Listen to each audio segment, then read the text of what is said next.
Hello, all you beautiful gems. Happy Monday. It's Monday. Oh, this music is so... I was trying to find something like chill, but like just gentle.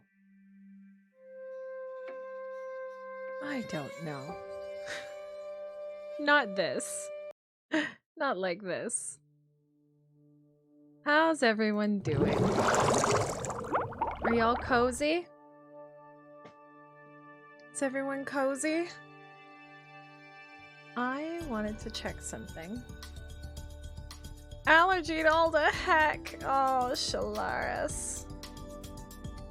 Oh my god, what is this music? Why can I not just find chill, gentle, nice? Help me. Please. Treat for Miss Molly. She's here too for story time. I hope you're all cozy. I wore my cozy pajamas. Go, baby. Come here, so everyone can see you. Say thank you, Shalaris. Oh my god, you drool, child.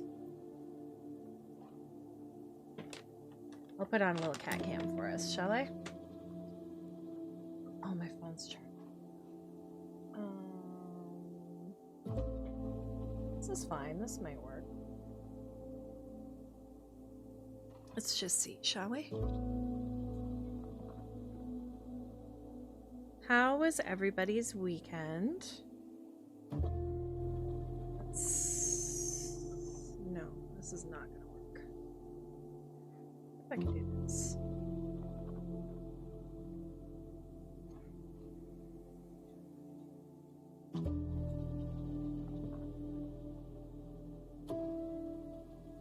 Oh my god, my phone's being loud.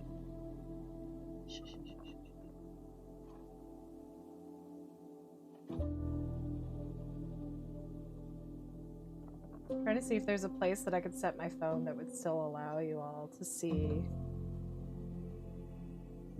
Molly while it could still be plugged in and charging. Try to keep my... No worries. Don't worry. I've certainly said worse than that on this channel. I don't think it's gonna work. Well, it's at 50%, so let's see. Let's see.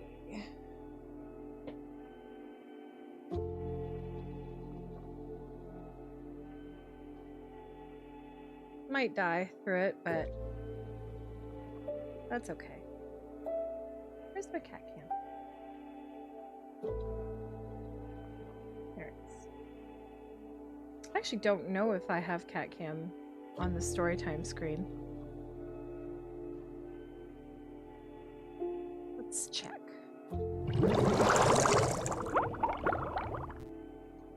This is what I've got for tonight. Oh, I do have cat cam on here. Here she is. Well, you know what? Let's move the chat box.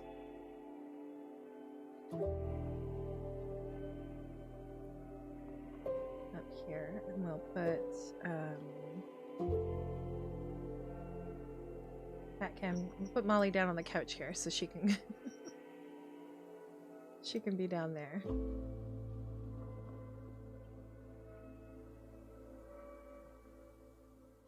I just realized this is mirrored, the webcam. It's been a while since we've done a story stream.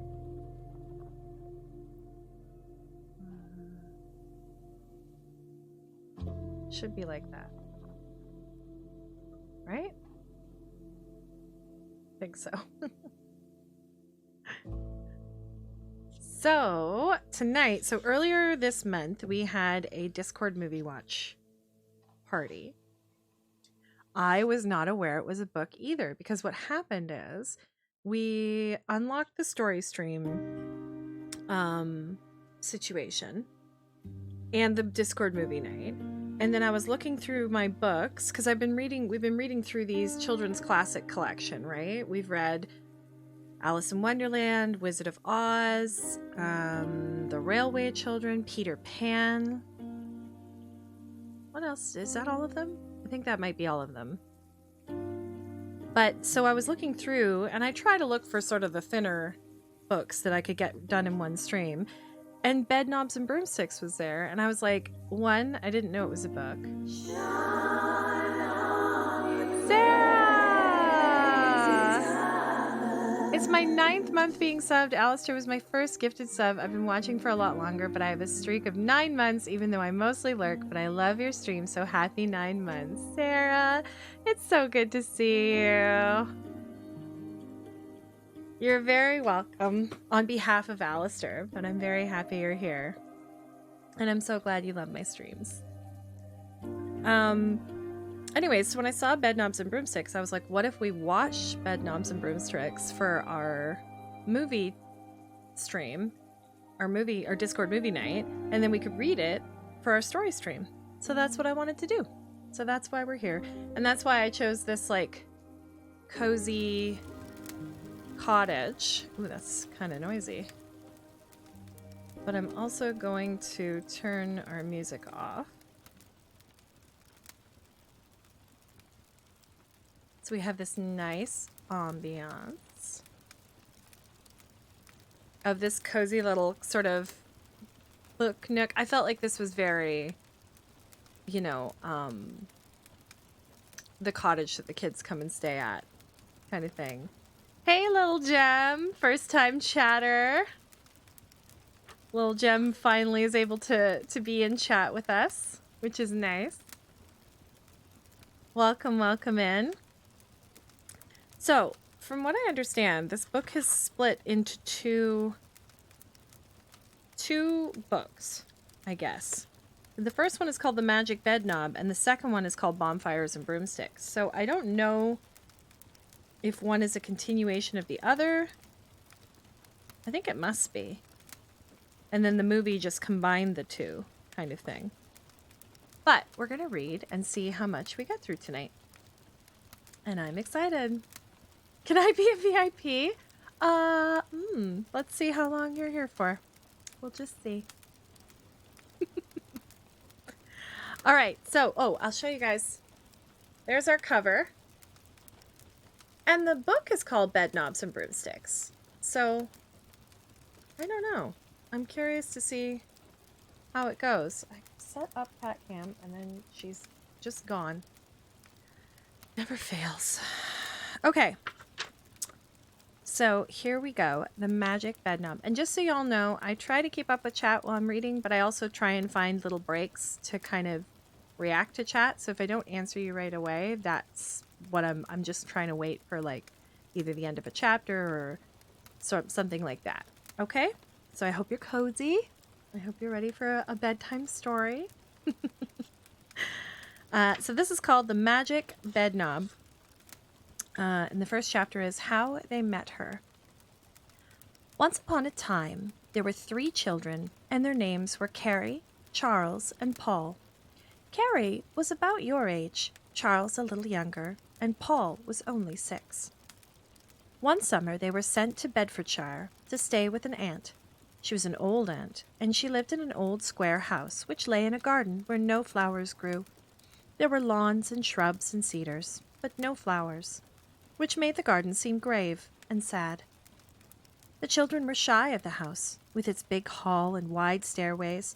They were shy of Elizabeth, the stern old housemaid. And they were shy of their aunt, too, because she had pale blue eyes with pinkish edges and did not often smile. But they loved the garden and river which ran through it, and the countryside beyond with its tangled hedges and sweet meadow grass.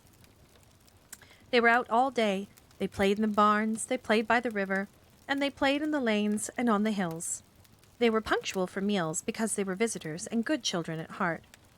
One day slipped into another, and all the days were alike, until Miss Price hurt her ankle, and that's where the story begins. You all know somebody rather like Miss Price. She wore gray coats and skirts and had a long, thin neck with a scarf round it made of Liberty silk with a paisley pattern. Her nose was sharply pointed, and she had a very clean, pink hands. She rode on a high bicycle with a basket in front, and she visited the sick and taught the piano. She lived in a neat little house which stood in a lane at the bottom of the garden, and the children knew her by sight and always said, "Good morning." In all the village there was none so ladylike as Miss Price. Now, one day the children decided to go mushroom picking before breakfast. They awoke almost before the night had drained away from the sleeping house and tiptoed through the hall in their stockinged feet. When they got outside, the garden was very still and drenched in dew, and, as they walked, their shoes left black smudges in the pearly grass. They spoke in whispers because it seemed as if the world, except the birds, were still asleep. Suddenly, Paul stood still, staring down the slope of the lawn towards the darkness of the cedars. "What's that?" They all stopped, and they all stared. "It moved," Paul told them. "Come on, let's see." Carrie sped ahead on her long legs. "It's a person," she called back, and then her step grew slower. She waited until they caught up with her. "It's—" Her voice was hushed with surprise. "It's Miss Price." And so it was, sitting there on the wet ground under the cedar. Her gray coat and skirt was torn and crumpled, and her hair hung down in wisps. "Oh, poor Miss Price," cried Carrie, running up. "Whatever's the matter? Have you hurt yourself?" Miss Price looked back with frightened eyes, and then she looked away. "It's my ankle," she muttered. Carrie fell on her knees in the damp grass. Miss Price's ankle was indeed the strangest shape. "Oh, poor Miss Price," cried Carrie again, and the tears came to her eyes. "It must hurt terribly." "It does," said Miss Price. "Run to the house, Charles," ordered Carrie, "and tell them to ring up the doctor." Then a strange look came over Miss Price's face, and her eyes opened wide as if with fright. "No, no," she stammered, gripping Carrie's arm. "No, not that. Just help me get home." The children looked at her, but they were not surprised. It did not even occur to them to wonder what Miss Price might be doing so early in the morning in their aunt's garden. "Help me get home," repeated Miss Price. "I can put one arm round your shoulders," she looked at Carrie, "and one round his. Then perhaps I can hop." Paul watched seriously as Carrie and Charles leaned towards Miss Price. Then he sighed. "And I'll carry this," he said obligingly, picking up the garden broom. "We don't want that," Carrie told him sharply. "Put it up against the tree." "It's Mrs. Price's." "How do you mean, Miss Price? It's the garden broom." Paul looked indignant. "It isn't ours, it's hers. It's what she fell off. It's what she rides on." Carrie and Charles stood up, their faces red from stooping, and stared at Paul. "What she rides on?" "Yeah, don't you, Miss Price?" Miss Price became paler than ever. She looked from one child to another. She opened her mouth, and then she shut it again, as if no words would come out. "Quite good at it, aren't you, Miss Price?" Paul went on encouragingly. "You weren't at first." Then Miss Price began to cry. She pulled out her handkerchief and held it over her face. "Oh, dear," she said. "Oh, dear. Now I suppose everybody knows." Carrie put her arms around Miss Price's neck. It's so hard to do both. "It was what you always did to people when they cried." "It's all right, Mrs. Price. Nobody knows. Nobody knows at all. Paul didn't even tell us. It's quite all right. I think it's wonderful to ride on a broomstick." "It's very difficult," said Mrs. Price. Miss Price. I gotta stop doing that. But she blew her nose. They helped her to her feet. Carrie felt puzzled and very excited, but she didn't like to ask any more. Slowly and painfully they made their way through the garden and down the lane that led to Miss Price's house. The rising sun glimmered through the hedgerows and turned the dust in the roadway to pale gold. Carrie and Charles went very carefully, and Miss Price flapped between like a large gray bird with a broken wing. Paul walked behind with the broomstick. Afterwards, on the way home, Carrie and Charles tackled Paul. "Paul, why didn't you tell us you'd seen Miss Price on a broomstick?" "I don't know." "But, Paul, you ought to have told us. We'd have liked to see it too. It was very mean of you, Paul." Paul did not reply. "When did you see her?" "In the night." Paul looked stubborn. He felt as if he might be going to cry. Miss Price always passed so quickly. She would have been gone before he could call anyone, and they would have said at once, "Don't be silly, Paul." Besides, it had been his secret, his nightly joy. His bed was beside the window, and when the moon was full, it shone on his pillow and wakened him. It had been exciting to lie there with his eyes fixed on the pale sky beyond the ragged blackness of the cedar boughs. Some nights he did not wake up. Other nights he woke up and she did not come. But he saw her often enough, and each time he saw her she had learned to fly a little better. At first she had wobbled so, balanced sideways on the stick, that he wondered why she did not ride astride. She would grip the broomstick with one hand and try to hold her hat on with the other, and her feet, in their long shoes, looked so odd against the moonlit sky. Once she fell, and the broomstick came down quite slowly, like an umbrella blown inside out, with Miss Price clinging to the handle. Paul had watched her anxiously until she reached the ground. That time she landed safely. Partly he did not tell because he wanted to be proud of Miss Price. He did not want the others to see her until she was really good at it. Until, perhaps, she could do tricks on a broomstick and look confident instead of scared. Once, when she had lifted both hands in the air at the same time, Paul nearly clapped. He knew that was hard to do, even on a bicycle. "You see, Paul," Carrie grumbled, "it was really very selfish. Now Miss Price has hurt her ankle. She won't be flying again for ages. Charles and I may never have the chance of seeing her." Later, as they were solemnly eating lunch in the high, dark dining room, Aunt Beatrice startled them by saying suddenly, "Poor Miss Price." They all looked up, as if she had read their secret thoughts, and were relieved when she went on calmly. "It seems she's fallen off her bicycle and sprained her ankle. So painful, poor soul. I must send her down some peaches."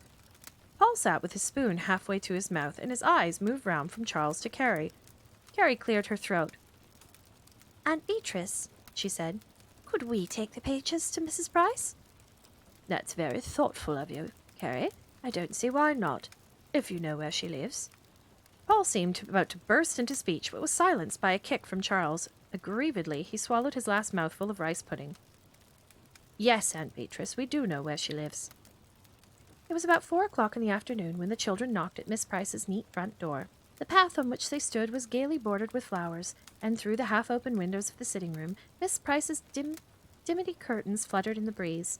The door was opened by Agnes, a village girl who served Miss Price for a few hours daily. As the children entered the little sitting room, for a moment they felt very shy.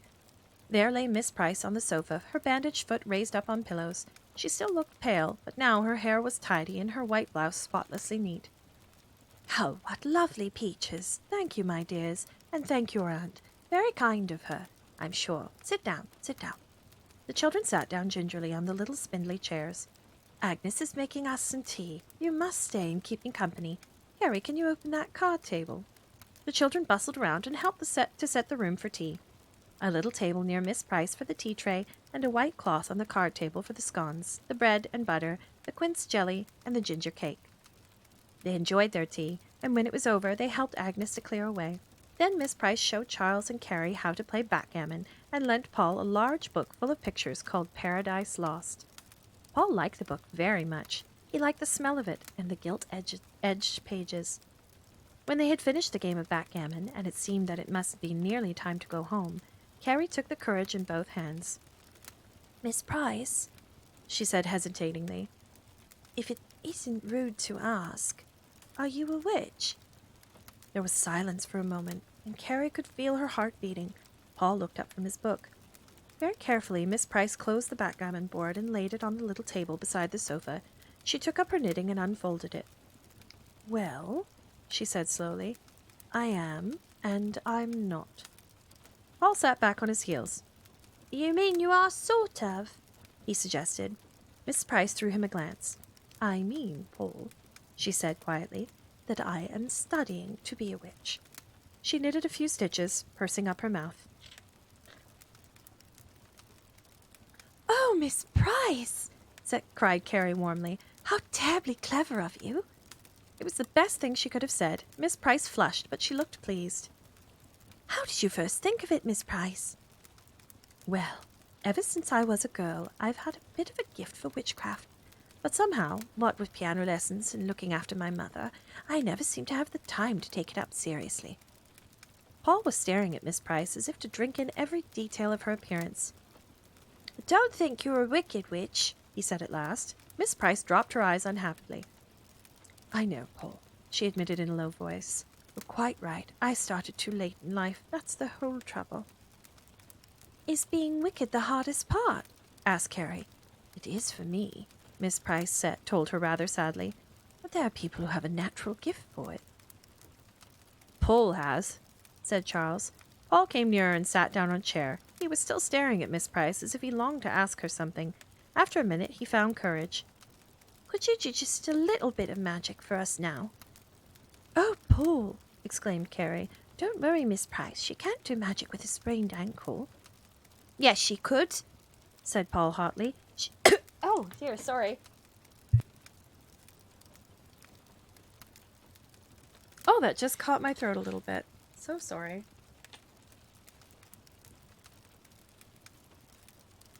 Accents are a tricky one. All right, where was I? Yes, she could, protested Paul hotly. She could do it lying down, couldn't you, Miss Price? Well, said Miss Price, I am a little tired, Paul, but I'll do just a quick one, and then you must all go home. There you are. Carrie and Charles looked around quickly, following the direction of Miss Price's eyes. Paul's chair was empty. Paul had gone, but where he had been sitting perched a little yellow frog. Before Carrie and Charles had time to exclaim, Paul was back again, still staring expectantly at Miss Price. Oh, cried Carrie with a gasp. That was wonderful! Wonderful! How did you do it? She felt breathless and almost afraid. Magic, a spell. She had seen it with her own eyes. I didn't see anything, complained Paul. Carrie looked at him impatiently. Oh, don't be silly, Paul. You turned into a frog. You must have felt it. Paul's lips trembled. I didn't feel anything, he said in a squeaky little voice, but nobody heard him. Carrie was staring at Miss Price with shining eyes. Miss Price, she pointed out almost reproachfully. You could have done that at the church concert instead of singing. Miss Price laid down her knitting. A strange look crept onto her face, and she looked hard at Carrie as if she were seeing her for the first time. Nervously, Carrie drew back in her chair. Although you sing so nicely, she added quickly, but Miss Price did not seem to hear. There was a wild light in her eyes, and her lips moved quietly as if she were reciting. There must be some way, she was saying slowly. There must be some way. Some way of what? Asked Charles after a moment's uncomfortable silence. Miss Price smiled, showing her long yellow teeth. Of keeping your mouth shut, she rapped out. Carrie was shocked. This was far from ladylike. Oh, Miss Price, she exclaimed unhappily. Of keeping your mouth shut, repeated Miss Price slowly, smiling more unpleasantly than ever. Paul made a little wriggling movement in his chair. Now she's getting wicked, he whispered to Carrie in a pleased voice. Carrie drew away from him as if she had not heard. She looked worried. What do you mean, Miss Price? You mean we mustn't tell anyone that... She hesitated. That you're a witch, put in Paul. But Miss Price was still staring, as if she neither heard nor saw. In just a minute I'll think of something, she said as if to herself. In just a minute. Then Carrie did something which Charles thought very brave. She got up from her chair and sat down beside Miss Price on the sofa. Listen, Miss Price, she said. We did try to help you when you hurt your ankle. There isn't any need to use any kind of nasty magic on us. If you want to stop us telling, you could do it in a nice kind of way. Miss Price looked at her. How could I do it in a nice kind of way? She asked, but she sounded more reasonable. Well, said Carrie, you could give us something magic. And if we told anyone about you, we'd have to forfeit it. You know, like a game. Directly we told the thing would stop being magic. What sort of a thing? Asked Miss Price, but as if the idea held possibilities. Charles leaned forward. Yes, he put in. A ring or something we could twist and something comes, and if we told about you, it wouldn't come any more. Could you do that? Miss Price looked thoughtful. She said, I couldn't manage a ring, she said after a moment. Well, something like that. Miss Price sat very quiet. She was thinking hard. I know, she said after a while. Suddenly she seemed quite nice and cheerful again. There's something I've been wanting to try out. Mind you, I'm not sure that it will work. Has anybody got a ring on them? Alas, none of them had. Paul felt in his pockets, just in case, but found nothing but the brass knob he had unscrewed from his bed that morning. Well, Anything. A bracelet would do. It should be something you can twist. But unfortunately, Carrie could not produce a bracelet either. I have one at home, she said, but I only wear it on Sundays. You could twist this, cried Paul suddenly, holding out the bed knob. That's just what it does. It twists and it twists and it twists, and I twisted it off, he added rather unnecessarily. Miss Price took the bed knob and held it thoughtfully between her clean, bony fingers. Let me see, she said slowly. Then suddenly she looked up as if surprised. Paul, I believe this is the best thing you could have given me. Paul squirmed, pleased but bashful. Now, I could do a wonderful spell with this, but I must think it out carefully. Now be quiet, children, and let me think so that I can get this right. Her fingers closed gently around the shining brass. It should be very good indeed. Now, quiet, please. The children sat like statues. Even Paul forgot to fidget. A bumblebee came in through the window and buzzed heavily about the room. Except for this, the silence was complete. After what seemed like a long while, Miss Price opened her eyes, and then she sat up, blinking and smiling. There you are, Paul, she said brightly, and handed him back the bed knob. He took it reverently.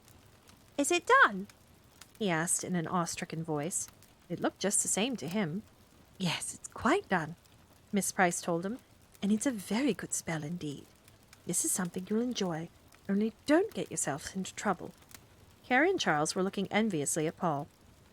What must we do with it? Asked Charles. Just take it home and screw it back on the bed. But don't screw it right up. Screw it about halfway. And then, Miss Price smiled, twist it a little and wish, and the bed will take you wherever you want to go. The children gazed unbelievingly at the gleaming ball in Paul's rather grubby fingers. Really? Said Carrie with a little gasp.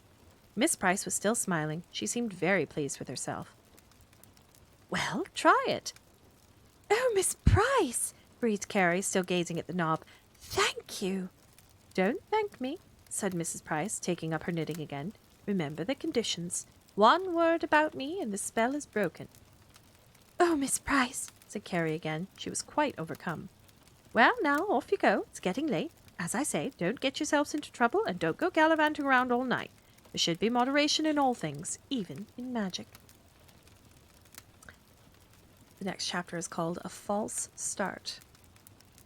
At about 10 o'clock the next morning, the children were back again. Their faces were serious and their manner uncertain. Could I, said Carrie to the cheerful Agnes, could we see Miss Price? She gave a little swallow as if she felt nervous. Miss Price is engaged at the moment, replied Agnes. Is there a message? Well, Carrie hesitated. How much did Agnes know? She looked around at the others. Charles stepped forward. Could you just tell her, he said, that it didn't work? It didn't work, repeated Agnes. Yes, just say it didn't work.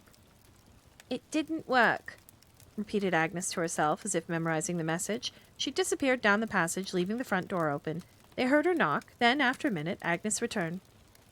Miss Price says, will you step in?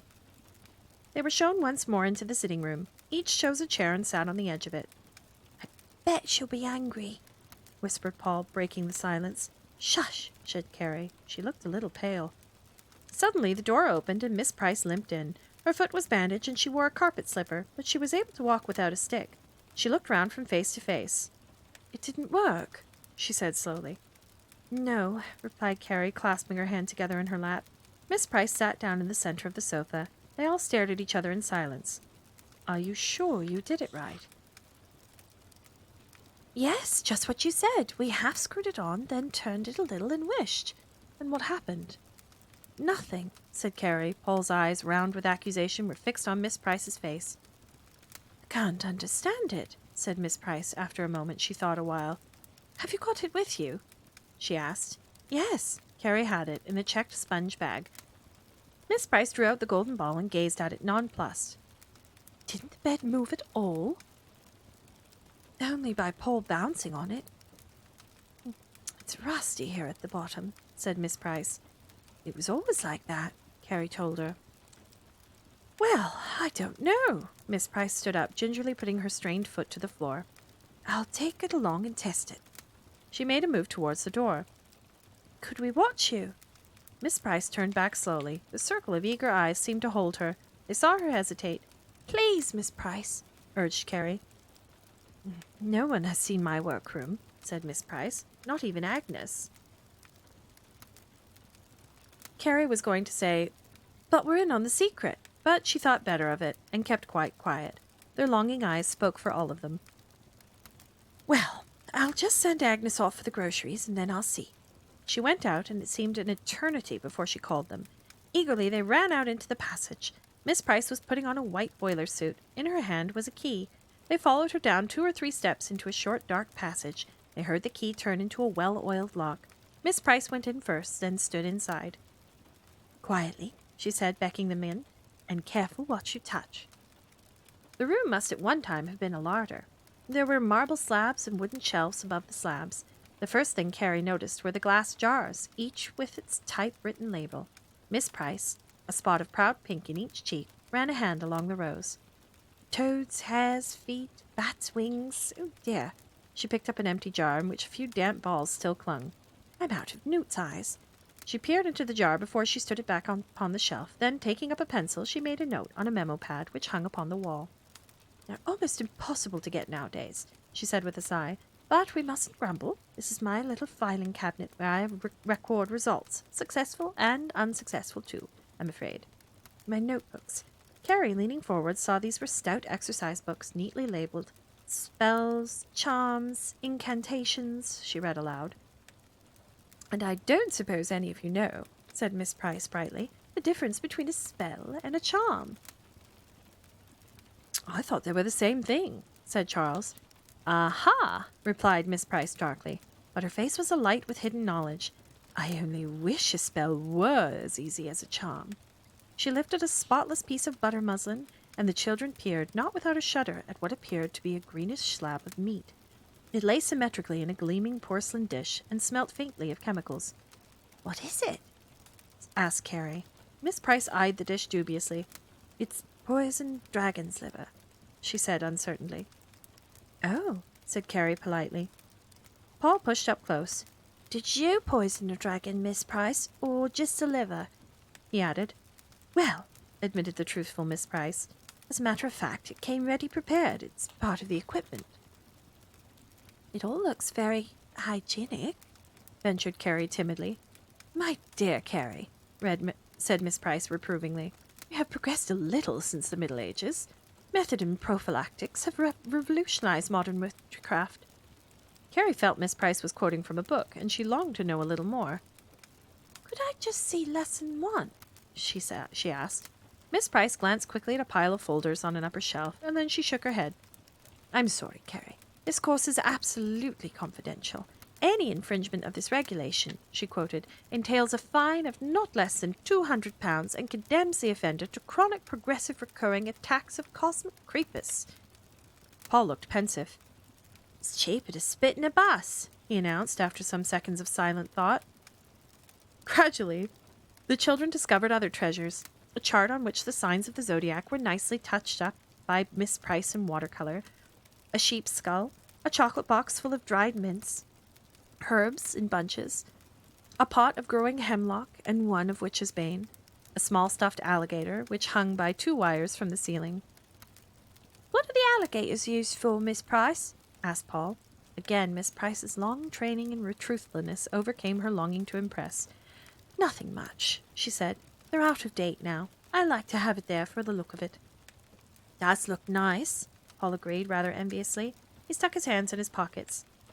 I had a dead hen once, he added carelessly. But Miss Price did not hear him. She was arranging 3 hazel twigs on a shelf in the form of a triangle. In the center of this, she set the bed knob. Now, pass me that red notebook just by your hand, Carrie. The one marked spells elementary. No, dear, the one marked spells advanced various. Really, Carrie, Miss Price exclaimed as Carrie passed her a book. Can't you read? This is 6 easy curses for beginners. Oh, I'm sorry, cried Carrie quickly and looked again. This is it, I think. Miss Price took the book. She put on her spectacles and spent some time gazing at the open page. Picking up a pencil, she scribbled a few figures on a piece of shelf paper. She stared at these, and then she rubbed them out with the other end of the pencil. Miss Price, began Paul. Don't interrupt me, murmured Miss Price. hellebore, henbane, aconite, glowworm fire, and firefly light. Better pull down the blinds, Carrie. The blinds, Miss Price? Yes, over the window, or we shan't be able to see the experiment. Carrie pulled down the blinds and adjusted them. As the room became dark, Miss Price exclaimed, "Now, isn't that pretty?" She sounded surprised and delighted. The children crowded round her and saw that the bedknob glowed with a gentle light, pale as early dawn. As they watched, Miss Price twisted the knob a little, and the pale light turned to rose. "There, you see?" Miss Price said triumphantly. "What's wrong with that, I'd like to know? Pull up the blinds again, Carrie." Carrie rolled up the blinds, and Miss Price slipped an elastic band round the 3 hazel twigs and tidied up the notebooks. "Come along," she said cheerfully, opening the door. "The spell works perfectly, better than I'd hoped. I can't imagine where you went wrong." They followed Miss Price up the stairs, down the passage, and out through the open door into the garden, where the air was sweet with the smell of sun-warmed earth. Butterflies balanced precariously on the spears of lavender, and bumblebees hung in the foxglove bells. A milkman's cart stopped at the gate. There was a clang of bottles. "Thank you ever so much," said Carrie. "We'll try it again this evening. I did just what you said. I didn't screw it tight at all." "You?" said Miss Price. "You did it, Carrie." "Yes, I did it myself. I was very careful. But Carrie," said Miss Price, "I gave the spell to Paul." "You mean Paul should have—" "Of course, Paul should have done it. No wonder it didn't work." Slowly, wonderingly, a grin of ecstasy began to stretch itself across Paul's face. His eyes gleamed moistly with an almost holy joy. Carrie and Charles looked at him as though they had never seen him before. "Well?" said Miss Price rather sharply. Charles found his voice. "He's sort of young," he pointed out, "for so much responsibility." But Miss Price was firm. "The younger the better, as I know to my cost. Now run along, children." She turned away, but almost immediately she turned back again, lowering her voice. "Oh, by the way, I meant to tell you something else. You know I said the spell was better than I hoped. Well, if you twist it one way, the bed will take you where you want, in the present. Twist it the other way, and the bed will take you back into the past." "Oh, Miss Price!" exclaimed Carrie. "What about the future?" asked Charles. Miss Price looked at him as the bus conductor looks when you ask for a ticket to a place off the bus route. Charles blushed and churned up the gravel path with the toe of his shoe. "Now remember what I said," went on Miss Price. "Have a good time, keep to the rules, and allow for the bed." She turned to the milkman, who had been waiting patiently by the step. "Half a pint, please, Mr. Bisselthwaite, and my butter." This is Chapter 3, Preliminary Canter. Wait, is this Chapter 3 or Chapter 4? I don't remember, and they don't have numbers. I think it's Chapter 3. No, I actually think it's Chapter 4. It was hard to get through the rest of the day, but evening came at last. By the time it was Paul's bedtime, anticipation had made them tired, and excitement had grown stale. "Look here, Paul," said Carrie suddenly as Paul was brushing his teeth. "You wouldn't go and do it by yourself. You'll lie still till Giles and I come to bed, won't you?" Paul looked at her over the slowly revolving brush. "If you went off on that bed by yourself," continued Carrie, "and it went wrong, no one could save you. You might get stuck in the past or anything." Paul spat into the hole in the basin. He watched the hole, and then carefully he spat again. He felt aggrieved. From the moment she had screwed on the bed knob after getting back from Miss Price's, Carrie and Charles had not let him out of their sight for an instant. It was his bed, after all, and what was more, his bed knob. They might have let him have a trial run, just to the bottom of the garden, say, and back. He hadn't wanted to go far, but he had wanted to know if it really worked. "You see, Paul," went on Carrie, "suppose Elizabeth came upstairs with your supper, and the bed was gone. What then? We've got to be very careful. It may seem deceitful, but we did promise Miss Price. You can't go tearing about on the bed in broad daylight and things like that." Paul rinsed his mouth and swallowed the water, as was his custom. "Do you see, Paul? We've got to wait until they're all in bed. Come here and I'll comb your hair while it's wet." They followed him into his bedroom. They sat on the bed. They all looked at the bed knob, just above Paul's right ear. It looked just like the other 3. "Bet it doesn't work," said Charles. "I'll bet you anything." "Shush," said Carrie, as Elizabeth came in with their supper on a tray. "Don't spill it on the sheet now," she said, panting. "And bring the tray down, Miss Carrie, please. It's my evening out." "Your evening out?" repeated Carrie. She began to smile. Nothing funny in that, I hope, said Elizabeth tartly. I've earned it. And no tricks now, your aunt's not herself. She's gone to bed. Gone to bed? Echoed Carrie again. She caught back the rest of her smile just in time. Elizabeth looked at her curiously. No tricks now, she repeated. There's something funny about you children, but it wouldn't melt in your mouths, but I'm not so sure. They heard her sigh on the landing. They heard her turn the corner. Then they kicked off their slippers and danced. Noiselessly, tensely, breathlessly, they gyrated and whirled and leapt. Then, panting, they fell onto Paul's bed. Where should we go? Whispered Carrie, her eyes shining. Let's try South Sea Island, said Charles. Paul bit deeply into his bread. His cheeks bulged and his jaws moved slowly. He was the calmest of the three. The Rocky Mountains, suggested Carrie. The South Pole, said Charles. The pyramids. Tibet. The moon. Where would you like to go, Paul? Asked Carrie suddenly. Happiness had made her unselfish. Paul swallowed his mouthful of bread and butter. I'd like to go to the Natural History Museum. Oh, Paul, said Carrie. Not that kind of place. You can go there any time. I'd like to see the big flea in the Natural History Museum, said Paul. He remembered how Carrie and Charles had gone with an uncle, without him, when he, Paul, had been in bed with a cold. It was only a model. Think of another place, Paul. You can have first turn as it's your bed, but somewhere nice. I'd like to go to London, said Paul. But you can go to London almost any time, Charles reminded him. I'd like to go to London to see my mother. Don't say my mother. She's our mother, too. I'd like to see her, repeated Paul simply. Well, we'd like to see her, admitted Carrie, but she'd be kind of surprised. I'd like to see my mother. Paul's lips began to tremble and his eyes filled with tears. Carrie looked worried. Paul, she tried to explain, when you get a thing as magic as this, you don't make that kind of wish, like seeing your mother and going to museums and things. You wish for something absolutely extraordinary. Don't you see, Paul? Try again. Paul's face turned crimson and the tears rolled out of his eyes and down his cheeks. I'd like to see my mother or the big flea. He was trying not to sob aloud. He closed his lips and his chest heaved up and down. Oh dear, said Carrie desperately. She stared down at her shoes. Let him have his turn, Charles suggested in a patient voice. We can go somewhere else afterwards. But don't you see, began Carrie. Oh, all right, she added. Come on, get onto the bed, Charles. She began to feel excited again. Let's all hold on to the rails. Better tuck in that bit of blanket. Now, Paul, take hold of the knob. Gently. Here, I'll blow your nose. Now, are you ready? Paul knelt up, facing the head of the bed and the wall. He had his hands on the knob. What shall I say? Say Mother's address. Say I wish to be at number 38 Markham Square, and twist. I wish to be... Paul's voice sounded thick. He cleared his throat. At number 38? Prompted Carrie. At number 38, Markham Square. Markham Square. Nothing happened. There was an awful moment of suspense, and then Carrie added quickly, SW3. SW3, repeated Paul. It was horrible. It was a swooshing rush, as if the world had changed into a cinema film run too quickly, a jumble that was almost fields, almost trees, almost streets, almost houses, but nothing long enough.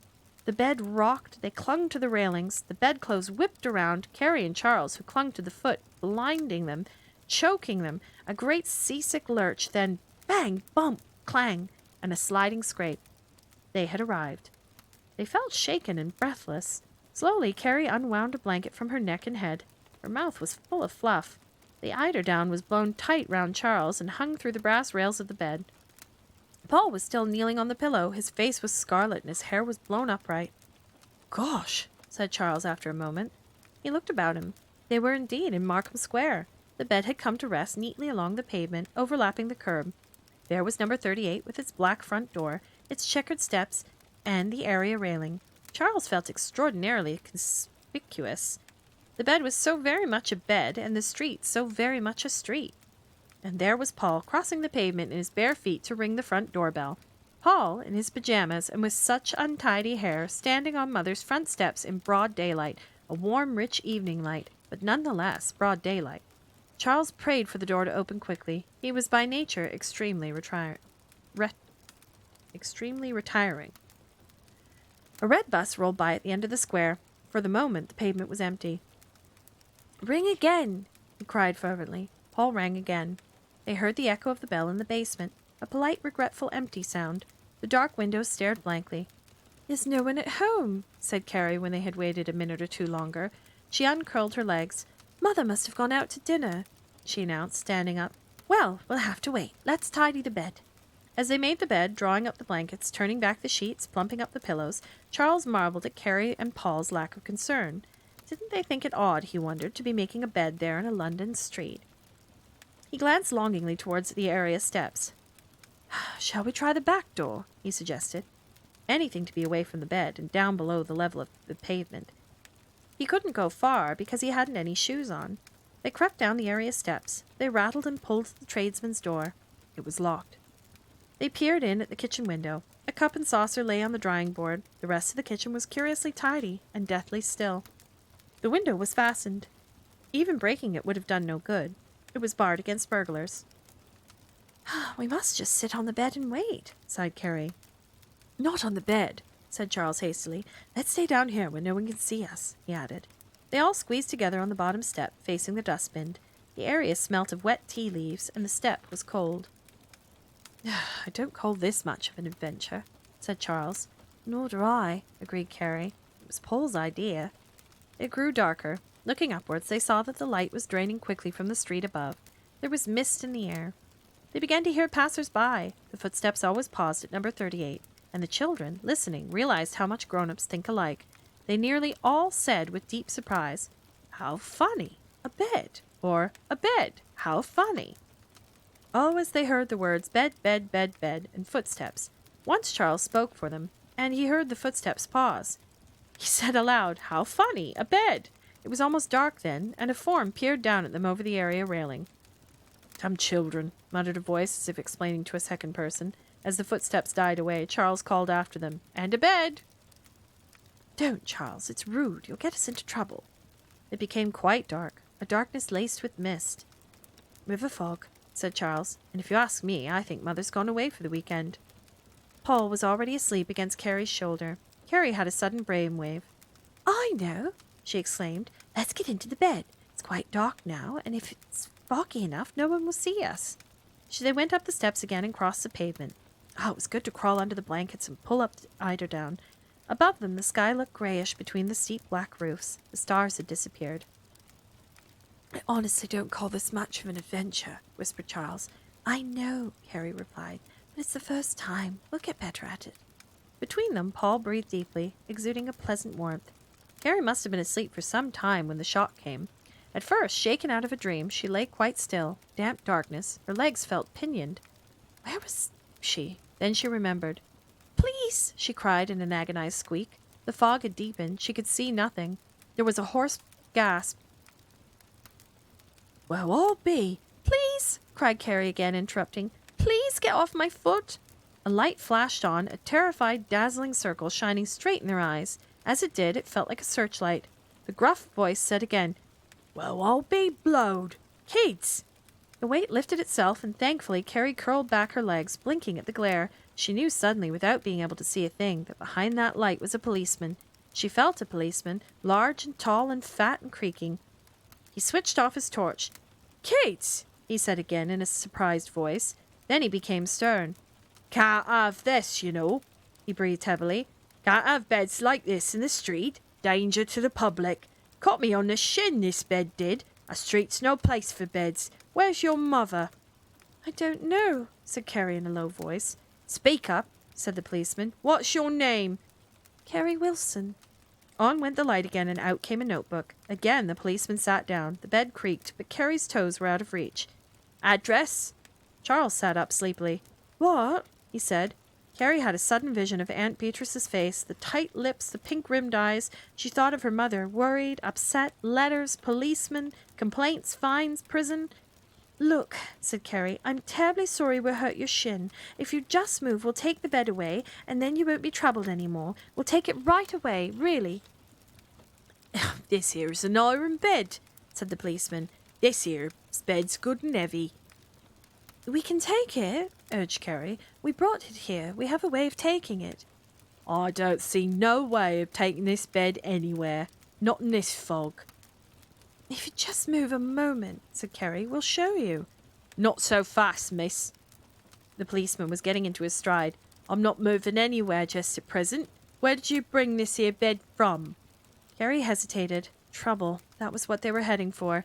She thought again of Aunt Beatrice and of Miss Price. Oh, Miss Price. That was almost the worst of all. To tell about Miss Price would be the end of everything, yet no good ever came of lying. "Well," said Carrie, trying to think quickly. "We brought it from my room," put in Paul suddenly. "Oh," said the policeman heavily. He had adopted a slightly sarcastic tone to hide his bewilderment. "And where might your room be?" "Next to Carrie's," said Paul. "At the end of the passage." The policeman, who had switched off his torch, switched it on again into Paul's eyes. Carrie and Charles, who up to that moment had thought little of nothing of Paul's looks, suddenly realized that he had a face like an angel. 2 little wings could have been tied to his back and they would not have looked out of place. Even a halo would have suited Paul. The policeman switched out his light. "Poor little shaver," he muttered. "Dragging him around London at this time of night." This was more than Carrie could stand. "Why," she cried indignantly, "it's all his fault. It was all his idea." Now, said the policeman. "That's enough. What I want to know is, where'd you get this here bed? What part of London, to be exact?" "It didn't come from London at all," said Charles. "Then where did it come from?" thundered the policeman. "From Bedfordshire," said Carrie. The policeman stood up. Carrie heard him catch his breath angrily. "Joke, eh?" "Not at all," said Carrie. "You mean to tell me you brought this here bed all the way up from Bedfordshire?" "Yes," said Carrie. The policeman sighed. Carrie felt him trying to be patient. "By train?" No." "Then how, may I ask?" "Well," said Carrie. She thought again of Miss Price. "Well, we can't really tell you." "You tell me how you brought this bed up from Bedfordshire, or you come along with me to the police station, where you're coming anyway," he added. "All right," said Carrie, feeling the tears stinging into her eyes. "I'll tell you if you want to know. We brought it up by magic." There was a silence. A terrific silence. Carrie wondered if the policeman was going to hit her with his truncheon, but when at last he spoke very quietly. "Oh, you did you? By magic. Now I'll tell you something. You've heard of the law, haven't you? Well, the law is just, and, in a manner of speaking, the law is kind. But there's one thing the law can't be." He took a deep breath. "The law can't be made fun of. Now, all 3 of you, get out of that there bed and come along with me to the station." With a sinking heart, Carrie drew her legs from under the blankets. "I haven't any shoes on," said Charles. There was no reply. The policeman seemed drawn away from them in spirit, wrapped in lofty silence. "Nor has Paul," pointed out Carrie. "You'll have to carry him," she added. Chapter 5, the police station. I keep expecting them... Oh, hydrate, thank you. I keep expecting them to, like, make an escape, and then they don't.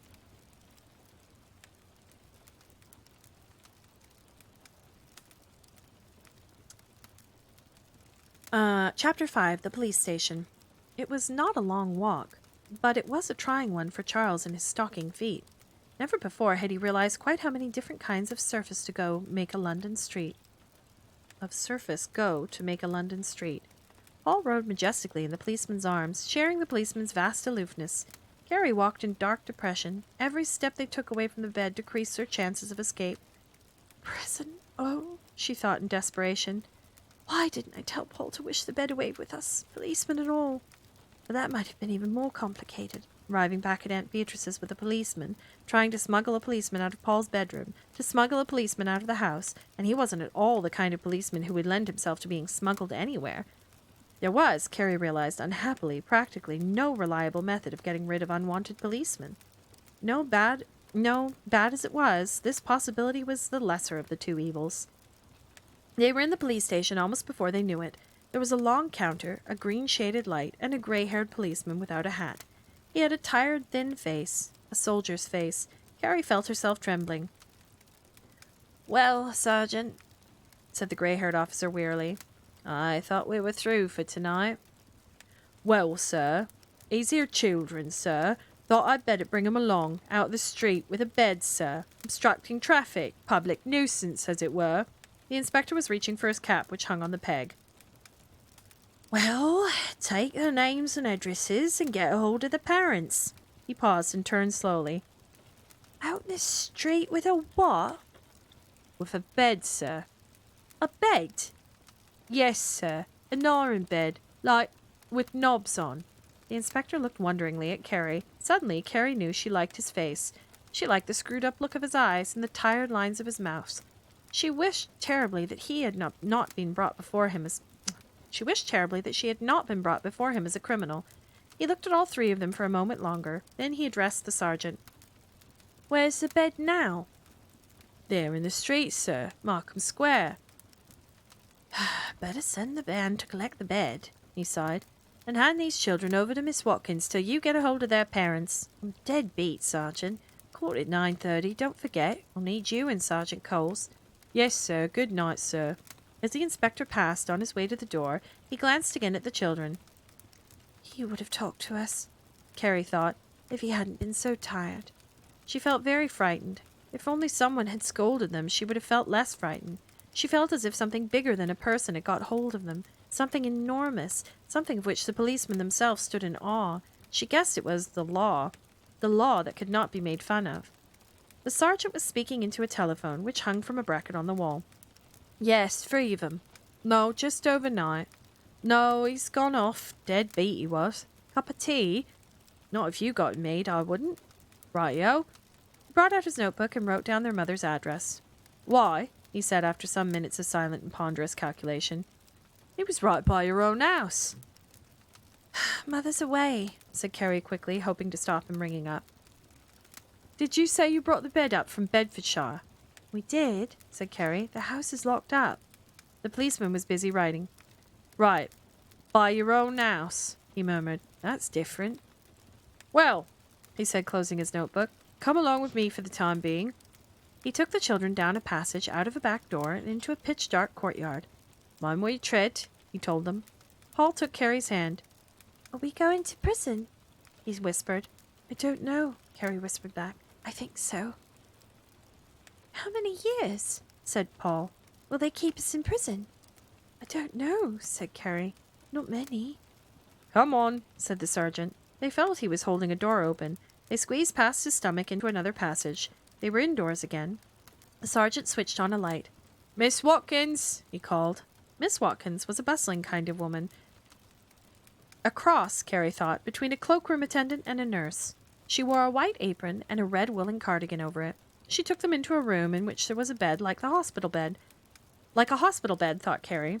2 imitation leather armchairs, a table, and an aspidistra in a pot. I'm going to guess that's a kind of plant. She bustled Paul onto the bed and covered him with a blanket. Then she turned to Charles and Carrie. Cocoa or tea? She asked them. Carrie hesitated. Whichever is easiest for you, she said politely. The sergeant's having tea. Well, tea if you've got it made, said Carrie timidly. Thank you very much, she added. Mrs. Watkins stared at Carrie for a minute. Lost, are you? She asked curiously. Carrie, sitting on the edge of the imitation leather armchair, smiled uneasily. Not exactly. It's a broadleaf, bushy-type plant. I was right. That's what I imagined. Thank you, Shalaris. Up to mischief? Asked Miss Watkins. Carrie blushed and tears came to her eyes. Not exactly, she stammered. Well, said Mrs. Watkins kindly, you sit there quiet and be good children. You will have a nice cup of tea. Thank you, murmured Carrie indistinctly. As the door closed behind Mrs. Watkins and the key turned in the lock, Carrie burst into tears. Charles stared at her miserably, and Paul, sitting up in bed with interest, asks, What are you crying for, Carrie? This is all so awful, wept Carrie, trying at the same time to staunch her tears with her handkerchief. I don't think it's so awful. I like prison, said Paul. Charles glared at him. Only because you're going to have a cup of tea, and you know you're not allowed tea at home. No, said Paul rather vaguely. I like prisons like this. Well, this isn't even a prison. It's a police station. Oh, Said Paul. He gazed about the room, but a little less happily. Paul, said Carrie some time later when they had drunk their tea and Mrs. Watkins had left them alone again. I told you this was a stupid kind of wish. I tried to warn you. It would have been better to go back into the Middle Ages or anything other than this.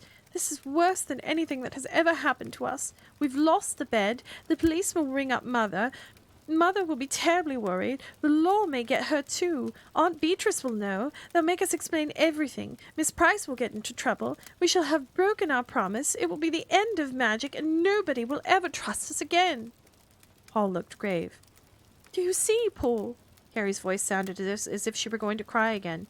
And it's Charles and me who will get the blame. They'll say we led you to it, that we're old enough to know better. Do you understand? Paul brightened perceptibly. Yes, he said. We're locked in here, and there isn't anything we can do. She broke off suddenly. Outside in the courtyard there was a screech of brakes. They heard the running engine of a car and voices shouting. They're bringing someone else in, exclaimed Paul excitedly. Charles went up to the window, but he dared not disturb the blind. They'll see us, he said. I know what, cried Carrie. Switch out this light. Charles switched off the light by the door. Then in the darkness he tugged a corner of the blind. It flew up with a rattle. A pinkish light, faint but clear, shone inwards in the room. It's dawn, said Charles wonderingly. Morning. The fog's gone. We've been away all night. He stared down into the courtyard. I say, Carrie. What? They're not bringing anyone in. It's... He paused excitedly. Carrie, it's the bed. Carrie leapt out of her chair and Paul threw off the blanket. They raced to the window. They watched in that dim early light. 2 policemen lift the bed from the van. They heard the legs scrape as it was dragged across the cobblestones. They saw the policeman push it up against the wall. Then both men stood, rubbing the strain out of their hands and staring at the bed. They laughed. I could do with a nap myself, said one as they walked away indoors. Then the courtyard became silent again. Oh, if we could get to it, breathed Charles. If, said Carrie. The pale light shone softly on their faces as longingly they stared out through the bars. Chapter 6. Magic in the Courtyard. This is very different than the film. I wonder what parts they're going to take. At about 9 o'clock next morning, the sergeant and inspector faced each other across the inspector's desk. The sergeant was standing. His hat was in his hand and his face was very red. That's all I know, sir, the sergeant was saying. But how did they get away? Oh, sorry. But how did they get away? Asked the inspector. I'm afraid I don't follow you, Sergeant. How did they get into the yard to start with? Well, Miss Watkins took 'em down, sir, to see my garden. To see your garden? Repeated the inspector in a surprised voice. Oh, them dahlias, sir, in pots at the end of the yard, sir. Miss Watkins calls 'em my garden. I've got some sweet peas, sir, too. Coming up nicely, the sweet peas are. I didn't know you were a horticulturist, Sergeant. The inspector spoke rather coldly. And then? Miss Watkins, she quite took to those kids, sir. She thought they'd like to see the bird, sir, too. The bird? I got a canary down there, sir. I was putting it out, like in the sun, early the morning. Have you gotten anything else down there in the yard? The sergeant shuffled his feet. Well, sir, only the silkworms. This is a great turn of events. Cheers, Solaris. Thank you for the hydrate. The inspector glanced out of the window, pursing up his mouth in a rather peculiar way, as if he were trying to keep it still. And you left the children alone in the yard? He asked sternly. Well, sir, the gate was locked, sir. Roberts was on duty outside. I just slipped in the passage to sip a cup of tea, Miss Watkins, and they're waiting. Well, go on. How long were you sipping this tea? No time at all, sir. I just took the cup like from Miss Watkins, put in a bit of sugar, stirred it, and came right out the door. And then... Well, I couldn't see the children. I thought at first they was round behind the pillars. The sergeant wiped his face with his handkerchief. But no, he added. They gone. Yes, sir, they gone. And the bed too? Yes, sir, and the bed too. We searched the premises. The yard gate was still padlocked. Robert said he hadn't seen nothing. The inspector stared at his fingernails. Very peculiar. Miss Watkins bears out your story? Yes, sir. Miss Watkins took to them, you say? Yes, sir, they were nice kids, sir, well brought up. I got sort of sore with them last night. Hurt my leg on that there bed of theirs. But they weren't bad. Not at heart, they weren't. The inspector leaned back in his chair. You took to them yourself, you say? Not last night, I didn't, but this morning, well, sir, they were so pleased like to see my little bird. You regretted, perhaps, said the inspector slowly, fixing the sergeant with his eye, having brought them in at all. The sergeant stared back at the inspector. His eyes became very round, and blue in his red face. He opened his mouth with a gasp. You think I wouldn't let them out, sir? Then his fat face became stern and dignified. He swallowed. I wouldn't do a thing like that. I know my duty, sir. He looked hurt and stared at a spot in the wall above the inspector's head. The inspector smiled. I'm sorry, Sergeant, if I've misjudged you, but you've told me a very tall story, you know. If the front gate is locked, there's absolutely no way out of the yard. I know, sir. And there's the business of the bed. Yes, sir, said the sergeant. These children couldn't be considered in any way as delinquents. They was just having some prank, isn't that so? Yes, sir. Suddenly a curious half-shy look came into the sergeant's eyes. He twisted his hat round in his hands. He looked at the inspector as if he hardly dared put his thought into words. Something just occurred to me, sir. The sergeant was blushing. Well, the little girl, when I asked her how she brought the bed up from Bedfordshire. Yes. The sergeant dropped his voice. She said she brought it up by magic. For a moment, the inspector did not speak. Then, really, Sergeant, he said weakly. The sergeant's blush became deeper.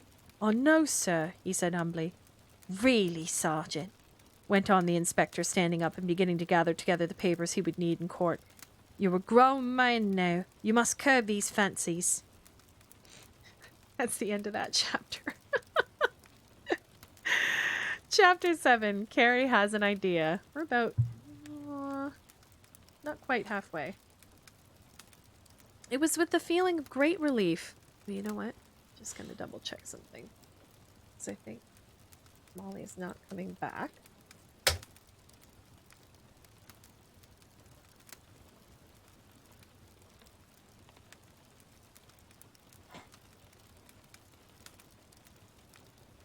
Just... There we go. Yeah, exactly. Not so much. Well, like I said, I think there's two sort of stories they've kind of mashed together. Chapter 7, Carrie has an idea. It was with a feeling of great relief that the children found themselves back again in Paul's bedroom. Carrie and Charles barely had time to wash themselves and to dress Paul before Elizabeth sounded the gong for breakfast.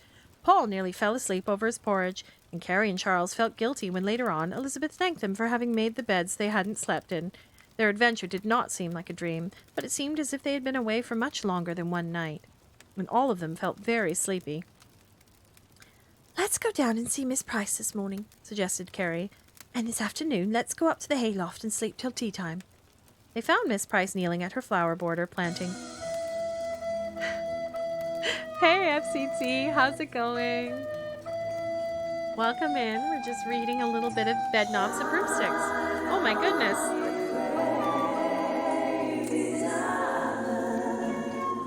Everything's happening at once, FCT. Thank you for using your Prime. Subscribe for 5 months. Oh my goodness.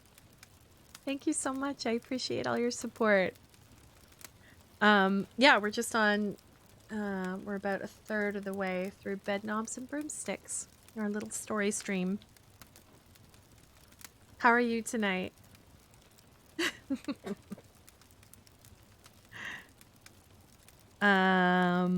Okay. They found Miss Price kneeling at her flower border planting. She wore a large straw hat and a canvas apron with pockets. It was a lovely day, and the scented garden lay a dream in the blazing warmth of the sun. I'm good. Sorry, no, not to interrupt at all. It's all good. Like I was saying, I try to wait until there's like between chapters to catch up with chat. So if I don't answer you right away, that's why.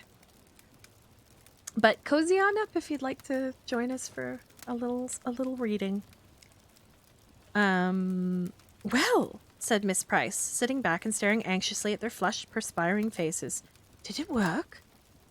Yes, said Carrie.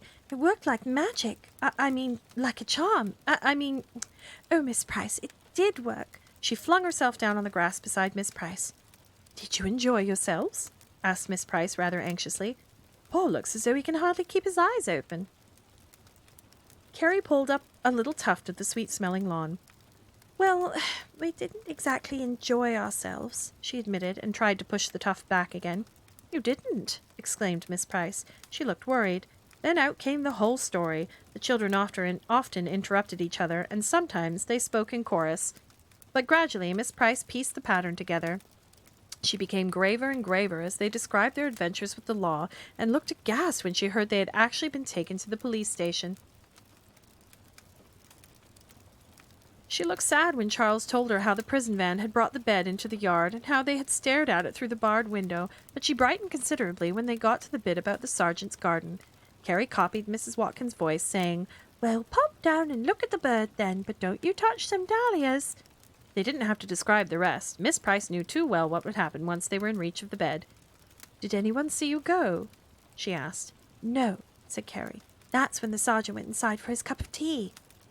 "Did the bed go at once?" "Yes, like a flash. The second that Paul wished, we'd hardly got on it." "Well," said Miss Price thoughtfully, "let's hope they don't ring up your mother." "Mother would say it couldn't have been us," pointed out Charles. "She'd know we couldn't have been in London." "That's true, Charles," agreed Carrie. "And Aunt Beatrice would say once that we were here." "We couldn't have been in London, possibly." Paul looked bewildered. "Then where were we?" he asked. "Oh, Paul!" exclaimed Carrie impatiently. She turned her back on him and watched Miss Price, who had begun once more to dig holes with the trowel. "What are you planting, Miss Price?" "Edelweiss," said Miss Price absently. She sighed. "Well, all's well that ends well. You were lucky. It might have been worse, a good deal worse." Carrie watched Miss Price insert a silvery plant in the hole, and Charles rolled over sleepily to observe an aeroplane flying across the peaceful sky. "I thought Edelweiss only grew above the snow line," Carrie remarked wonderingly. Miss Price became rather pink and pursed up her lips. "It grows quite well in my garden," she said shortly. Carrie was silent. After she had thought a while, she said carelessly, "Are you showing anything in the flower show, Miss Price?" Miss Price's color deepened. "I might show a rose." "A new rose?" asked Carrie interestedly. "No, a big one," said Miss Price. "Can we see it?" said Carrie. "Well, it's still in bud," said Miss Price unwillingly. "Could we see the bud?" "Oh dear, Carrie," cried Miss Price, suddenly exasperated. "I'm sure it's your lunch time." "Not till 1 o'clock," said Carrie reassuringly. "Miss Price?" "Well?" "If anyone was going in for a flower show, it would be fair for them to use magic." Miss Price flattened out the earth around the plant with the trowel. She banged it rather hard. "Perfectly fair," she said. Carrie was silent. Paul lay on his face, watching an earwig in the grass. He held one eye open with his finger. He was very sleepy. Miss Price dug another hole. "What about the people who can't do magic?" asked Carrie after a while. "What about the people who can buy special fertilizers?" retorted Miss Price, jamming the plant in the hole upside down and then pulling it out again. "What about the people with hothouses?" She shook the plant savagely to get the earth off the leaves. "What about the people who can afford expensive gardeners?" She sat back on her heels and glared at Carrie. "How am I to compete with Lady Warbuckle, for instance?" Carrie blinked her eyes. I only wondered," she said timidly. "I worked for my knowledge," said Miss Price grimly, starting on another hole. Her face was very red. "Miss Price?" began Carrie again after a while. "Well?" "Why don't you make a whole lot of golden sovereigns?" "Of golden sovereigns?" "Yes, sacks and sacks of them. Then you could buy hothouses and fertilizers and things." Miss Price sighed. She pushed her hat back a little from her forehead. "I have tried to explain to you, Carrie, how difficult witchcraft is, but you still think I just have to wave a wand for anything to happen. Have you ever heard of a rich witch?" "No," admitted Carrie. "I can't say I have." "Well, I'll tell you why. Money is the hardest thing of all to make. That's why most witches live in hovels. Not because they like it. I was fortunate enough. she added primly, to have a little annuity left to me by my dear mother. Aren't there any spells for making money? Dozens, but you can't get the ingredients. What people don't realize, went on Miss Price, is that there are very few spells that can be done without paraphernalia. You must, if you understand, have something to turn into something and something to turn it with. Yes, said Carrie, I see. And it was indeed as clear as daylight to her. And there are very few spells I know by heart, admitted Miss Price. I have to have time to look them up. And quiet. I can't be fussed. She took up her trowel again. If I'm fussed, everything goes straight out of my head. Now, you must wake up those boys. There's the church clock striking 3/4. Carrie got up unwillingly. I wish, she said, you'd come with us on the next adventure. Well, said Miss Price, depends on where you go. If I came, I'd like it a good deal better arranged than last night was, for example. We'd let you choose, offered Carrie. Well, said Miss Price brightly, we could all plan it together, couldn't we? She seemed flustered and pleased at the same time. But not tonight. Beauty sleep tonight. South Sea Island idea came to Carrie in the hayloft. She had awakened first and lay sleepily staring at the patch of blue sky through the open door, breathing the sweet smell of the dried apples left over from last year. What a pity, she thought as she stared at the sky, that we have to go everywhere at night. There are heaps of places I'd like to see, but in daylight. Then slowly she remembered that daylight was not the same all over the world, that the earth was slowly turning, that if you could travel fast enough, in a magic bed, for instance, you might catch up with the sun.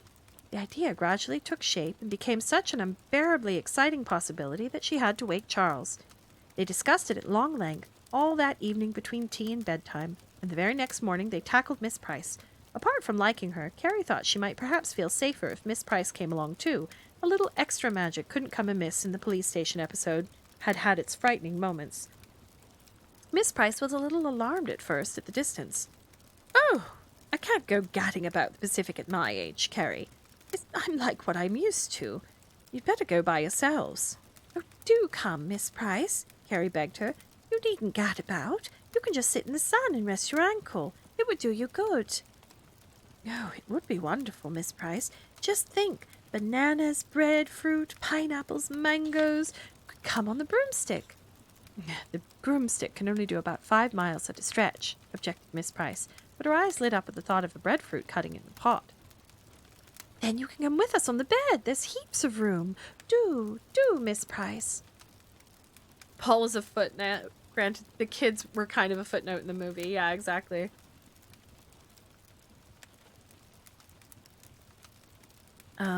I know it's a lot of Carrie right now, right?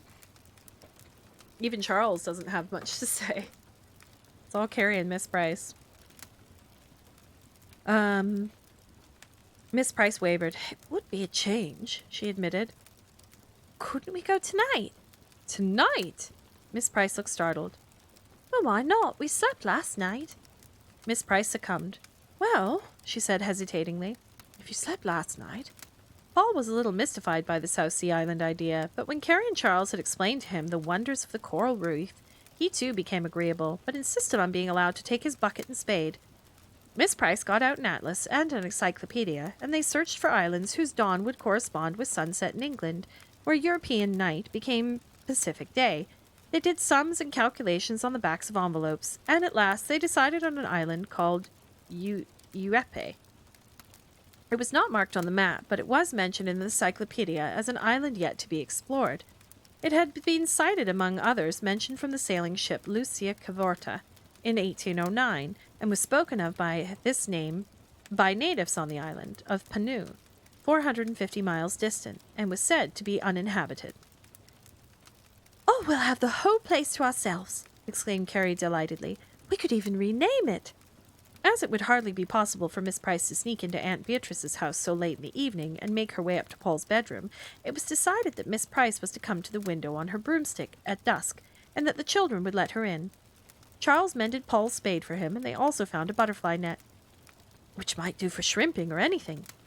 The children undressed and had their baths just as usual. Because it was one of those nights when Elizabeth wanted to talk about her sister's little boy's operation, she followed them about from bathroom to bathroom, telling them the well-known details.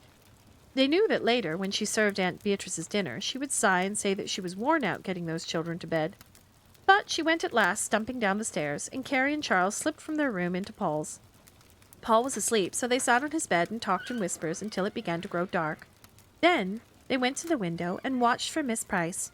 Charles was the first to spy her. Flying low in the shadows of the cedars, the broomstick had a slightly overloaded look and swayed against the windowsill as a dinghy bumps against the ship's side. It was difficult getting Miss Price in at the window. She was carrying a string bag, a book, and an umbrella, and she dared not let go of the broomstick until her legs were safely over the sill. She knocked her hat off on the lower part of the sash, and Carrie, picking it up, found that it was a sun helmet. "My father's," exclaimed Miss Price in a loud whisper, panting after her exertions. "The one he had in 1999. It has mosquito netting on the brim." Carrie peered at it dimly in the fading light as it swung upon her finger. It smelled strongly of naphtha. "I don't think there are any mosquitoes in the South Sea," she whispered back. "Well," replied Miss Price briskly, tying the string bag to the foot of the bed with Paul's dressing-gown cord. "Prevention is better than cure. Better slip the umbrella under the mattress, Charles. And my book, too, please." It was so dark now that they could hardly see each other's faces. There was no moon, and the cedar boughs were but dim shadows against the grey sky. Carrie wondered suddenly whether they ought to have dressed again.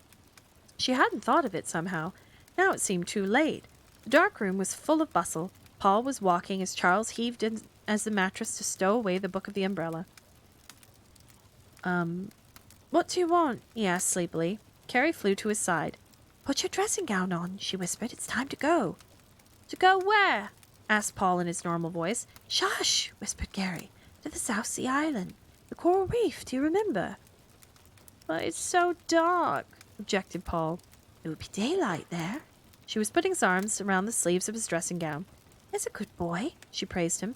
"You've got to say, 'I wish to go to Uepe.' Here's your net and bucket and spade. I'll take them for you. Kneel up, Paul." Paul knelt up, facing the head of the bed. Miss Price was firmly tucking in the blankets. She laid her broomstick under the eiderdown. Then they all took their places. Miss Price sat next to Paul, and Charles and Carrie held on at the foot. Paul put his hands on the knob. Then he turned round. "It makes me feel sick when the bed goes," he announced. "Oh, Paul," whispered Carrie. "It's only a minute. You can bear it. Miss Price has a nice picnic in her bag," she added as an inducement. "Go on, twist." Paul twisted. The bed gave a sickening lurch. The night seemed to turn blue, a blue that glittered like a flying tinsel ribbon, a rushing, shimmering blue turning to gold, to light, to heat, to blinding sunshine. Sand flew stinging past their faces as the bed skidded, then bumped, then stopped. They had arrived. Chapter 8, The Island of Uepe. I am mildly concerned that they are going to run into some, like, quote-unquote savages. You know what I mean? But we'll see. Let's see how it goes. So far, some of these books have been a little difficult to parse. The focus was on Angela Lansbury and Mr. Banks. Yeah, whose name I always forget his name too. England isn't good about that. Yeah, Peter Pan. Yeah, exactly. Carrie's first thought was that... Chapter 8, The Island of Uepe. Carrie's first thought was that she wished she had brought her hat. The white sand flung back the dazzling glare of the sunlight in such a way that she had to screw up her eyes to see. The bed had done its best for them. It had set them down on the very tip of a horseshoe-shaped reef. They found themselves on a thin strip of fine white sand, held in place by walls of pitted coral. It was almost like being on a ship. In the distance, across a lagoon of dazzling blue sea, they could see the other tip of the horseshoe. In between, a mile or so away, where the front of the horseshoe might be, were trees and low hills. In among the rocks which formed the coral walls of their narrow strip of land were clear pools in which glimmered seaweed of lovely colors, sea anemones, and transparent fish. And the sand was as smooth and fine and white as icing sugar. They had never seen sand like it. There were 4 great scrapes in it where the bed had come to rest, but beyond that, not a footmark or a ripple. Charles kicked off his bedroom slippers and let his bare feet sink into the warm crust. It spurted up between his toes. "Gosh!" he said happily. Carrie peered over at the lagoon. It was deep and clear. They could see strange fish swimming through the sunlit water. How lovely! Exclaimed Carrie. How wonderful! Do let's go and explore. Out at sea, between the 2 points of the horseshoe, great waves rolled up and broke into swirls of spray, spreading their foam into the smooth surface of the lagoon. Lilo's glaring at one of the foster cats again. Oh no. Miss Price was unpacking. She took 4 bottles of ginger pop out of the string bag and placed them in a pool to keep cool. The rest of the food, the hard-boiled eggs and the sandwiches, she put under the bed in the shade. You 2 big ones can explore, she announced, but I'm going to sit here in the sun. She retrieved her umbrella, her book, and the broomstick. Then, sitting down on the sand with her back against the bed, she methodically removed her shoes and stockings. Miss Price's feet, Carrie noticed, were as pink and knobbly as her hands. Can we bathe? Asked Charles. Miss Price adjusted her sun helmet and put up the umbrella. If you brought your bathing suits, she said amiably, opening her book. We haven't. We didn't think of it. Then why ask? Said Miss Price. Charles and Carrie looked at each other. Both had the same thought, but neither spoke. You can paddle, went on Miss Price, relenting a little, and explore. I'll take care of Paul. Paul, on the bed, was leaning over Miss Price's shoulder, examining her book. Chapter 6, he read aloud slowly. Another man's wife.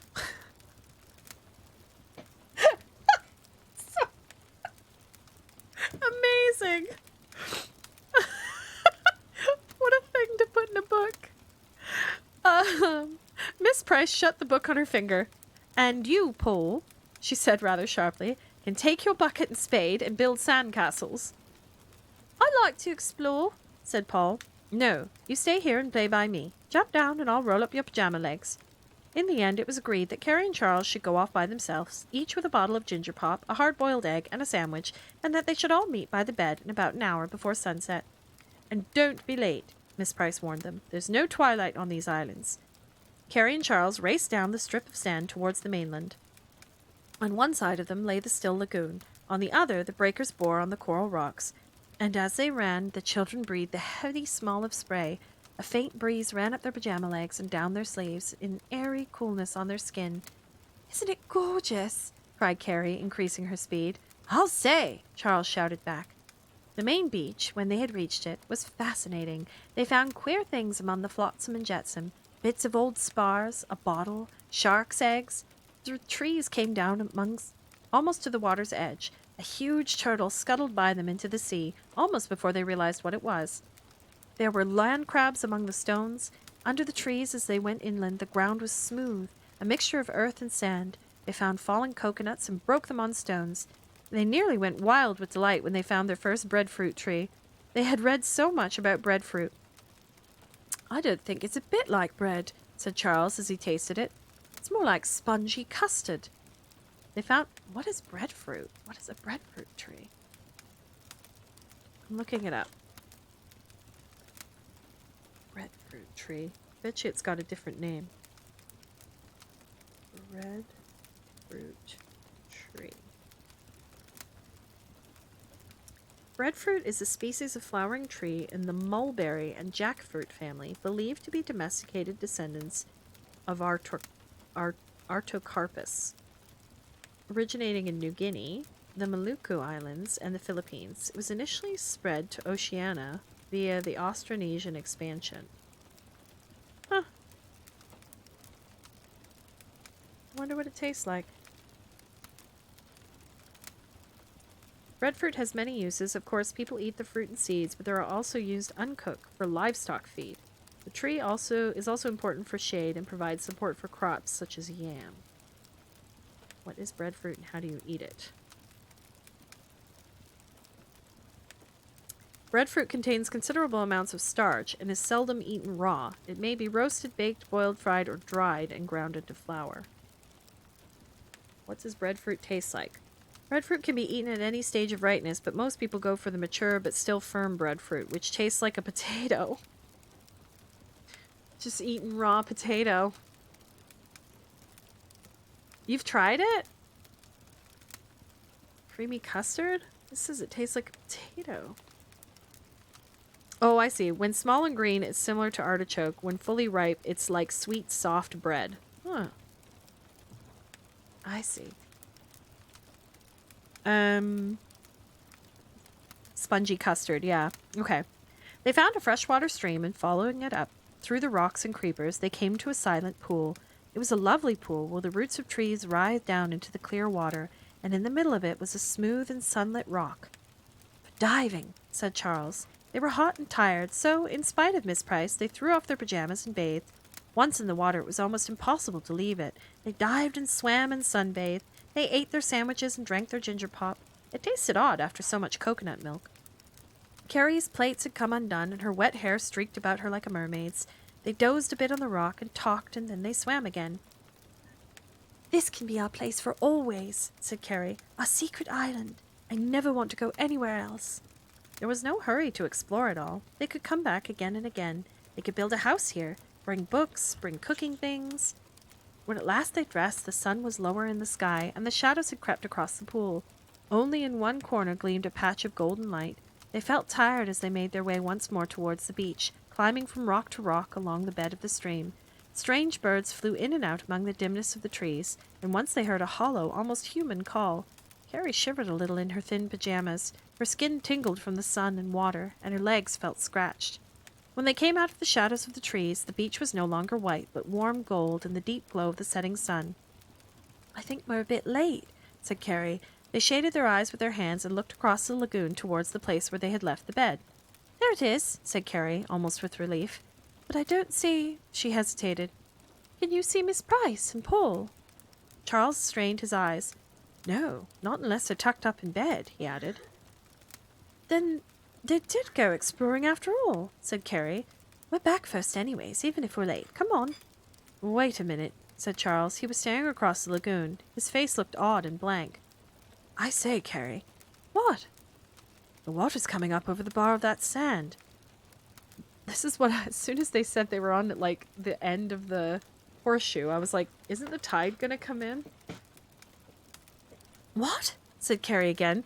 She followed the direction of his eyes. Smooth rollers were pouring over what had been their path, the spit of sand and coral along which they had raced so gaily that morning, smooth, combed-looking rollers that poured into the smoothness of the lagoon, breaking a little where the coral ridge had held the sand. The bed, black against the glittering sea, stood as they had left it on a rising slope, an island cut off. Carrie's face in that golden light looked expressionless and strange. They were silent, staring out across the water. "Could you swim the lagoon?" asked Charles after a moment. Carrie swallowed. "I don't know," she said huskily. "We might try it," Charles suggested rather uncertainly. "What about Paul and Miss Price?" Carrie reminded him. "They may be tucked up in bed." Charles screwed up his eyes. "It's impossible to see from here." "You'd see a lump or something. The outline of the bed looks too thin." "Oh dear, Charles." Carrie burst out unhappily. "It'll be dark soon." "Carrie!" cried Charles suddenly. She wheeled around, frightened by the note in his voice. He was looking up the beach towards the shadow of the trees. 3 figures stood there, silent, and none of them was Miss Price or Paul. 3 dark figures, so still that at first Carrie thought they could not be human. Then she shrieked. Here we go. "Cannibals!" she cried and ran towards the sea. She did not stop to see if Charles was following her. Oh, just a second.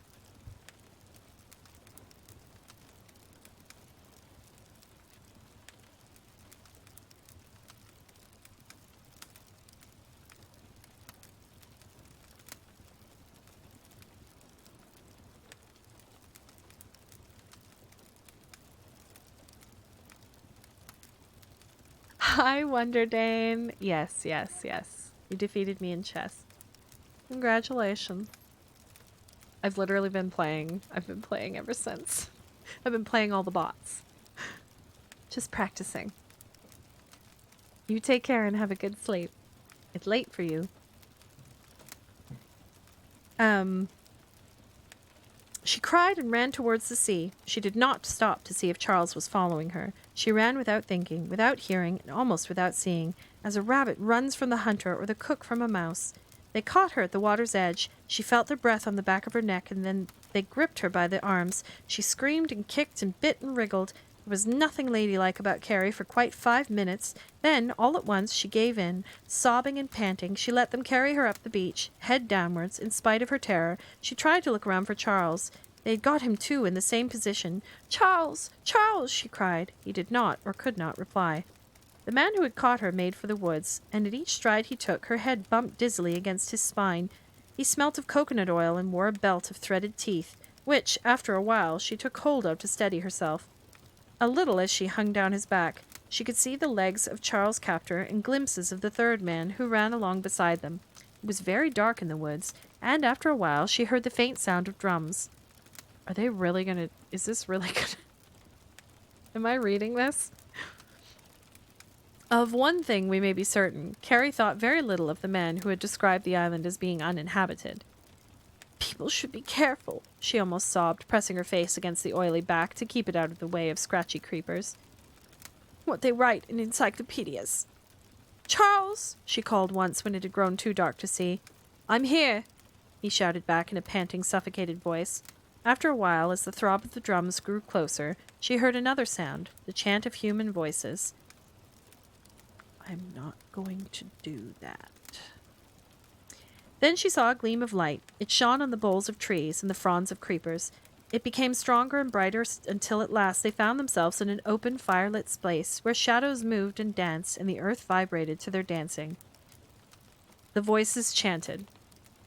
It seemed to Carrie, from what she could see in her upside-down position, that they had broken through the ring of dancers because the firelight shone straight in her eyes, and the voices, without changing the tune, swelled to a shout of pleased surprise.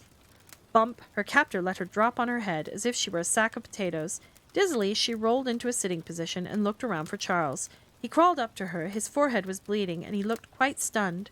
Suddenly, something pulled her hair. She jumped as if a snake had bitten her. She turned, and there was Paul. He looked very dirty. She could see that even by firelight. But he was smiling and saying something that she couldn't hear because of the noise of the drums and voices. "Paul!" she cried, and suddenly she felt less frightened. "Where's Miss Price?" Paul pointed. It was the easiest way. There sat poor Miss Price in the very middle of the circle. She was trussed up like a chicken, tied hand and foot with creepers. She still wore her sun helmet and a pair of dark glasses which glinted in the firelight. Paul was shouting something in Carrie's ear. She leaned closer. "I'm going to guess they replaced it with the Isle of Naboombu." Yeah, I'm going to make the same guess. "They're going to eat us," Paul was saying. "They've got the pot back there. They're cannibals." Carrie marveled at Paul's cheerfulness. Perhaps he imagines it's a dream, she thought wonderingly. The dance began to quicken. The writhing bodies twisted and swayed. The voices became babbling, so that the chanting became one word, and the drums increased their speed to a single humming note. There was a sudden shout, then the dance stopped. There was a shuffling of feet, then silence. Paul crept up between Charles and Carrie. Carrie took his hand. The dancers stood quite still, like statues. They all looked inward, towards the children. Carrie never knew what made her do it, but after a moment's hesitation, she let go Paul's hand, it began to clap. Charles followed suit, and Paul joined in, enthusiastically, as if he were at the theater. The dancers smiled and looked quite shy. Then there was a mumble of unintelligible conversation, and everybody sat down cross-legged like Boy Scouts round a campfire. Miss Price was in the middle of the circle, and nearest to the fire. The 3 children were grouped together, a little to one side. After a moment, there was a rattle of drums. The circle of eyes turned expectantly towards a path that wound between the trees, and there was a weird, inhuman shout, and a curious figure whirled into the firelight as if it had a face, you couldn't see it for paint. Daubs of scarlet and white hid the features. A great tail of shimmering feathers was attached to his belt at the back, and as he whirled about, it shook as if he wagged it. He wore anklets of monkey's fur, and in one hand he carried a shin bone, and in the other, of all things, Miss Price's broomstick. Oh, God. There are so many stereotypes happening. I feel like I should have a disclaimer like Disney puts before, like, their older movies, like Dumbo, where it's like, this was written in a time that was not culturally sensitive. "It's the witch doctor," said Charles in Carrie's ear. Carrie shivered, looking round at the seated dancers. It seemed as if they had all drawn into themselves, as if they too were afraid. The weird object, his legs apart and knees bent, came jumping toward Miss Price. Every jump or so he would whirl completely around. Each time he shook his feathers, Paul laughed. Be quiet, Paul, Carrie urged him. You'll make him angry. And Paul put his hand over his mouth, but he laughed just the same. At last the witch doctor stopped just in front of Miss Price. He threw back his head and made a weird howl, a howl which seemed to echo across the island. Miss Price looked back at him through her dark glasses. The children could not see her expression. Suddenly, after a moment, there was another howl, higher, weirder, more piercing. The witch doctor lowered the broomstick. There was something about his attitude which seemed bewildered. Suddenly, Carrie laughed. She gripped her hands together. Charles, she whispered excitedly, Miss Price did it. She did that last one. The witch doctor recovered from his surprise. He gave 2 jumps in the air, and then he howled again. It was a howl to end all howls. It went on and on. Carrie imagined it echoing out across the reef, across the lagoon, across the darkening sea. Then the witch doctor stopped. He stared at Miss Price. He seemed to be saying, "Beat that if you can." Miss Price moistened her lips. She wriggled her shoulders as if her bonds constraining her. Then she pursed up her mouth. This time was a whistle. A whistle so agonizingly piercing that it hurt one to hear it. It was like a steam engine in anguish, a needlepoint of aching shrillness. The audience began to move. Carrie gasped, and the witch doctor clapped his hands to his ears and hopped round as if he were in pain. When it stopped, there was a murmur among the dancers. The witch doctor swung round. He glared at them angrily. "Huh!" he grunted, and approached Miss Price once more. She looked back at him impassively. The dark glasses were a great help. Carrie crossed her thumbs. She remembered all Miss Price had said in the garden about how few spells she knew by heart, how everything went out of her head if she were fussed, how you had to have something to turn into something and something to turn it with. Oh, Miss Price, she breathed. Miss Price. As people call the names of their side at a football match. The witch doctor held up the broomstick. With a twist, he flung it into the air. It circled up into the darkness and came down, turning slowly. He caught it with his other hand, without looking at it. There was a murmur of approbation among the crowd. They thought that was clever. The witch doctor did a few satisfied jumps. Miss Price laughed. Good, thought Carrie. She isn't fussed. The witch doctor glared at her. She sat quite still, curiously still, thought Carrie, but something was happening. The children stared hard. There was a space between Miss Price and the ground, a space which grew. Miss Price, still in a sitting position, had risen 3 feet in the air. There was a murmur of amazement. Miss Price held her position. Carrie could see her teeth were clenched and her face had become red. Go it, Miss Price, she murmured. Hold it. She gripped Charles' arm. Miss Price came down, plonk, rather suddenly. From her pained expression, Carrie guessed she had bitten her tongue, but the shock had broken the creepers which bound her hands. Miss Price put her fingers in her mouth as if to feel if her tongue were still there. Then she rubbed her wrists and glanced sideways at the children. The witch doctor did a few wild turns round the circle. He leapt into the air. He shouted. He twirled the broomstick. Carrie noticed that every time he came too near the audience, they shrunk back a little. When he felt the onlookers were sufficiently subdued and suitably impressed, he stopped his caperings and flung Miss Price's broomstick away from him. He then sat down on his heels and stared at the broomstick. Nothing seemed to happen. The man was still, and so was the broomstick. But there was a waiting feeling in the air, something that prevented Carrie from turning her eyes away towards Miss Price. "Look," said Charles suddenly. There was a gasp among the spectators, an amazed murmur. The broomstick was moving in little jerks, as if pulled by a string, towards the witch doctor. "Goodness," said Charles. A funny feeling was creeping down his spine. This stirred him more than anything Miss Price had done. Miss Price, too, leaned forward. She pushed her dark glasses up on her forehead. Carrie could see her expression. It was the face of one who was deeply and absorbedly interested. Steadily, the broomstick moved on towards the witch doctor, who sat as still as a statue made of stone. Silently, he seemed to be calling it. If there had been pins on the island, you could have heard one drop. Miss Price stared a little longer at the broomstick, and then she pulled her glasses down over her eyes again and bent her head. She looked almost as though she had fallen into a doze. The broomstick stopped within a few feet of the witch doctor. It moved no further. After a moment, the witch doctor raised his head. He looked round the circle, and then he looked back again at Miss Price. She still sat with her head sunk forward on her chest. The witch doctor edged himself forward on his behind, a little closer to the broomstick. "Cheating," whispered Carrie furiously. The broomstick again began to move, but this time it moved away from the witch doctor. Not in little jerks, but steadily, surely, it slid towards Miss Price. The witch doctor hurriedly resumed his old position. The broomstick stopped. "Oh dear!" exclaimed Carrie. "I can't bear it." Then, reluctantly, in jerks, it began to move once more towards the witch doctor. Miss Price bent her head still lower and clenched her hands. Carrie could see her knuckles shining in the firelight. The broomstick hesitated. Then, with a rush, it slid across the sandy ground straight into Miss Price's lap. She gripped it firmly. She threw up her head. The witch doctor leapt to his feet. He gave 3 jumps, one awful howl, and moved towards Miss Price. In his hand gleamed something long and sharp. Gripping the broomstick, Miss Price faced him sternly. Her feet were tied. She could not move. Carrie cried out and hid her eyes, but Paul, sitting up on his heels, shouted excitedly, "A frog! A yellow frog! Miss Price, you did that lying down!" Miss Price glanced at Paul, a sideways thankful look. She gasped. Then she held out her 2 arms towards the witch doctor, as if to ward him off with the broomstick.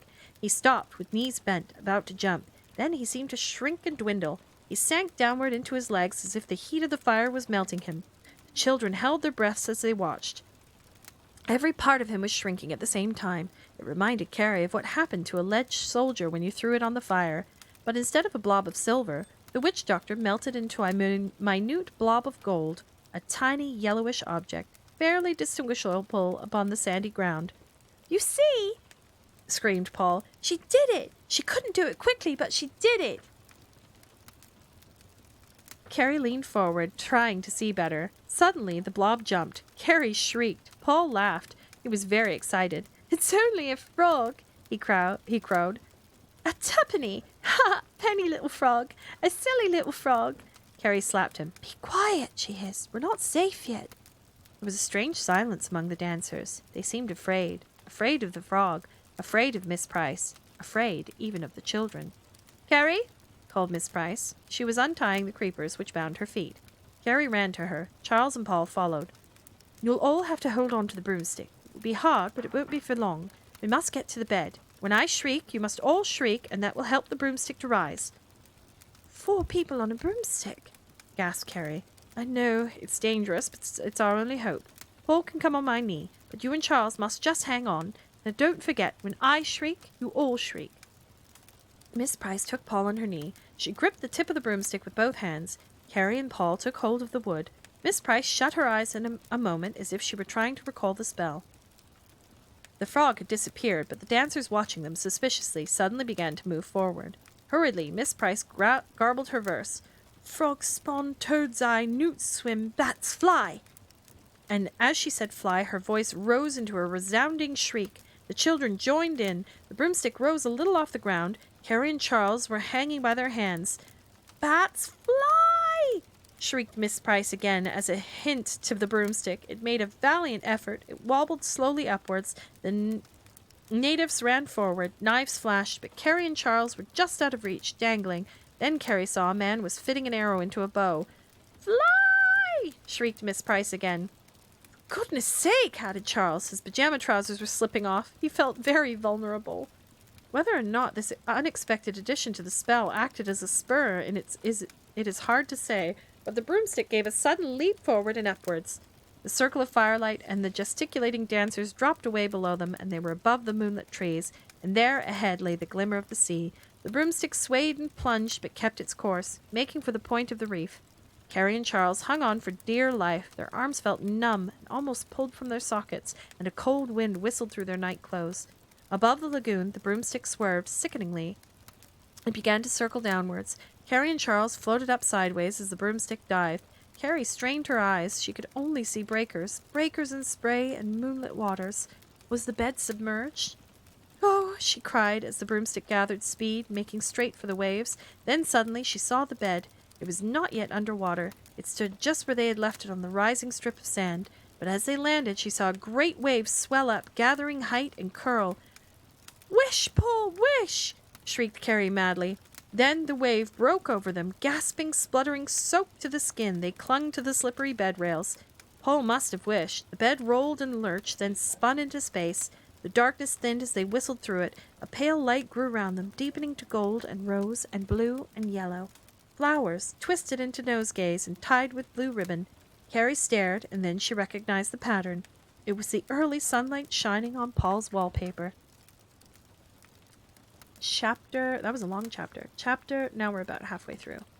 I think this is chapter 9. They were home, but what a mess. All their pajamas were ragged and dirty, their dressing gowns lost, and the bed was soaked. Poor Miss Price was a sorry sight. Her sun helmet was soft and soggy, she had no shoes or stockings, and her coat and skirt dripped puddles on the floor. Of her belongings, all she had left was the broomstick. Haggardly, she peered out of the window. "Oh, it's too light to fly," she mutters. Then an awful thought seemed to strike her. "Must be after 9 o'clock." She sat down limply on a chair, and as she sat, she squelched. "Goodness me, Carrie, here's a nice to-do." Charles went to the window. It was open just as they had left it. "There's no one about," he said. "Just use the broomstick as far as the ground and then make a run for it."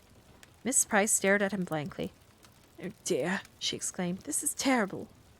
"Yes, Miss Price, you must," urged Carrie. "Make a run for it." Miss Price looked at her naked, bony feet. "If I should meet the gardener," she pointed out helplessly. "You must risk it," said Carrie. "Listen," whispered Charles, raising his head. Yes, unmistakably there were footsteps coming upstairs. "Quick, Miss Price!" Carrie pushed the broomstick into Miss Price's unwilling hand. They helped her over the sill. "Oh dear," Miss Price muttered to herself as gingerly as she clung to the coping. "This is not the way to do things." "I know," whispered Carrie, giving Miss Price a little shove, "but it can't be helped." They watched Miss Price float slowly down.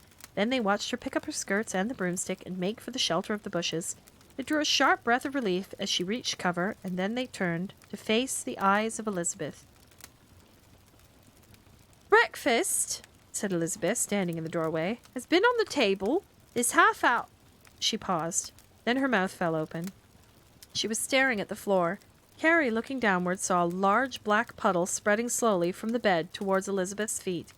Elizabeth's eyes followed the stream to its source. Her mouth opened wider, and her gaze traveled slowly from the bed to the children. It took in their appearance from top to toe, the smudged faces, the wet hair, the peeling noses, the torn pajamas clinging limply to the sun-scorched limbs. "Well," said Elizabeth slowly, "I never—" Then she shut her mouth with a snap. Her eyes glared. Color mounted slowly to her pallid cheeks. "This," said Elizabeth, "is the end." Deliberately, she looked round once more. She picked up a corner of the eiderdown. It was dark red instead of pale pink. It hung heavily between her thumb and forefinger. Regular clock-like drips drummed gently on the polished floor. She let it fall. She stared at it a moment unbelievingly. Then she once more looked at Paul and Carrie. She smiled, a grim, menacing little smile which did not reach her eyes. "All right," she said calmly, and turning, left the room. The three children stood quiet. In silence and misery they stood, while their puddles deepened round their feet, and the drips from their eiderdown ticked off the heavy seconds. At last Carrie moved. She pushed back her wet hair. "Come, Paul," she said huskily. "Let's go to the bathroom and wash."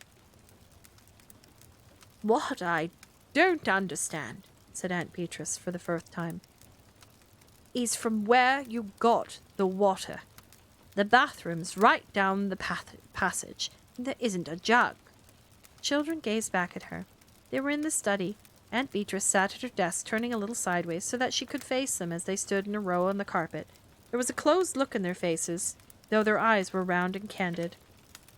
"Whatever happens," Carrie had warned them, "we mustn't give away Miss Price, except for that it doesn't matter what we say because nothing could be worse."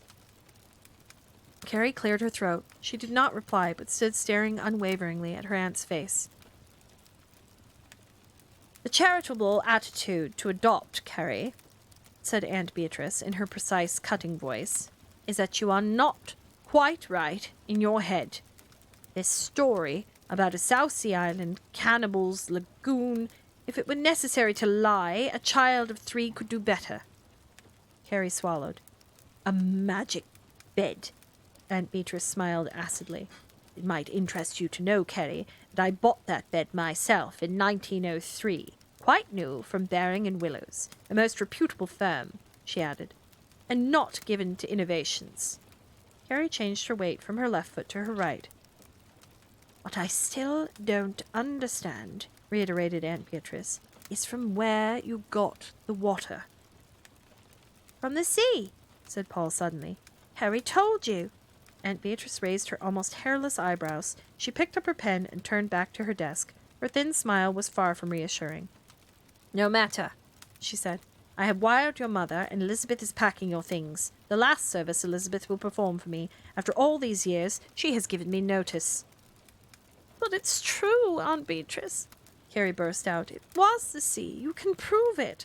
Aunt Beatrice half turned, the pen delicately suspended in her bird-like hand. How, may I ask? She inquired ironically. By licking the blanket, Aunt Beatrice, said Carrie politely. Aunt Beatrice's pink-rimmed eyes became like agates. You are not my children, she said coldly, and I am not as young as I was. There's no reason at all why I should put up with this sort of thing. Your mother, job or no job, must make other arrangements for you. I have finished. You may go. They crept to the door. At the threshold they paused. Aunt Beatrice was speaking again. As there are no taxis, she was saying, Mr. Bisselwaite, the milkman, had very kindly consented to pick you up at 11:45 at the end of the lane. Your train leaves at 12. Gently, gently, they closed the door. Chapter 10. Farewell. The milkman was late.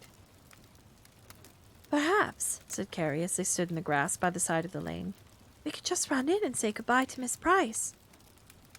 One of us had better stay, said Charles, to look after the bags and wait for the milk cart. You and Paul go. Carrie hesitated. All right, she said after a moment, and you can come along in the cart. Miss Price was in her front garden. When she saw Carrie and Paul in coats and hats, she looked surprised. She set down her wheelbarrow and waited between the shafts. Carrie ran up to her. Miss Price, she said, we're going. Going where? Asked Miss Price. Her face looked tired and rather pale except for the sunburn on the long, thin nose. Home, to London. Oh dear, said Miss Price. She looked distressed. She began to pull off her gardening gloves. It was the bed and the water and everything. We're being sent away, but we did keep our promise, Miss Price. We never told about you. Oh dear, said Miss Price again. She sat down on the edge of the wheelbarrow. Paul, very subdued, began to collect dead flower heads from the rubbish. We came to say goodbye, went on Carrie. Oh dear, said Miss Price for the third time. I feel very much to blame. We shouldn't have gone to that island, but, she went on, I thought a nice quiet day, a breath of sea air. She paused. Look, Paul broke in, a pink cabbage. Carrie looked down. There it lay among the rubbish, Miss Price's giant rosebud. Oh, Miss Price, exclaimed Carrie, staring at it. It must have weighed a couple of pounds. Miss Price colored. I've done a lot of thinking since yesterday, Carrie. I've been thinking about last night and what you said about the flower show. She glanced at Paul as if to include him in her observations. I've been thinking that magic may be a kind of cheating. It looks good to start with, but perhaps it doesn't bring good results in the end. Paul frowned. I've had wonderful results from cheating, he said stubbornly. I don't suppose I'll give it up altogether, went on Miss Price, ignoring Paul and holding on to her gentle smile. But I thought I'd try to give it up for a while. They were all silent. Oh, Miss Price, murmured Carrie rather sadly. She shared Paul's disappointment. It gets such a hold on one, said Miss Price. There was an awful pause. Paul had turned back the leaves of the pink cabbage. A sweet, dry smell of sun-warmed deadness rose from the barrel. I've decided, went on Miss Price. Oh, I'm going to sneeze. Sorry about that. Just swallow.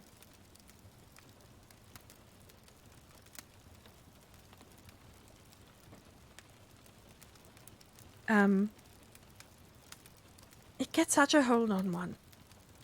I have decided, went on Miss Price, watching Paul's fingers, in future, to regard witchcraft not as a hobby, she paused, but as a weakness. Darling Miss Price, cried Carrie suddenly, you're such a good sport. She flung her arms round Miss Price's neck. She felt the wetness of a tear on Miss Price's long nose. Thank you, Miss Price, for everything, even the cannibals. Bedknobs and Broomsticks. Hey, Pasta. How's it going? It was a moving moment. Paul looked glumly, a little bewildered. He had an uneasy feeling that Miss Price was turning over a new leaf before he had finished with the old one. It was almost a relief when the milk cart rattled up to the gate. Miss Price wiped her eyes. Now you must go, she said, straightening her hat as Charles jumped down off the milk cart to shake her hand. She tried to smile. Good luck, dear children, and goodbye. Keep your warm hearts, your gentleness, and your courage. These will do, said Miss Price, sniffing audibly, just as well as magic. She turned away hurriedly, squaring her shoulders. She picked up the handles of the wheelbarrow and trundled it off towards the rubbish heap. The milkman cracked his whip and they clattered away amid the cheerful jangle of empty cans. She won't keep it up, said Paul, who, unobserved, had edged himself into the place nearest the pony.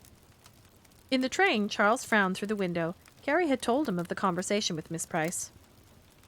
Magic may just be a weakness, he said, but it's better than some weaknesses. I know, agreed Carrie. If we still had the bed, I think I'd use it, Charles went on. Sometimes. Yes, said Carrie, just sometimes. The bed wasn't magic, put in Paul consolingly. It was only the bedknob that was magic. Well, it's the same thing, said Carrie, turning irritably from Paul, who, kneeling up on his seat, was breathing in her face. One thing's no good without the other. Couldn't you use the magic bedknob on another bed the same make?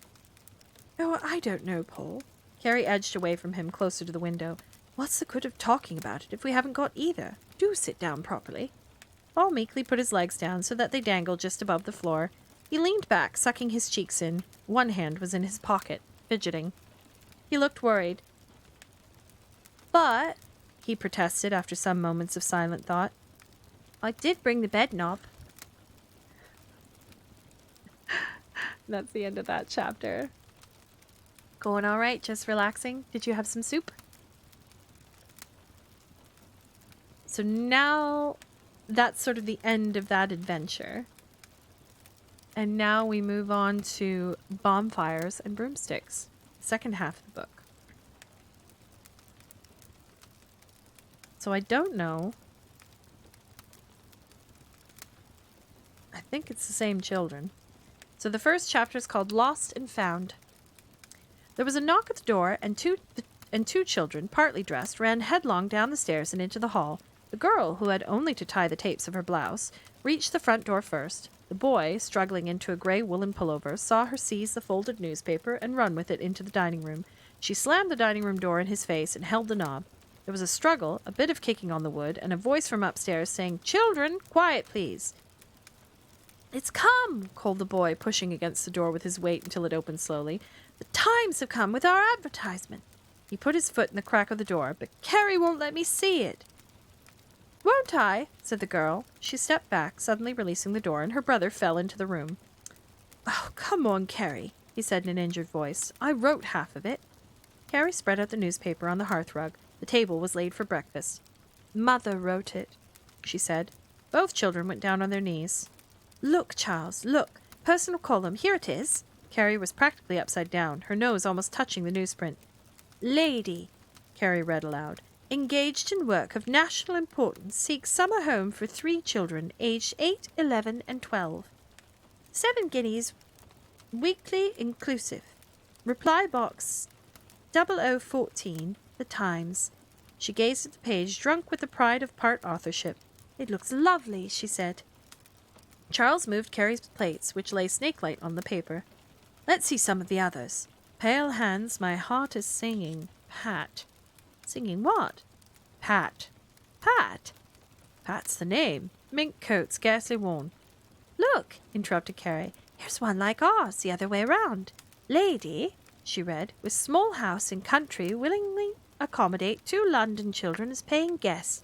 Moderate terms, highest references. Reply E. Price. Little Alders, much Frenchman beds." Carrie's voice, as she went on reading, had grown slower and more hesitating. "It's—" She stared unbelievingly at the printing words. "It's Miss Price," she said in a strange, almost frightened voice. Charles leaned over and stared at the paper. "Little Alders," he repeated wonderingly. "Was that the name of the house? I don't remember, but Miss Price. There must be heaps of Prices in Munch Fresham. But E. Price?" Carrie's eyes were open wide. Miss Price's name was Eglantine." "Was it?" It seemed to Carrie that he had become a shade of paler.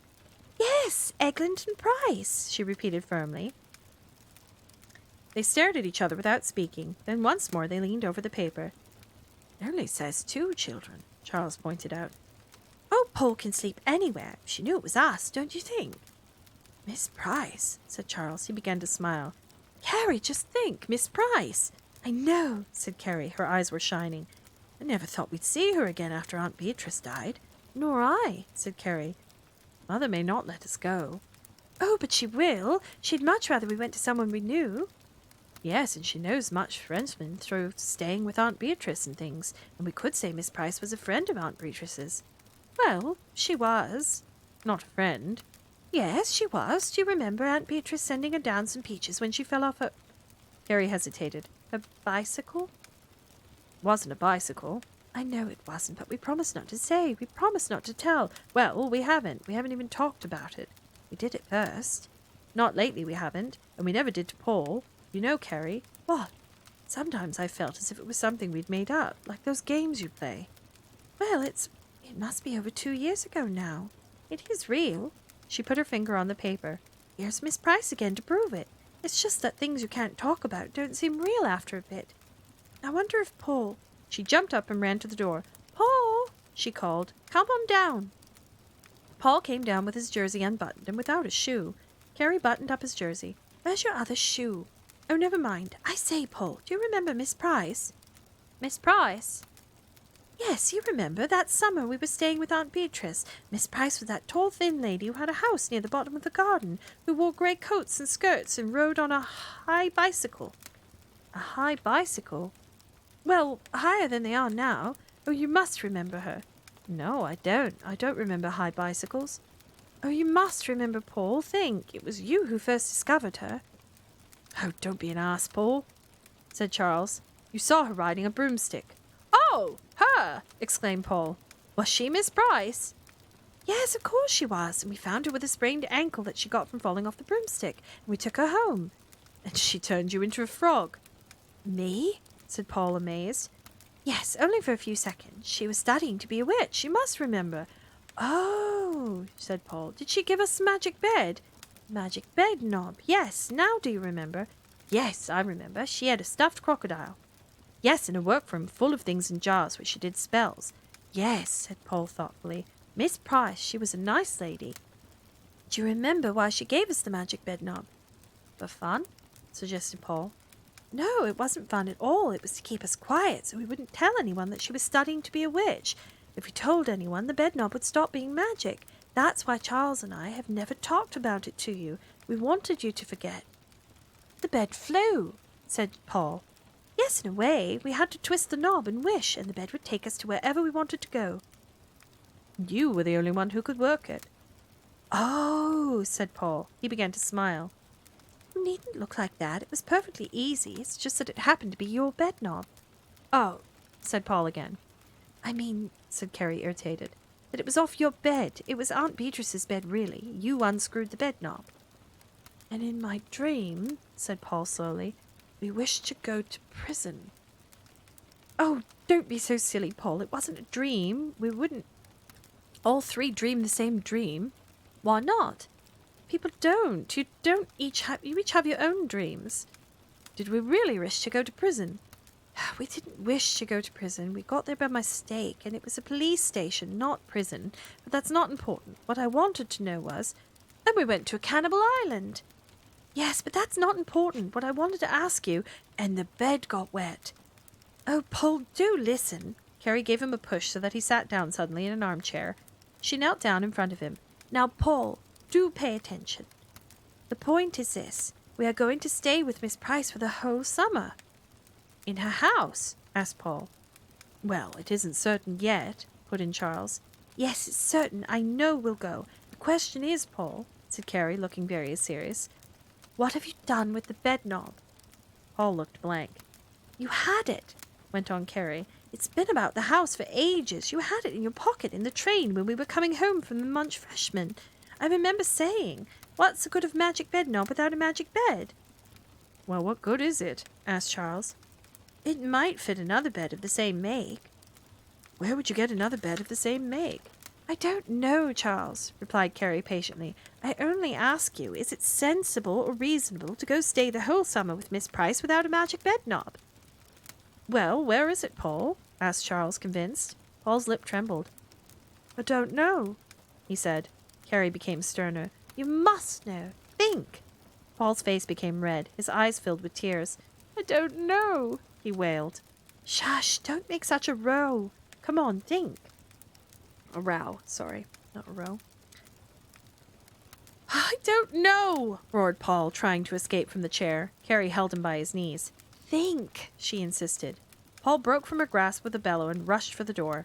At that moment, the gong rang for breakfast. Carrie got to her feet. Can't be trusted with the simplest thing, she complained bitterly. Charles was staring at the fire. One moment, he said. He turned to Carrie. There's something I think I've seen it. Let me think. It was just somewhere the other day. It was in the knife box once, said Carrie. No, it wasn't the knife box. It was... I remember seeing it there in the knife box. That's the magic bed knob. I remember thinking Paul ought to have put it away, but I wanted a knife quickly.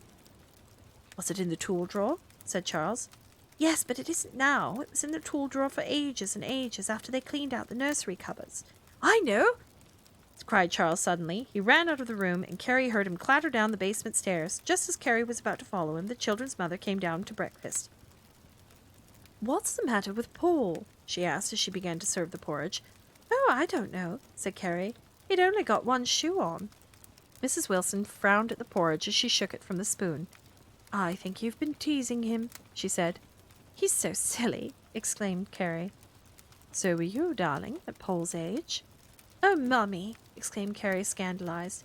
It's not like Paul. Why, Paul... At that, Charles thundered up the stairs and burst into the room. There was a plaster on his shoulder, and his face was beaming. He was rubbing something on his coat sleeve. Where was it? Asked Carrie, running to him. At the back of the broom cupboard in an old distemper tin. Let me see. She held it in her hands. It was splotched with white and rather rusty. She rubbed the white away and saw the old familiar gleam. It is it, she breathed, rubbing harder. I saw it the other day, explained Charles, when I was looking for a piece of old stair rod. Children, exclaimed Mrs. Wilson, do come and sit down. Carrie, look at your hands. What have you got hold of? Carrie looked up. It's nothing, Mummy. She was almost stuttering with happiness. It's just a thing we lost. Well, go and wash your hands and call Paul. Oh, I will, Mummy, I will, cried Carrie warmly.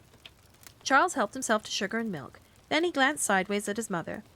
The times have come, he observed quietly. Mrs. Wilson felt a little uncertain about Miss Price. There was something odd about all this excitement over a seemingly harmless maiden lady. But to all her questions they gave the most satisfactory answers. Miss Price, quiet, elderly, a little fussy, sounded a most estimable person. Letters were exchanged and meetings were arranged. Mrs. Wilson, feeling extremely curious, snatched half an hour from her job to have tea with Miss Price at Fuller's. There, over toast and cake, though not able to discover the secret of Miss Price's peculiar charm, Mrs. Wilson's fears were laid to rest. Miss Price was just as the children had described her, reserved but friendly. She expressed a guarded fondness for the children, and her willingness to accommodate all three, provided they would be careful with her belongings and help a little in the house. How wonderful! How wonderful! Sang Carrie when she heard the news. Even Charles felt impelled to try a handstand. Paul looked dubiously from one to the other. It was not often their contortions aroused his interest. Will we sleep there, Mother? He asked from the floor. Yes, Paul, said Mrs. Wilson in a puzzled voice. Of course she will sleep there. Why? Paul began to smile. It was a slow smile which spread gradually all over his face. He turned away and began plucking at the carpet. Oh, nothing, he said. Mrs. Wilson, as she went upstairs to take off her coat, felt vaguely uneasy. So the first chapter was called Lost and Found, and then the second chapter is called And Lost Again.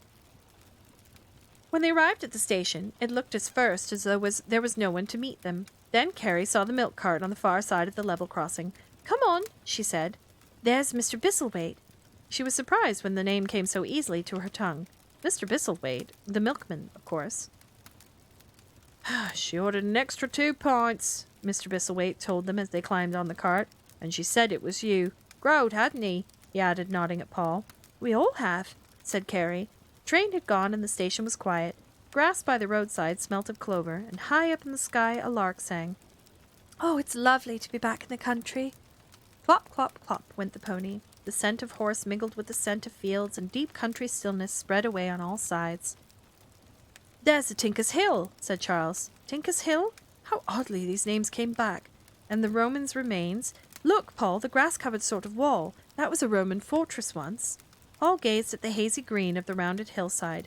It seemed to him far away, and, at the same time, quite close. It was part of the lovely dream of riding in a milk cart, part of the clip-clop of the pony's hoofs on the flinty road, part of the rhythmic rise and fall of the dusty piebald back, and the light, swift rattle of the wheels.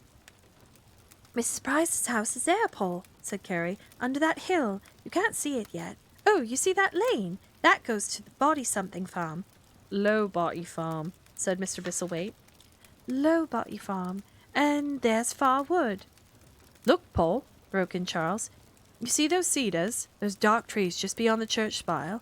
Well, Aunt Beatrice's house is in there, where we stayed last time." "The water board took it over," said Mr. Bistlethwaite. "Oh," said Carrie. "When?" About a 12-month after your aunt died." "Oh," said Carrie again. She was silent for a while, trying to imagine the dark old house without Aunt Beatrice, without the high sideboards and the heavy curtains, without the rugs and the tables and the palms and pots, without the— "Mr. Bistlethwaite," she said suddenly. "Well?" "Did the water board take the furniture?" "No, the furniture was sold." "Who to?" "Well, there was a sale, like. Dealers from London came down, and the village bought a bit. My old woman bought a roll of lino and a couple of chairs." "Oh," said Carrie. So the furniture had been sold. Someone, somewhere, all unknowingly, had bought Paul's bed, was sleeping on it at night, making it in the morning, stripping back the sheets, turning the mattress. "Was everything sold?" said Carrie. "Beds and all?" "I reckon so," said Mr. Bistlethwaite. "The water board wouldn't want no beds. Whoa there," he called, bringing the pony to a walk. "Know where you are now?" It was the lane, Miss Price's lane, that ran along the bottom of Aunt Beatrice's garden. Carrie's heart began to beat as she saw a bright cluster of rambler roses among the hawthorns of the hedge. Miss Price's Dorothy Perkins, the ones which twined across her gate. Twined across her gate, sorry. They were thicker, higher, more full of bloom than they had been before, and here was the gate, with little alders painted on it in white. She glanced at Charles. He, too, looked slightly nervous. "Well," said Mr. Bistlethwaite, as the pony came to a standstill. "Here we are. I'll give you a hand with the bags." The gate squeaked a little as they opened it, and the latch clanged. They walked as if in a dream, down the straight paved path towards the flower beds which led to the front door. It was silly, Carrie told herself, to feel afraid. The door opened before they touched the knocker, and there before them was Miss Price. It was almost a shock. Miss Price, fresh and smiling and rather flushed. "I heard the gate," she explained, taking Carrie's bag. "Well, well, well, this is nice. Careful of the step, Paul, it's just been cleaned." She was as they remembered her, and yet, as people do when you have not seen them for a long time, she seemed somehow different. But something about her long pink nose comforted Carrie suddenly. It was a kind nose, a shy nose, a nose which had a tear on the tip of it once, so long ago it seemed. It was a reassuring nose. It was Miss Price. A delicious smell of hot scones filled the little hall. Miss Price was saying things like, "Wait a minute while I get my purse. Paul, how you've grown. Put it down there, Mr. Bistlethwaite. Please, just by the clock. 3 and 6 from 10 shillings is. Paul, don't touch the barometer, dear. The nail's loose. Now, let me see." And then Mr. Bistlethwaite was gone, and the front door was closed, and there was tea in the dining room, where the square table took up all the space, and the chairs nearly touched the walls. There were scones and jelly and potted meat, and there, through the lace curtain, beyond the window, was Tinker's Hill, steeped rich in gold in the afternoon sunshine, and Carrie suddenly felt rested and happy and full of peace. After tea, Miss Price showed them their rooms. It was a small house, neither old nor new. There were brass stair rods on a Turkey carpet, and at the top of the stairs, a picture of Cherry Ripe. Carrie's room was very neat, but there were a lot of things stored there as well as the bedroom furniture. Cardboard boxes were stacked on top of the wardrobe, and a dressmaker's dummy, shaped like an hourglass, stood behind the mahogany towel rack. But there was a little jar of mignonette on the dressing table, and a spray of dog roses in a vase on the mantel shelf. Charles's room was neat too, and barer. It had an iron bed and cream-painted furniture. It had probably been a maid's room. Paul, I'm afraid, said Miss Price, must sleep on the sofa in my bedroom. You see, I only said 2 children in my advertisement, but she smiled round at them quickly and made a little nervous movement with her bony hands. I never dreamed it would be you. Weren't you surprised? Asked Carrie, coming up to her. They were standing beside Charles' bed. Yes, I was surprised. You see, I'm not very fond of strangers. I had to have someone. Why? Asked Paul. The rising cost of living, explained Miss Price vaguely. Then, in a sudden burst of frankness, it was putting in the new kitchen sink, really. Stainless steel, you know, and what with the plumbing, well, anyways, that's how it was. And on the whole, I prefer children to adults, though the times, I'm thought, might get too well brought up ones. And you got us, said Carrie. Yes, agreed Miss Price. I got you. Had we only known, she went on brightly, we could have done it all without advertising at all. Now you two had better unpack. Where are Paul's things? They are mostly in with Charles, said Carrie. Miss Price? Yes. Could we see over the rest of the house? A watchful look came over Miss Price's face. She folded her hands together and glanced down at them. You mean the kitchen and the bathroom? I mean, said Carrie. She took a deep breath. I mean your workroom. Yes, said Paul eagerly. Could we see the stuffed crocodile? Miss Price raised her eyes. There was an odd trembling look around her mouth, but her glance was quite steady. There is no stuffed crocodile, she said. Alligator, he means, put in Charles. Nor alligator, said Miss Price. There was a moment's embarrassed silence. All 3 pairs of eyes were fixed on Miss Price's face, which remained tight and stern. Oh, said Carrie in a weak voice. Miss Price cleared her throat. She looked round at them as if making up her mind. I think, she said in a thin kind of voice, it would be better if you didn't see my workroom. Oh, it would be better if you did see my workroom. She felt in the pocket of her skirt and brought out a bunch of keys. Come along, she said rather grimly. Once more, after 2 long years, they were in the dark passage by the kitchen. Once again, Miss Price was putting a key in a well-oiled lock, as if in memory of that other time. Carrie's heart began to beat harder, and she clasped her hands together as if to stop from trembling. Miss Price stood aside on the threshold. Come in, she said. Go right in. The children filed past her, and then they stood silent, gazing at the shelves. Well, exclaimed Miss Price sharply, it's very nice, isn't it? Yes, said Carrie huskily. There was no alligator, no chart of the zodiac, no exercise books, no newt's eyes, no boxes for which might have held dried mice. Instead, there was row upon row of bottled fruits and vegetables in every shade of color, from the pale jade of gooseberries to the dusky carmine of pickled cabbage. Miss Price ran her finger along the labels. Tomatoes, apple, plum, plums, greengages, elderberries. They mix very well with black currants. Don't you know that? No, said Carrie. I didn't. Red currants, sliced pears, tarragon and vine vinegar, green tomato chutney. What's this? Oh, I know. Mushrooms, ketchup. The labels come off. She held the jar to the light. Looks a bit mottled. She pushed the jar back out of sight. Some of these are last year's, she explained hastily. Red currants, loganberries, and rosehip cordial. She rubbed her hands together. Well, she said again, as if waiting for praise. Carrie swallowed. It's very nice. Paul's eyes were round and his face unhappy. Where's the crocodile? He asked bluntly. Miss Price colored. You see, Paul, Carrie came quickly to her rescue. People don't keep things for always, Paul. She glanced at the shelves. Think of the puddings. Think of the lovely, lovely puddings. Yes, said Paul. You see, Paul, said Miss Price more calmly, sometimes people do things for a bit, and then they give them up. Smoking, for instance. People often give up smoking. Paul looked bewildered. And drink? People give up drink? Paul looked still more puzzled. Miss Price smiled at him very kindly. Haven't you ever given up sugar in your tea for Lent? Paul blinked his eyes. Yes, but... You see, Paul, interrupted Carrie sharply, Miss Price has given up alligators. Come on now. She began to pull him towards the door.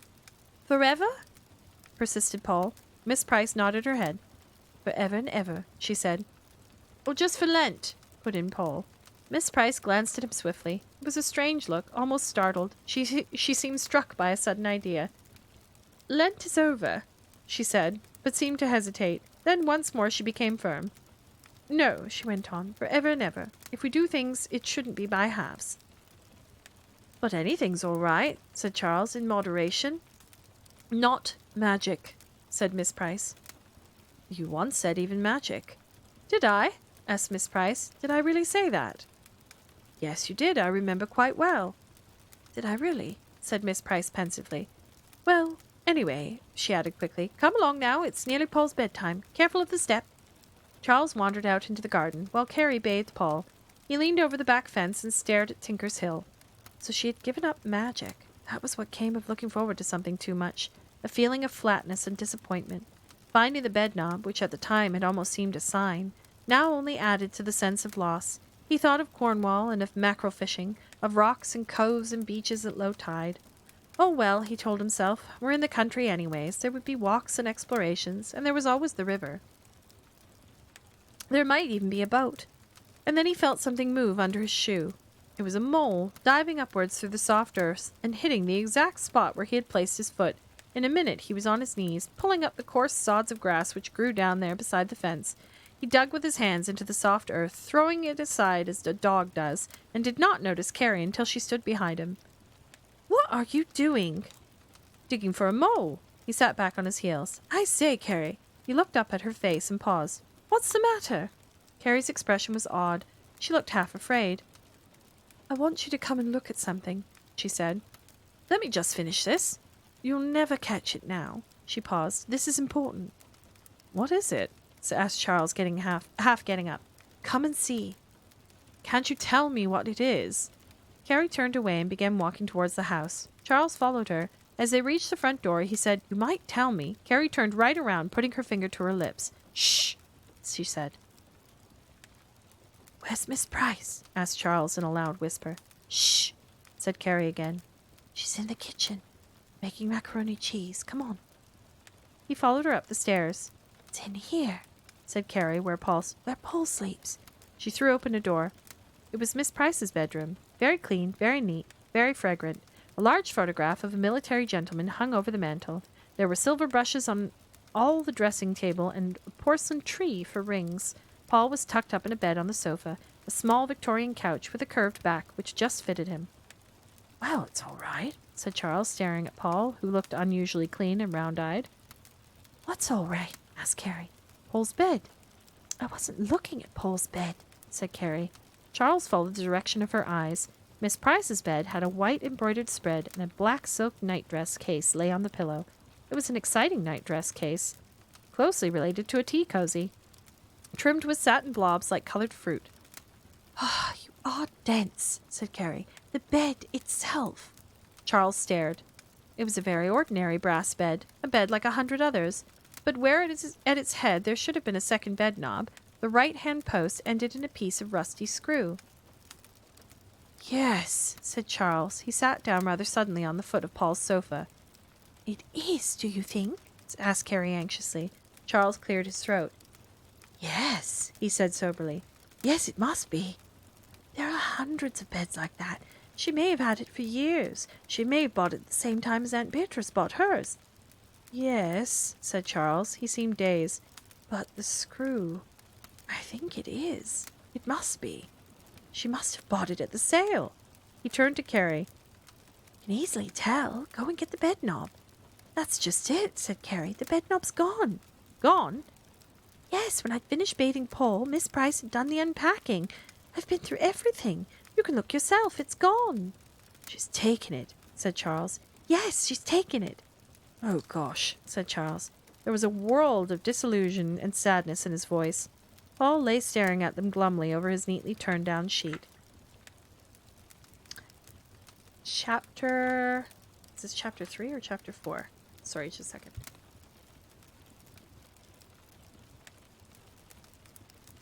Okay. In for a penny. Just checking how much we have left. Okay. Yes, now they were there. The cupboard was bare. Oh, it wasn't that she wasn't glad to see them. It wasn't that she wasn't very kind and had made up that lovely bed for Paul on the sofa in her room. It wasn't that she didn't plan delightful picnics to Peppering's Eye and Lowbody Farm and the Roman remains, and read to them at night and teach them croquet. It was just that she had given up magic. She seemed to have given up for good and all. She seemed to have forgotten that she even ever knew it. Right behind the bottled fruits in the larder, Paul did once see some pink and blue, which he thought might be the chart of the zodiac, but he didn't get a chance to look properly as the door was nearly always kept locked. All their excitement, all their planning seemed to have gone for nothing, until one day. It was Carrie's job to put the clean shoes by each person's bed at night, all ready for morning. About a week after they had arrived, when she had forgotten them the night before, she had to creep down before breakfast to fetch Paul's shoes from the scullery. As Paul slept on the sofa in Miss Price's room, it meant that Carrie had to open that door very, very quietly, so she could slip in without awakening Miss Price. Well, that was the morning when she found Miss Price's bed had gone. A faint, the very faintest, film of dust and a pair of quilted slippers marked the place where it had stood. The coverlet was neatly folded on the chest of drawers, and not another thing was out of place.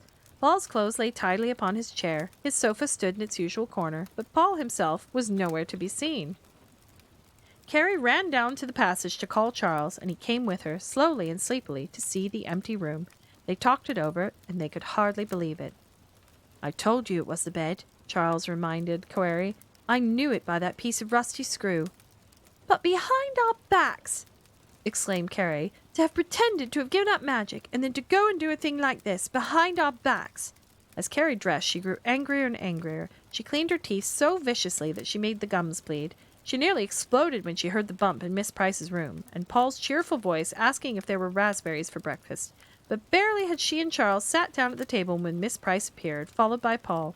Miss Price, looking brisk and neat and not at all out of the ordinary, went straight to the sideboard to serve the porridge. Paul, who looked as if he had dressed hurriedly, sidled into his place, except for his unbrushed hair and pullover back to front. He, too, looked quite normal.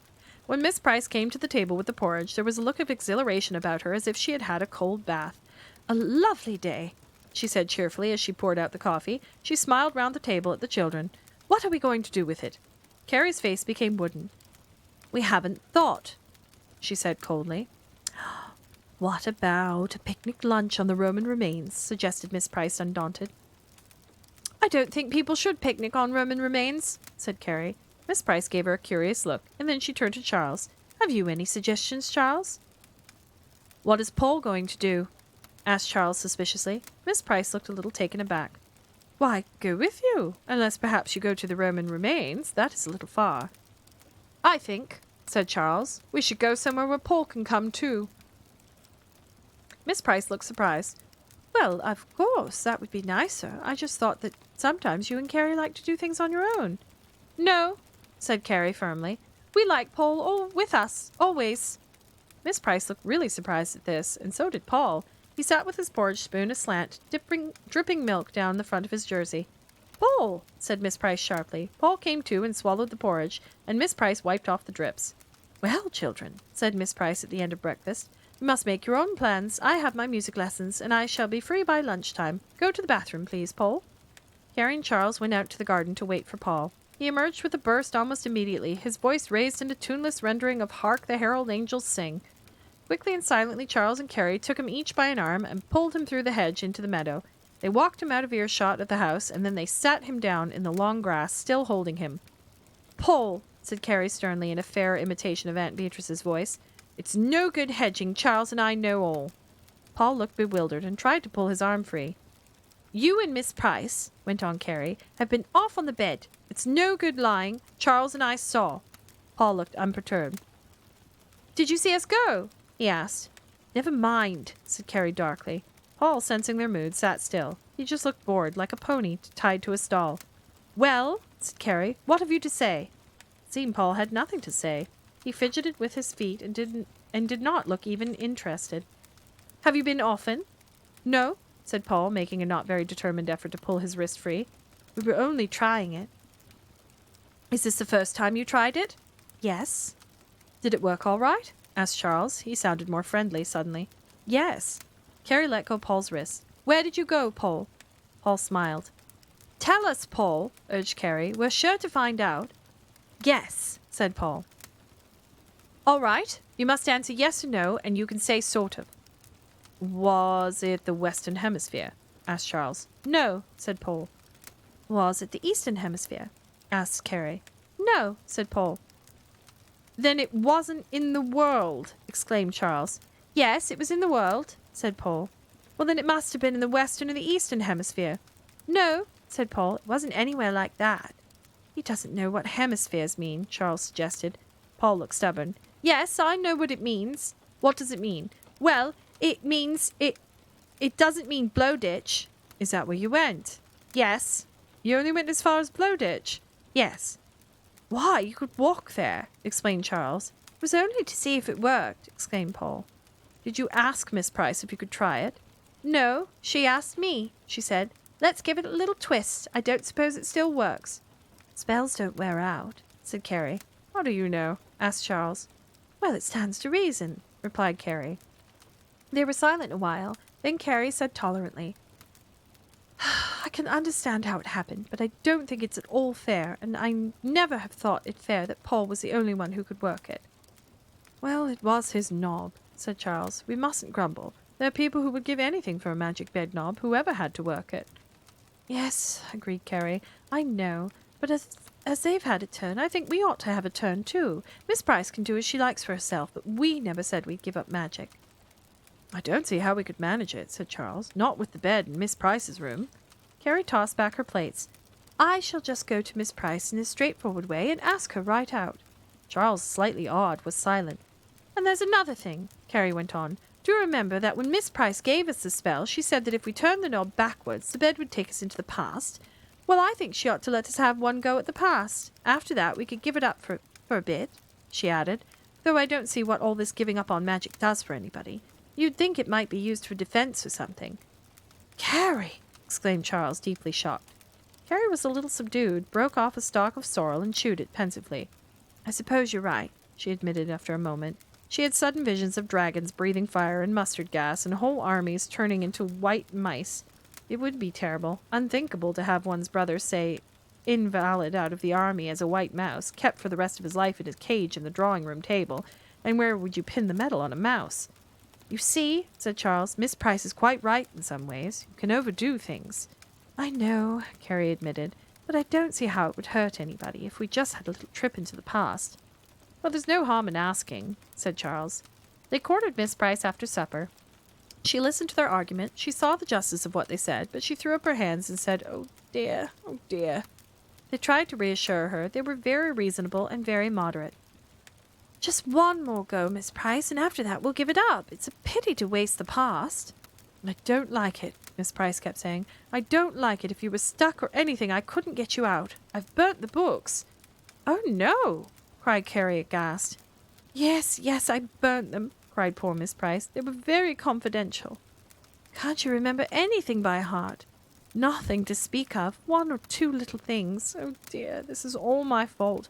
I just wanted to see, out of simple curiosity, if spells wore out. I never dreamt it would start all this up again. Please let us try, Miss Price, urged Carrie. Just this once, and we'll never ask again. We did keep our word, and you're not really keeping yours if you don't let us just try the past. We never told anyone about you being a witch, and now, if you won't let us use this spell again anyway, it wouldn't matter if we did tell. Carrie! Exclaimed Miss Price. She stood up. Her eyes gleamed strangely. Her long, thin nose suddenly seemed longer and thinner. Her chin looked sharper. Carrie drew away alarmed. Oh, Miss Price, she muttered nervously. If I thought, went on Miss Price, leaning her face closer as Carrie backed away, if for a minute I thought— You needn't think that, Carrie agitatedly. We would never tell, ever, because we promised and we like you. But, she added bravely, fair's fair. Miss Price stared at Carrie a moment or two longer. Then limply she sat down again in her chair. Her hands lay open on her lap. Tired, she seemed suddenly, and sad. Professionally speaking, she said, I'm no good. I should have put a rattling good spell on all three of you and shut you up once and for all. She sighed. Now it's too late. Nervously, Carrie took Miss Price's limp hand in hers. You needn't worry about us, she said reassuringly. You really needn't. And you were wonderful, exclaimed Charles warmly, professionally speaking. Do you really think so? Asked Miss Price uncertainly. Yes, Miss Price, we do. Yes, Miss Price, we do, affirmed Carrie. Don't be discouraged. You'll pick it all up again, easy as pie, once you set your mind to it. You think I will? Asked Miss Price wanly. You're not just saying that. I knew it, said Carrie, nodding her head. Miss Price patted her hair as if she felt it come out of place. I hope you're right, she said in her usual voice. And in the meantime, as you've had some experience, and providing you went somewhere really educational and took every precaution and were very, very careful, I don't see, she looked at them gravely, almost speculatively, and drew in her breath, how one little trip into the past could hurt anyone. The rampant irresponsibility in this book is wild. Shalaris.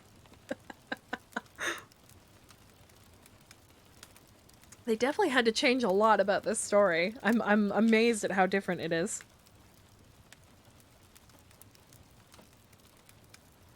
Okay. You're not going to believe the first sentence of this. Chapter 6, I think. I don't know what chapter we're on. The past. In London, during the reign of King Charles II, there lived a necromancer.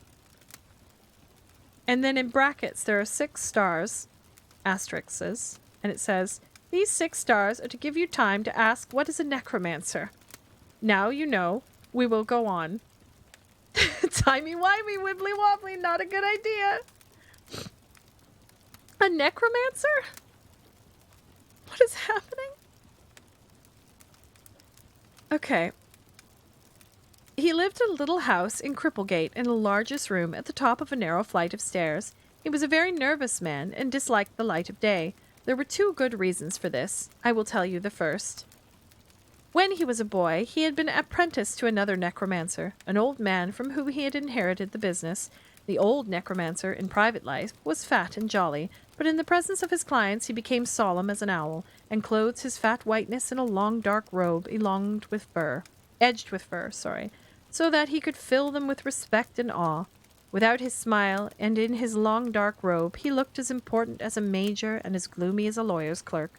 The young necromancer, whose name was Emilius Jones, worked very hard to learn his trade. It was he who had to turn out at 10 to 12 on cold moonlit nights to collect cats from graveyards and walk the lonely beaches in the grey dawn seeking 7 white stones of equal size, wet by the last wave of the neap tide. It was he who had to mash up herbs with pestle and mortar and crawl down drains after rats. The old necromancer would sit by the fire with his feet on a footstool, drinking hot sack with a dash of cinnamon, and nod his head, saying, "Well done, my boy, well done." The young necromancer would work for hours by candlelight, studying the chart of the heavens and learning to read the stars. He would twist the globe on the ebony stand until his brain too rotated on its own axis. On sweltering afternoons, he would be sent out to the country on foot to trudge through the fading heather, seeking blind worms and adders and striped snails. He had to climb belfries after bats, rob churches for tallow, and blow down glass tubes at green slime till the blood sang in his ears and his eyes bulged. And blow down glass tubes at green slime. What? Till the blood sang in his ears and his eyes bulged. When the old necromancer was dying, he sent for his assistants and said, "My boy, there is something I should tell you." Emilius folded his stained hands in his laps and dropped his tired eyes respectfully. "Yes, sir," he murmured. The old necromancer moved his head so that it fitted more comfortably into the pillow. "It's about magic," he said. "Yes, sir," replied Emilius soberly. The old necromancer smiled slyly at the carved ceiling. "There isn't such a thing." Emilius raised a pair of startled eyes. "You mean," he began. "I mean..." David Tomlinson, that is the actor's name. Thank you, Shalaris. I mean, said the old necromancer calmly, what I say. When Emilius had got over the first sentence of shock, he never completely recovered. The old necromancer went on. All the same, it's a good paying business. I've kept a wife and 5 daughters out at Deptford, whence I shall be carried tomorrow, with a carriage and 15 servants, French music teacher, and a bark on the river. 3 daughters have married well. I have 2 sons-in-law at court, and a 3rd in Lombard Street. He sighed. Your poor father, may he rest in peace, paid me handsomely for your apprenticeship. If I have been hard on you, it is from a sense of duty towards one who is no more. My affairs are in good order, my family well provided for. So, the business as it stands, and these premises, I leave to you." He folded his hands on his chest and became silent. But, stammered Emilius, "I know nothing. The love philtres—" "Colored water," said the old necromancer in a tired voice. "And foretelling the future?" "Child's play. If you don't go into details, whatever you prophesy about the future comes true sooner or later, and what doesn't come true they forget. Look solemn. Don't clean out the room more than once a year. Brush up your Latin. Oil the globe so that it spins smoothly, and may good luck attend you." That is the first reason why Emilius was a nervous type of man. The second was because of the reign of good King Charles.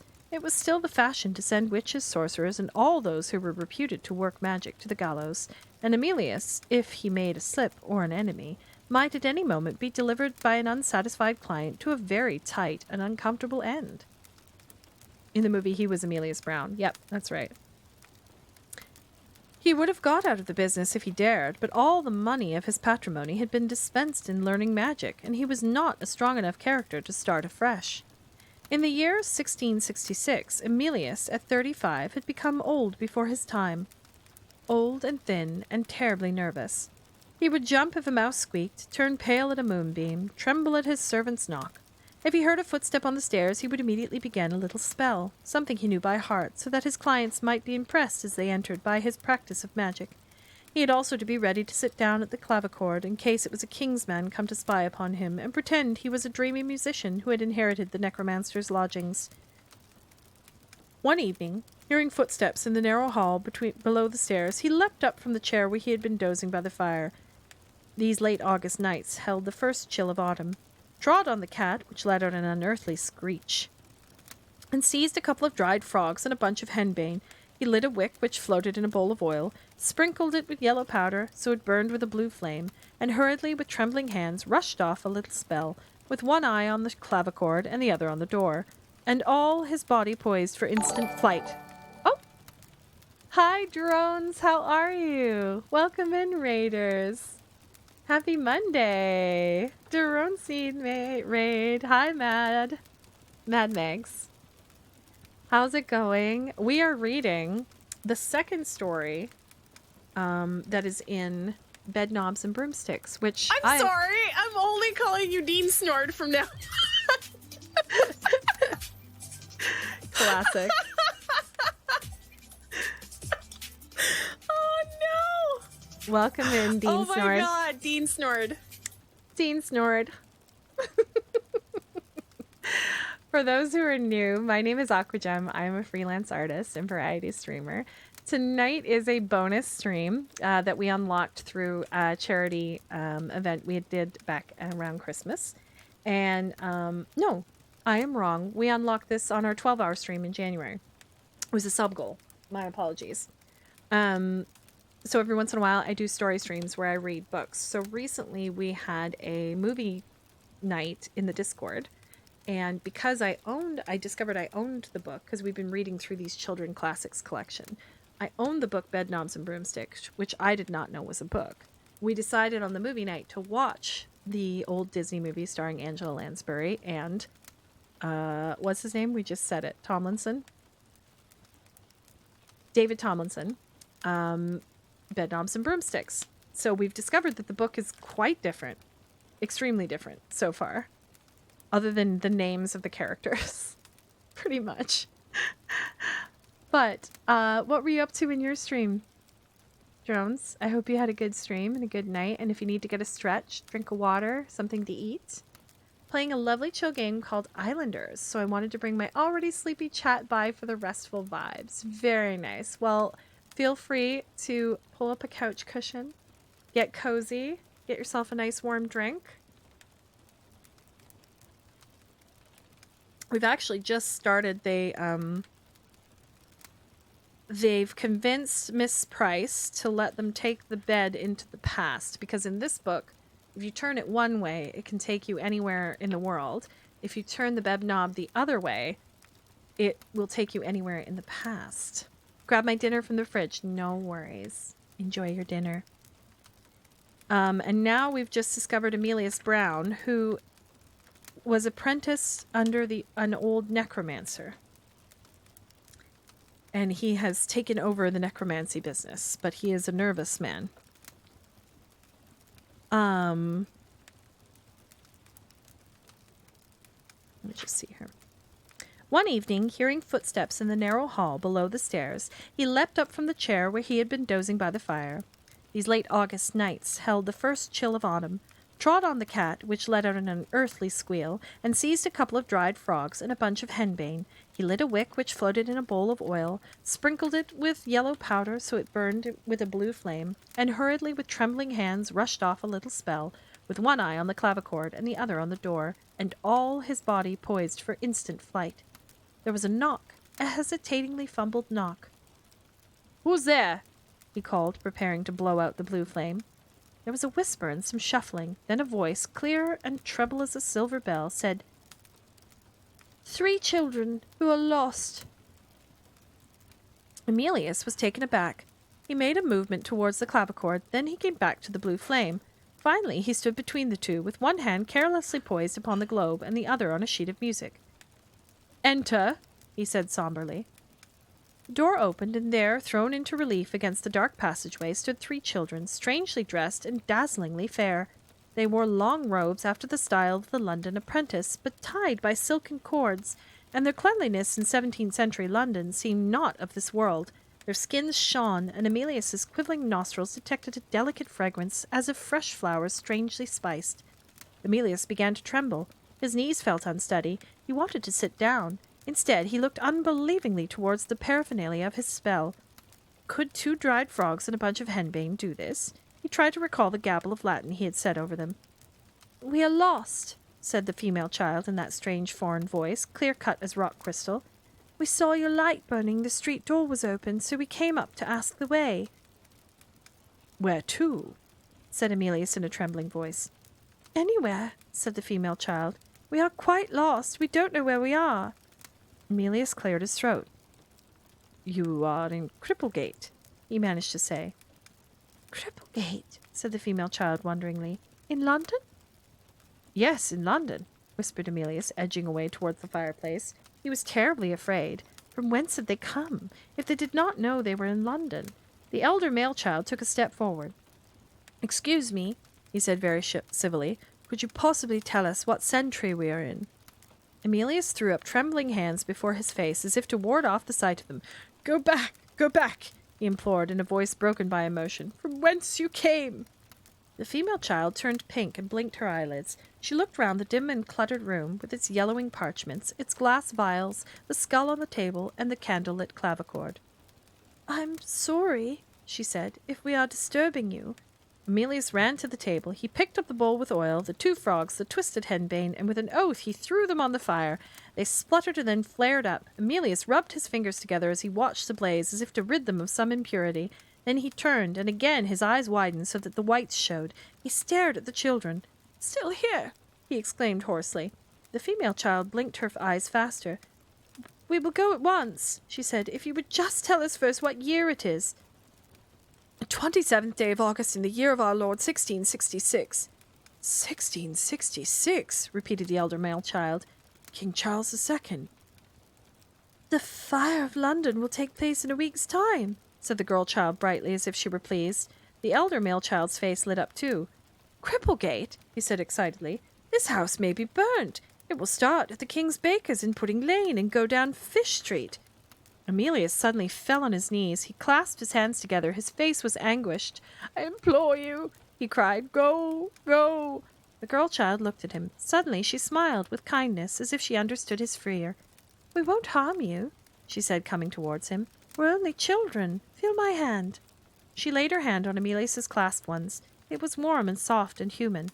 "We're only children," she repeated. "Out of the future," she added. She smiled at her companions as if she had said something clever. "Yes," said the elder boy, looking pleased and rather surprised. "That's what we are, just children out of the future." "Is that all?" said Emilius weakly. He got to his feet. He spoke rather bitterly. He felt very shaken. Now the youngest child stepped forward. He had a face like an angel, with dark gold hair above a white brow. "Could I see your stuffed alligator?" he asked politely. Emilius unhooked the stuffed alligator from the ceiling and laid it on the table without a word. Then he sat down on the chair by the fire. He was shivering a little as if with cold. What else is about to come upon us? He asked gloomily, besides the fire which will burn this house. The little girl sat down on a footstool opposite him.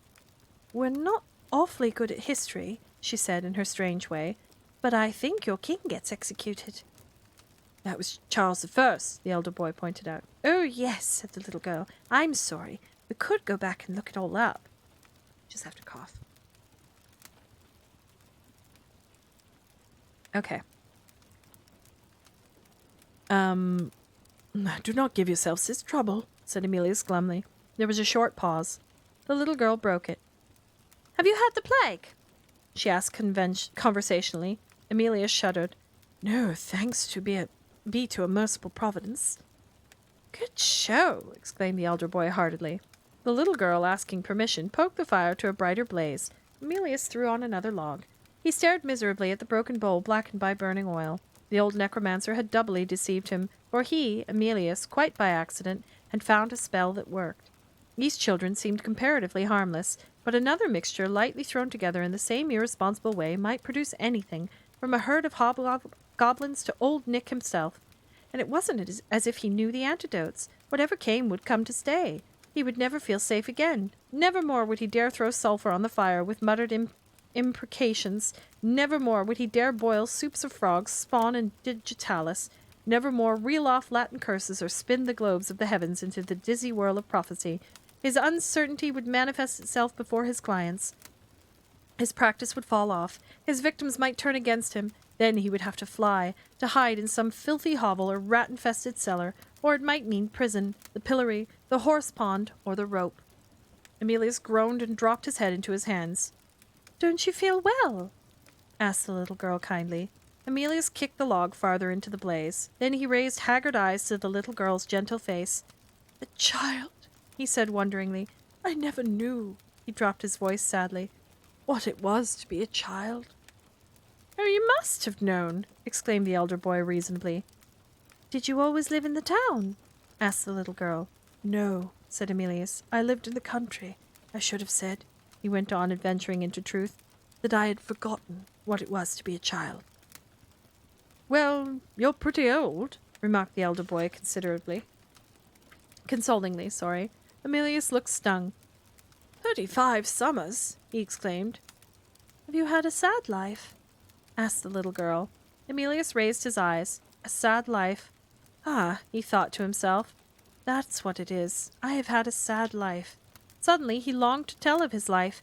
The years of fruitless labor, the dangers of his profession, its loneliness. He could talk with safety to these strange children who, if he managed to hit on the right spell, would disappear again into the future.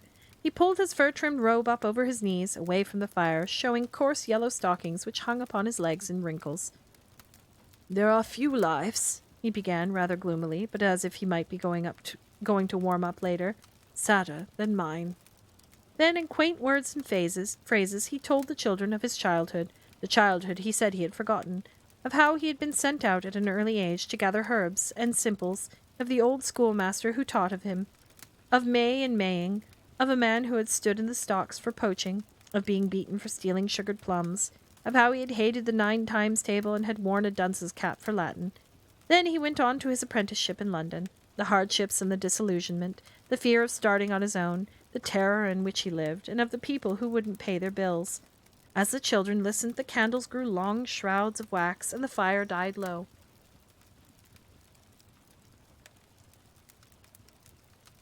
So absorbed were they in the story that they did not hear the watchman cry the hours, nor note the presence of dawn behind the curtain. "Yes," concluded Emilius with a sigh, "my father's ambition was his son's undoing. In truth, I have amassed some small store of gold, but would I had remained a simple horse doctor in the Vale of Peppering Eye." "Oh, Peppering Eye!" exclaimed the little girl. "That's close to where we're staying." "In Bedfordshire," said Emilius, his gaze still caught up in the past. Yes, near Much Frenchman. Frensham. Much Frensham, said Emilius. Market day at Much Frenchman. They were great doings. They are still, said the little girl excitedly. I dare say there are lots of new houses, but the main road doesn't go through there, so it isn't much changed. They began to exchange impressions. Emilius, it seemed, had bathed in their brook. Low Body Farm had still been called Low Body Farm. A fine new residence, Emilius called it, and he too had roamed the short grass on the tiered mound known as Roman's Remains. 5 of the clock, called the watchman as he passed below the window. And a fine, clear, windy morning. They drew back the curtains. The dim room shrank from the clear light, and dust danced golden in the sunbeams. I wish you could go back to Peppering Eye. Oh, sorry. I wish you could go back to Peppering Eye, cried the little girl. I wish you could see it as it is now. Then they, in their turn, told him of their lives, and of the magic bed. They told him how they had left the bed a few yards down the road in a walled churchyard. It was then they remembered the string bag tied fast to the bed rail with the cheese sandwiches and the thermos of hot cocoa. Emilius, his housekeeper, still being abed, was much put to it to find food, but at length he produced from the larder 2 legs of cold roast hare and a jug of beer. He was deeply relieved to hear that it was no spell of his which had called these children from the mysteries of the future. It was more than anxious to go with them to the churchyard so that he might see the bed. They set out, a strange procession, Emilius carrying the jug of beer with the hare wrapped neatly in a napkin. The yard gate was open, and there, behind the biggest tomb, they found the bed just as they had left it, with the string bag tied securely to the foot. It was there they had their early breakfast, while the hungry cats prowled round, and the city slowly woke to the clang and rumble of a 17th-century day. And it was there, without mentioning her name, that they told about Miss Price. Miss Price slept in Carrie's room the night the children were away. She had a restless night. She was not feeling at all happy about having let them go off on their own. She had been caught between 2 sets of fairness. What was fair, she thought, to the children was hardly fair to their parents. Besides, a trip into the past could not be planned with any degree of accuracy. They had seen first how many twists the bed knob allowed, and then they had made a rough calculation of period. They had aimed for the time of Queen Elizabeth, but goodness knew what they had got. Charles rather cleverly had made a scratch with a pin from the side of the knob across the crack and down the base of the screw, and when Paul twisted, he was supposed to twist until the 2 ends of the scratch met evenly. All very rough and ready, as neither Miss Price nor the children knew if the period covered by the bed knob embraced the beginning of the world or just the history of England from 1066 onwards. They had assumed the latter. "Oh dear," muttered Miss Price to herself, tossing and turning in Carrie's bed. "If they come back safe from this trip, it will be the very last I shall allow." She had tried to be careful and to make all sensible precautions. I don't understand any of this. Why wouldn't you just go with them if you were worried? Why wouldn't I don't understand. The bedclothes had been carefully folded and put away, and the mattress covered by a waterproof ground sheet. She had provided the children with a thermos of hot cocoa, bread and cheese, and a couple of hard-boiled eggs. She had given them an atlas and a pocket first aid kit. Should she have furnished them with a weapon? But what? She had no weapon in the house bearing the poker and her father's sword. "Oh dear," she muttered again, pulling the bedclothes round her head as if to shut out the persistent picture of the children timidly wandering through a bleak and savage England inhabited by Diplodocus carnegie and saber-toothed tigers, and that Neanderthal man she told herself unhappily would be utterly useless in an emergency. Toward morning she fell into a heavy sleep and was awakened by the sudden opening of the bedroom door. The bright sunshine streamed in through the partially drawn curtains, and there, at the foot of her bed, stood Carrie. "What time is it?" said Miss Price, sitting bolt upright. "It's nearly 9 o'clock. The boys are dressed. I didn't like to wake you." "Thank heaven you're back safely," exclaimed Miss Price. "You can tell me all about your adventures later. Is breakfast ready?" "Yes, and the boys have started, but—" Carrie hesitated. Miss Price, who had put her feet out of the bed, was fumbling for her slippers, looked up. "But what?" We've got to lay another place," said Carrie uncomfortably. "Another place?" "Yes, you see, we brought someone home with us." "You brought someone home?" said Miss Price slowly. "Yes, we thought you wouldn't mind, just for the day. You needn't stay the night or anything." Carrie's eyes seemed to plead with Miss Price. She grew pinker and pinker. "He?" repeated Miss Price. Yes, his name is Emilius Jones. Mr. Jones. He's a necromancer. He's awfully nice, really, underneath. Mr. Jones, echoed Miss Price. She hadn't had a man staying in the house since her father died, and that was more years ago than she cared to remember. She had forgotten all their ways, what things they liked to eat, and what subjects they liked to talk about. What did you say he was? asked Miss Price. He's just a necromancer. We thought you wouldn't mind. He lived near here once with an aunt. We thought you'd have a lot in common. Who's going to take him back? Asked Miss Price. She frowned.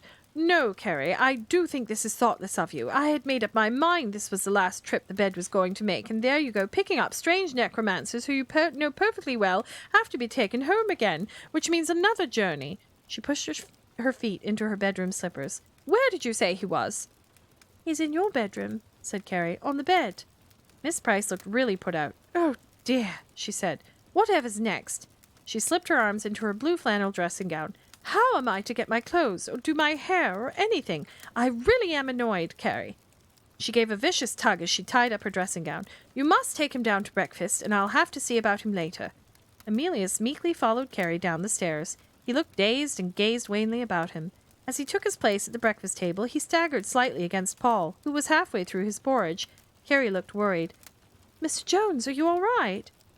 Yes, I am well enough. 1940s sensibilities were something. I know, right? She's like, I can't even deal with this man until I've got my clothes.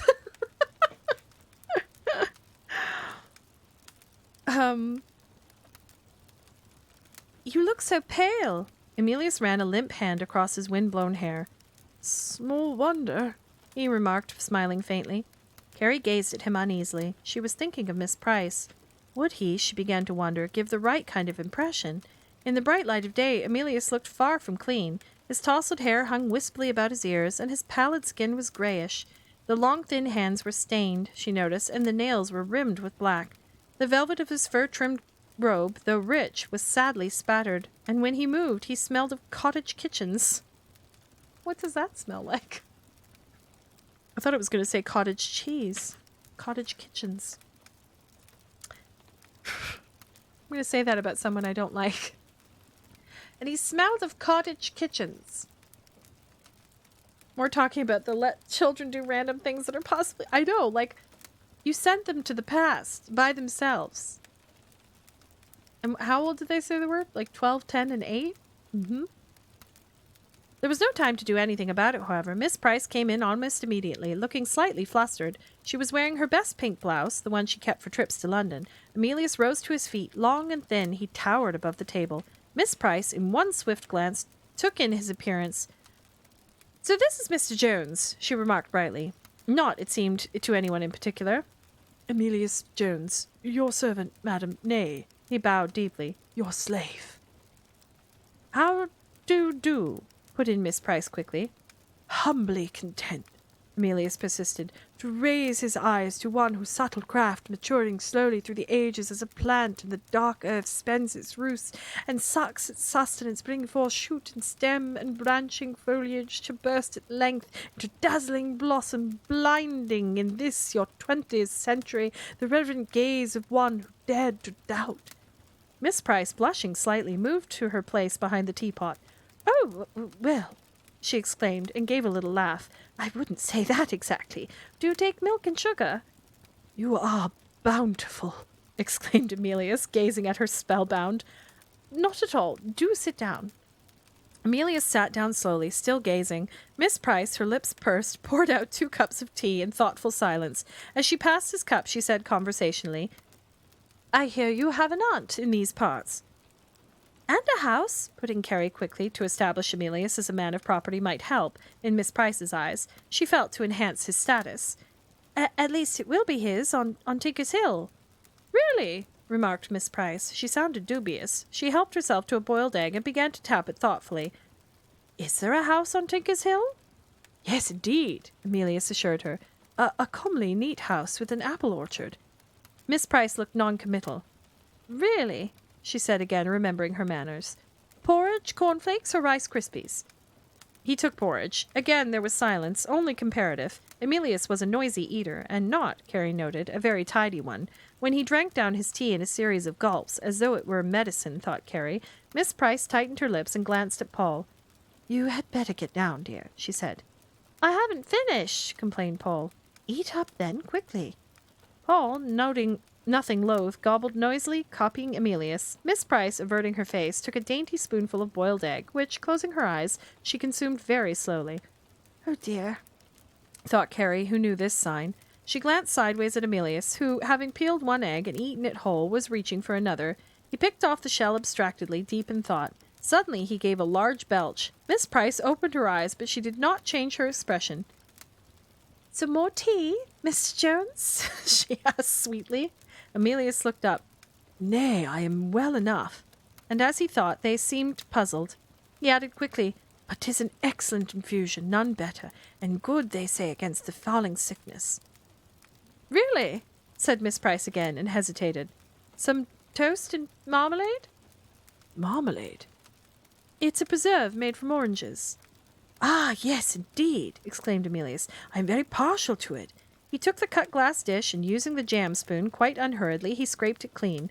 Paul was fascinated. His eyes seemed to bulge, and his mouth fell open. "Now get down, Paul," Miss Price said quickly, when he seemed about to speak, and she turned again politely to Emilius, who, more relaxed, was leaning back in his chair, thoughtfully licking the jam spoon. This is not the character from the movie. No kidding.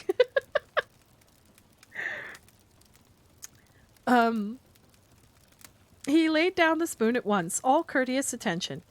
"Yes, that is... she says, the children tell me you are interested in magic."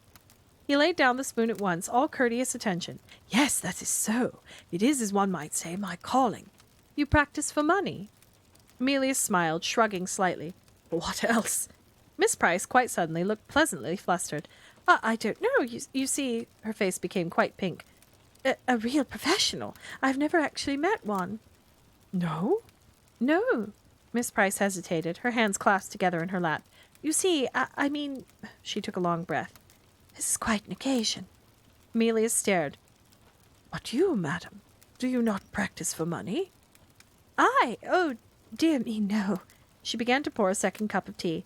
"I'm only an amateur, the merest beginner." "The merest beginner?" repeated Emilius, amazed. He stared even harder. "Then, if I understand rightly, it was not you, madam, who caused the bed to fly." "The bed knob? Yes, that was me, but..." She laughed a little depreciatingly, sipping her tea. "It was quite easy, really. I just went by the book." "You just went by the book?" repeated Emilius in a stunned voice. He drew out an ivory toothpick and, in a worried way, began to pick his teeth. "Yes." Carrie felt happier now. Miss Price was almost prattling.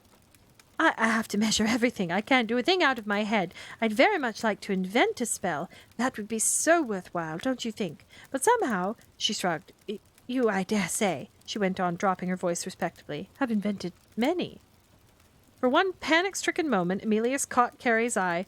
He quickly looked away again. "No, no," he declaimed.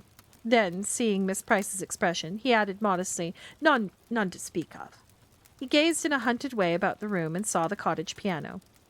"That's a strange instrument," he remarked quickly, as though to change the subject. Miss Price got up and went towards it. "Not really," she explained. "It's a Blüthner."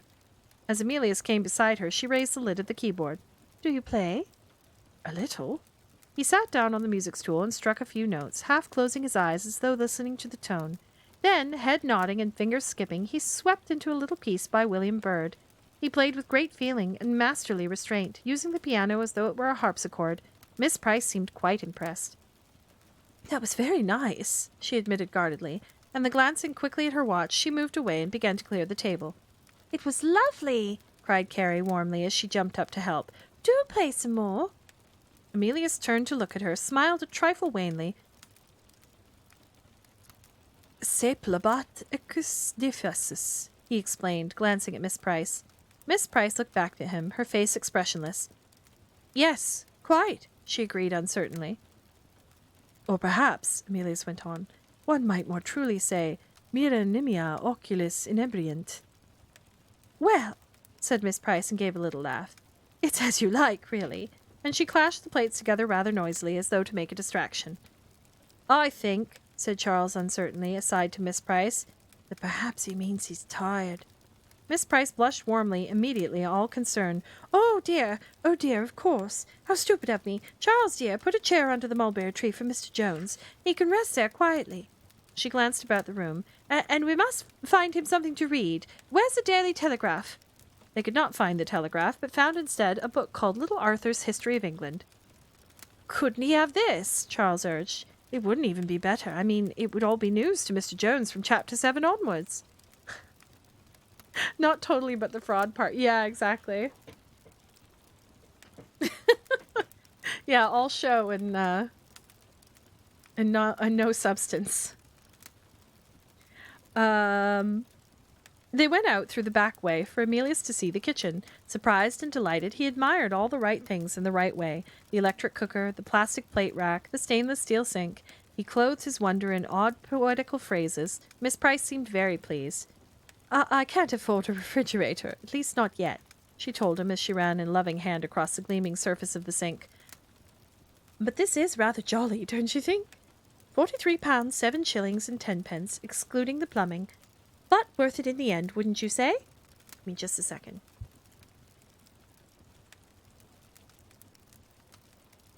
Hey everyone, I'm going to take a really quick break. Just to say goodnight to the kids, and then I will be right back to finish. So BRB for a second.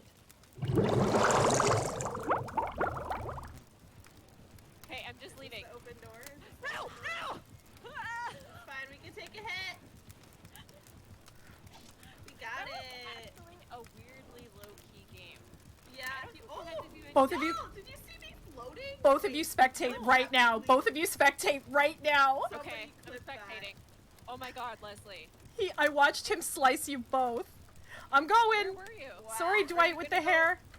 Good to go. Any more letters? What? Ooh. That wasn't a jump. That doesn't. Rare fish on an island. This is a big boy, and I really want an oarfish.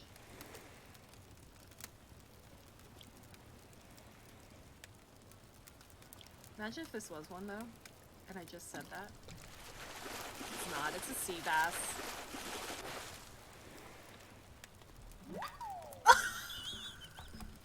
That is still one of the best predictions I have ever made on this channel. Genuinely. Alright.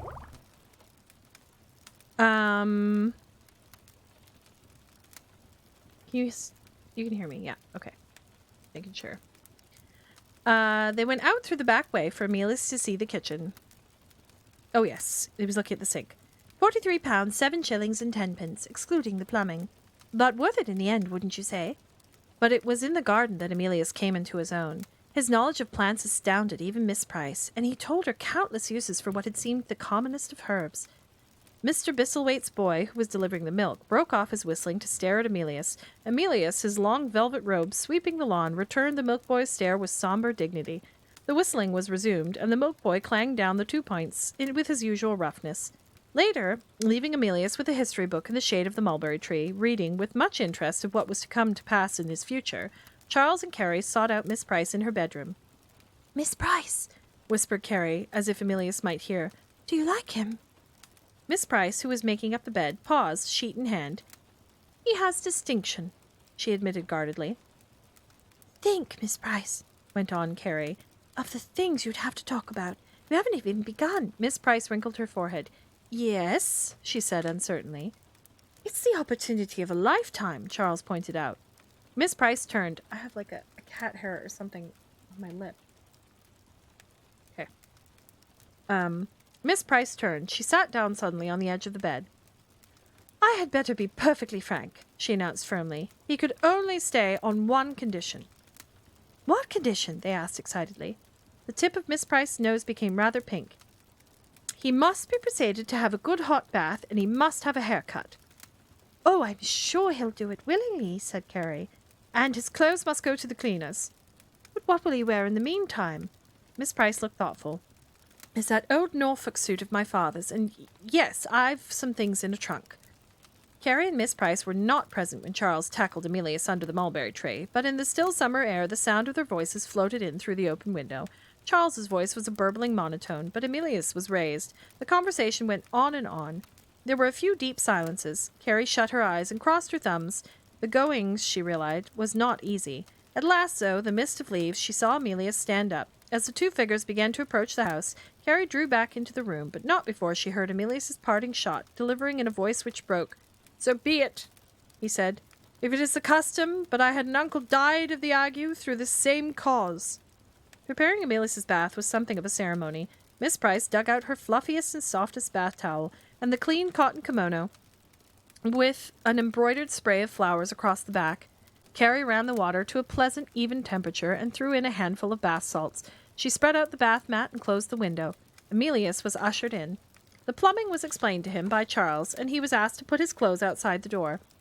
He was a long time in the bath. The children tiptoed around the house in a state of nervous anxiety, as if a major operation was taking place upstairs. After a while, they heard him running the hot and cold taps, and raised his voice against the sound of the water in a little Shakespearean ditty slightly off the key.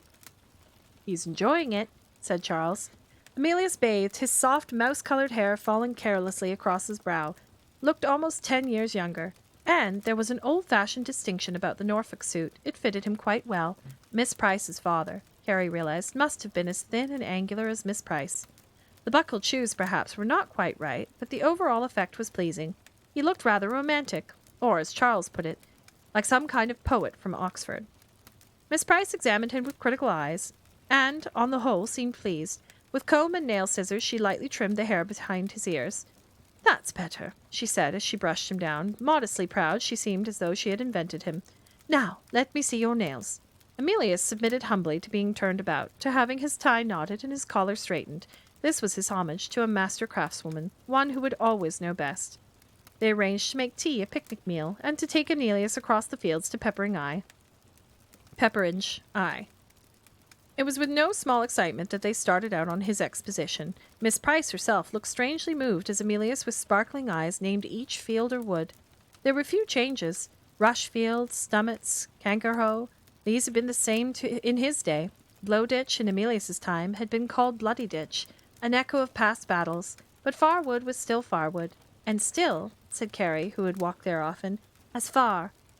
Emilius could not find his father's house in Pepperidge Eye. He thought it had stood on the site of the present vicarage. They all insisted upon going into the churchyard to see if by any chance Emilius had been buried there, but he wasn't. At least he couldn't find his own grave.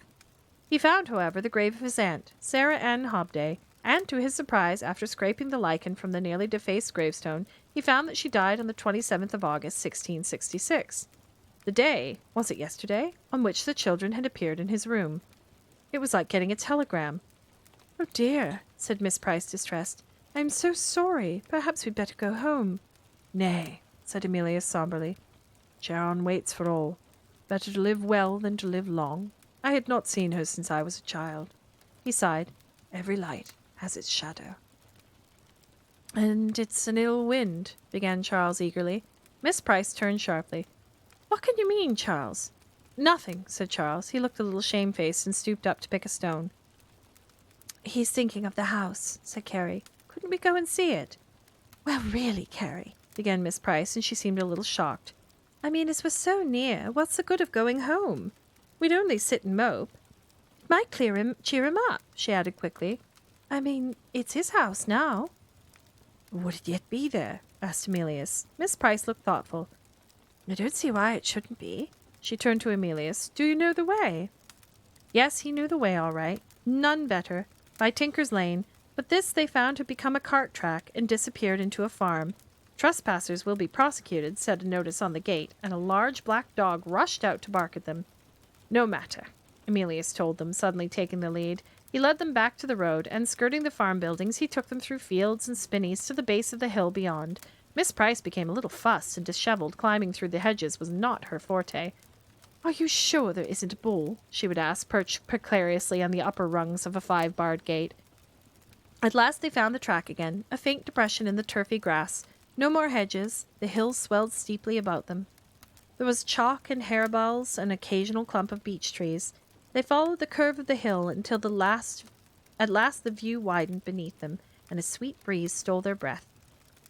Carrie found a fossil. Miss Price mislaid a glove. While they were searching, Emilius went ahead. Turning a sudden corner, he seemed to disappear. When at last they came upon him, he was standing in a hollow, knee-deep in brambles. Among the brambles there were stones and rubble. It might well have been the ruin of a house, Carrie thought, looking about her, awash with elder bushes and trailing honeysuckle. Tears of disappointment came to her eyes. Was it really here? She asked, hoping it might be mistaken. Indeed, yes, Emilius assured her. He seemed elated rather than depressed, as though this was proof of his having skipped the centuries. He took Miss Price's hand and helped her down. Quite excited he had become, almost boyish, and left her marooned on a piece of coping, while gingerly he jumped from stone to stone, showing the general layout of the rooms. Here was the parlour, here the dairy. This, he exclaimed as he jumped down into a long hollow, was the sunken garden where my aunt grew sweet herbs. He kicked the sandy rubble from some flat stones, and here the cellar steps. He showed them where the apple orchard had been, and the barn. It was a comely, neat house, he replied proudly, and none to inherit it save I. When they reached the main road, a strange incident occurred. Emilius disappeared. One moment he was walking just behind them, and the next he was nowhere to be seen. Miss Price stopped Dr. Lamond in his old Ford and asked him if he had seen along the road a young man of Emilius's description. Yes, said the doctor. As I turned the corner, he was close behind you. Then he made a dart for that field. They found Emilius behind the hedge, white and shaking. It was clear the car which had unnerved him. His panic in the face of such a monster had left no place for courtesy. It was some time before Miss Price could calm him. When the mail van passed them later, Emilius stood his ground, but the sweat broke on his brow, and he quivered like a horse about to shy. He did not speak again until they reached home. All right.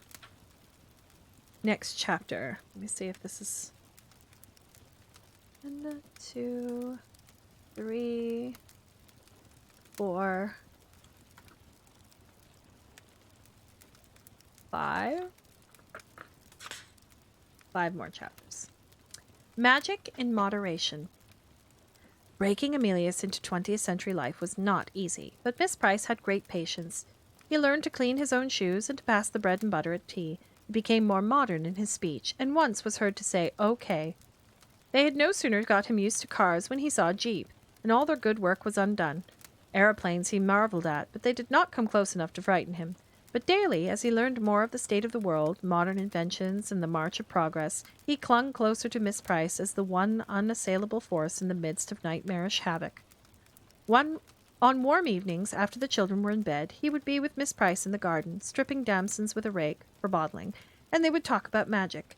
Carrie could hear them through her window, their voices rising and falling in restrained but earnest argument as the damsons pattered into the basket and the sun sank low behind the trees. "I never scrape the scales from an adder," she once heard Miss Price say earnestly. "It takes force from any spell except those in which hemlock is combined with fennel. The only time I ever scrape the scales from an adder is in spells against St. Vitus dance. Then, for some reason, it gives better results." Sometimes, when Emilius had been speaking, Miss Price would exclaim rather scornfully, "Well, if you want to go back to the wax image and pin school," and Carrie always wondered what the wax image and pin school was, and why Emilius, having graduated, should want to go back there. One evening, Carrie overheard the most curious conversation. It began by Miss Price saying brightly, "Have you ever tried insubstantiary locomotion?" Oh my God, here it is. We've reached insubstantiary locomotion. Hakuna Matata. No, what is it? Hakuna Matata. There was a mystified silence on the part of Emilius. Then he said rather uncertainly, "No, at least not often." "It's awfully jolly," she went on. "I had a positive craze for it once." The damsons pattered gently into the basket, and Carrie wondered if Emilius was as curious as she was. Miss Price gave a little laugh. She sounded almost girlish. "Of course, as spells go, it's child's play, but sometimes the easiest things are most effective, don't you think?" It means insubstantiary locomotion for the rest of your days.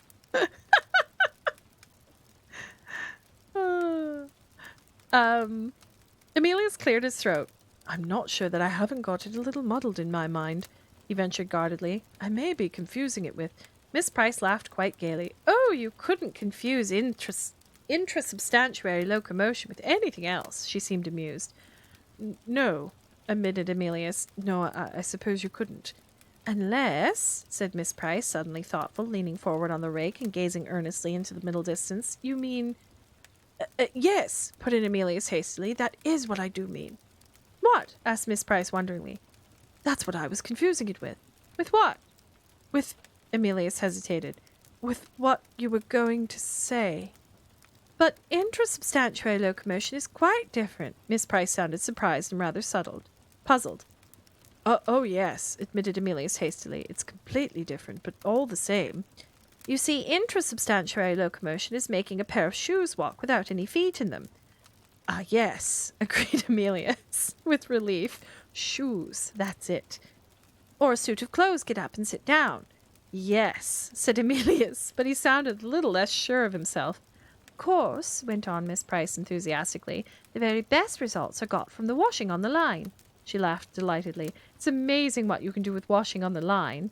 Astounding, agreed Emilius. He gave a nervous little laugh. Except sheets, Miss Price pointed out. Oh, sheets are no good.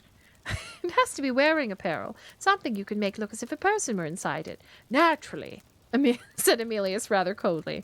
At first, Miss Price, anxious not to have him or her hands on her hands for too long, had taken great trouble to explain the circumstances which governed the length of Emilius's visit. But latterly, as he began to settle down and find happiness in the discovery of friends, she too seemed sad at the thought of his departure, and contented as he was, he himself was a little worried about the fire of London, and what might have happened to his rooms in Cripplegate, and also, he felt in duty bound, having read of his aunt's death in the churchyard, to attend to the business of inheriting her estate. I can always come back and visit you, he would explain, if you could come and fetch me. But Miss Price didn't approve of this idea. One thing or another, she would say, not this dashing about between entries. A settled life is good for everyone. I think the wise thing to do would be to give up your London establishment and settle down in your aunt's house in Pepperidge Eye. And we could walk up there sometimes, and it would be nice to think of you living there. You would not seem so far away. Emilius thought this over. It's a good piece of land, he said at last, but he spoke it rather sadly. Carrie, who was present, said warmly, as if to comfort him, We'd go there often. We'd sit on the stones and in the parlour near where the fireplace was, and we'll feel awfully near you. Emilius looked at her. I'd like you to see the house, he said, as it is in my day. Carrie turned to Miss Price. Couldn't we go just once? She asked. Miss Price tightened her lips. It's always just once. Carrie, you've had your just once, and we've still to take Mr. Jones back. If we promise not to stay a minute, just a second when we take him back, couldn't we just go once and see him at his aunt's house?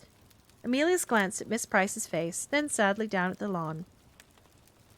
It isn't, said Miss Price uncomfortably, that I wouldn't be happy to go and see Mr. Jones, especially in that dear little house, but what? Asked Carrie.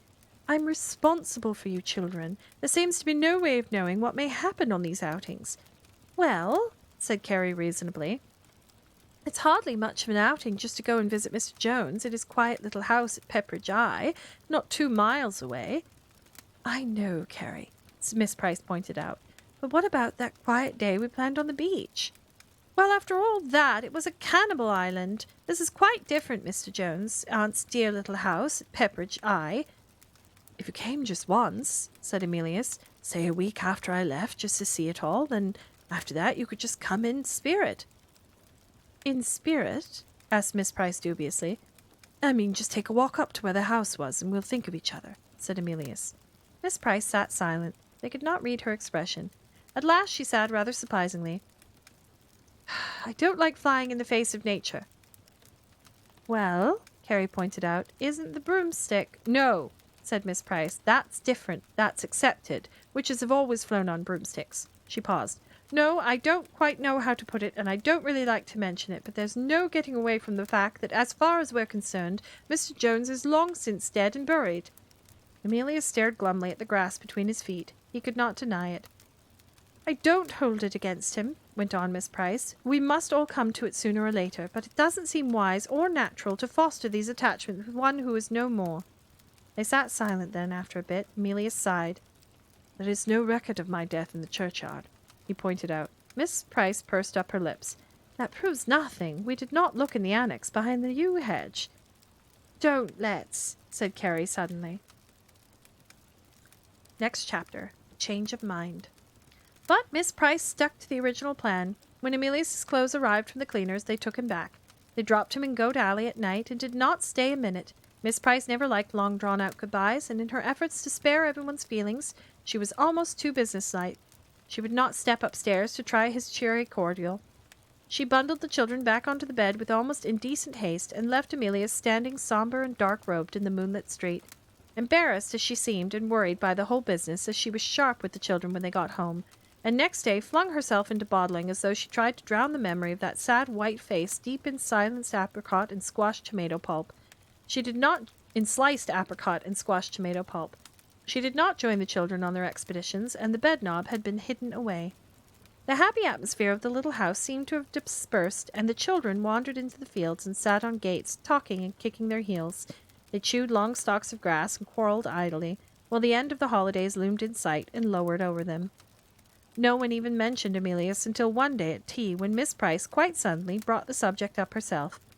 "I wonder," she said, gazing pensively at the brown teapot, "if we should have taken Mr. Jones right home." The atmosphere at once became electric. Carrie laid down her teaspoon. All 3 pairs of eyes were fixed on Miss Price's face. "But we did," said Charles after a moment. "I mean," went on Miss Price, "leaving him in the street like that was rather rude." "Yes," said Carrie. "His house might have been damaged in the fire or anything. He might have nowhere to sleep that night." Miss Price looked worried. "It was just that we agreed, didn't we, not to stay?" "Yes," said Carrie. "You remember we asked you whether if we promised not to stay a second, when we took him back, you would let us go later and visit him properly." "I didn't promise anything," said Miss Price hastily. She poured herself out another cup of tea.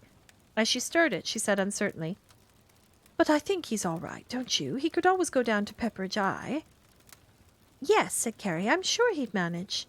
"And yet," went on Miss Price, "in some ways Mr. Jones is rather helpless. That fire, you know, they say there were riots afterwards." Miss Price, without noticing what she was doing, put another spoonful of sugar in her tea. "If one could write to him," she suggested. "Yes," said Carrie, "but we can't." Charles cleared his throat. "Would you like Paul and me just to run down and take a look at him?" Carrie opened her mouth. "Without me?" she said indignantly. No, put in Miss Price. "It wouldn't be fair to leave Carrie. Perhaps," she hesitated, "perhaps we ought all to go." The children were silent. They dared not urge her. Carrie crossed her thumbs and stared fixedly at the table. "We could just go into his lodging and peep in at the window, just to see if he's all right, don't you know? We wouldn't disturb him, I think," said Miss Price. It would be kind." The children did not speak. "Once we knew he was all right," went on Miss Price, "we could come back and settle down happily to our lives." "Yes," said Carrie guardedly. "Don't you think?" asked Miss Price. "Oh, yes," said Charles. "Although this is a flying visit," said Miss Price, "I think we should be prepared for any emergency." She took down her father's sword from its hook on the wall and tested the blade with her finger. Then she strapped the scabbard to the bed rail. Carrie and Charles were folding blankets, and Paul was opening out the ground sheet. It was 9 o'clock in the morning, and they were all gathered together in Miss Price's bedroom to prepare for the journey. "You see," went on Miss Price, "although I'm now convinced it is our duty to go, it is a great responsibility for me, now at the end of the holidays. I don't feel justified in taking risks. I'm not sure that we shouldn't be disguised." "How do you mean?" asked Charles. "We look so very 20th century," said Miss Price, "and it will be daylight this time." "I know!" exclaimed Carrie. "Let's hire something from a costumer like we did for the school play." No, said Miss Price. "I couldn't go in fancy dress. I shouldn't feel myself at all.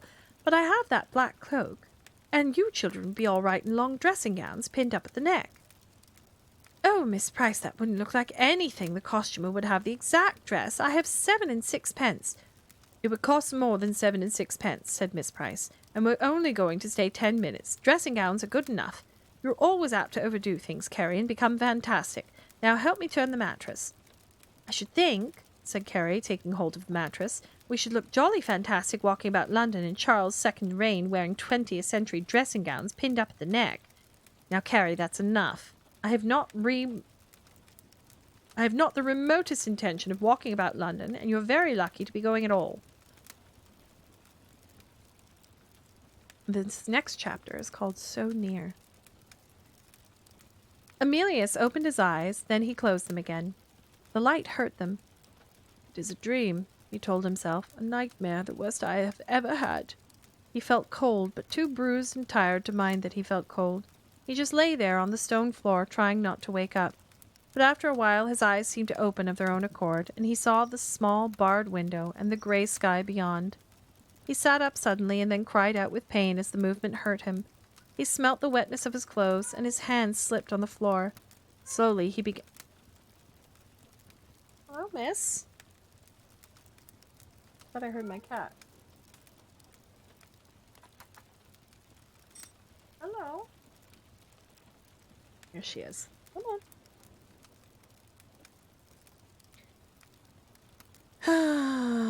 He sat up suddenly and cried out with pain as the movement hurt him. He smelt the wetness of his clothes, and his hands slipped on the floor. Slowly he began to remember. Yesterday the horse pond, today the stake. He had been betrayed. During the fire of London, men had lost their heads. A papist plot, they said, had caused it, and Frenchmen had thrown fireballs to burn the city. Somebody had spoken of Emilius, who lived so mysteriously in his dim lodging off Goat Alley, and King's men had searched his dwelling. There they found evidence of witchcraft and of sorcery, and when, on his return, he had walked up the dark stairway, 2 men had met him at the head, and another, appearing from nowhere, cut off his retreat at the foot. He had been thrown into prison and tried. So angry were the people almost immediately. When it was proved that he was no Frenchman, nor implicated in any papist plot, they accused him of having helped to cause the fire by magic.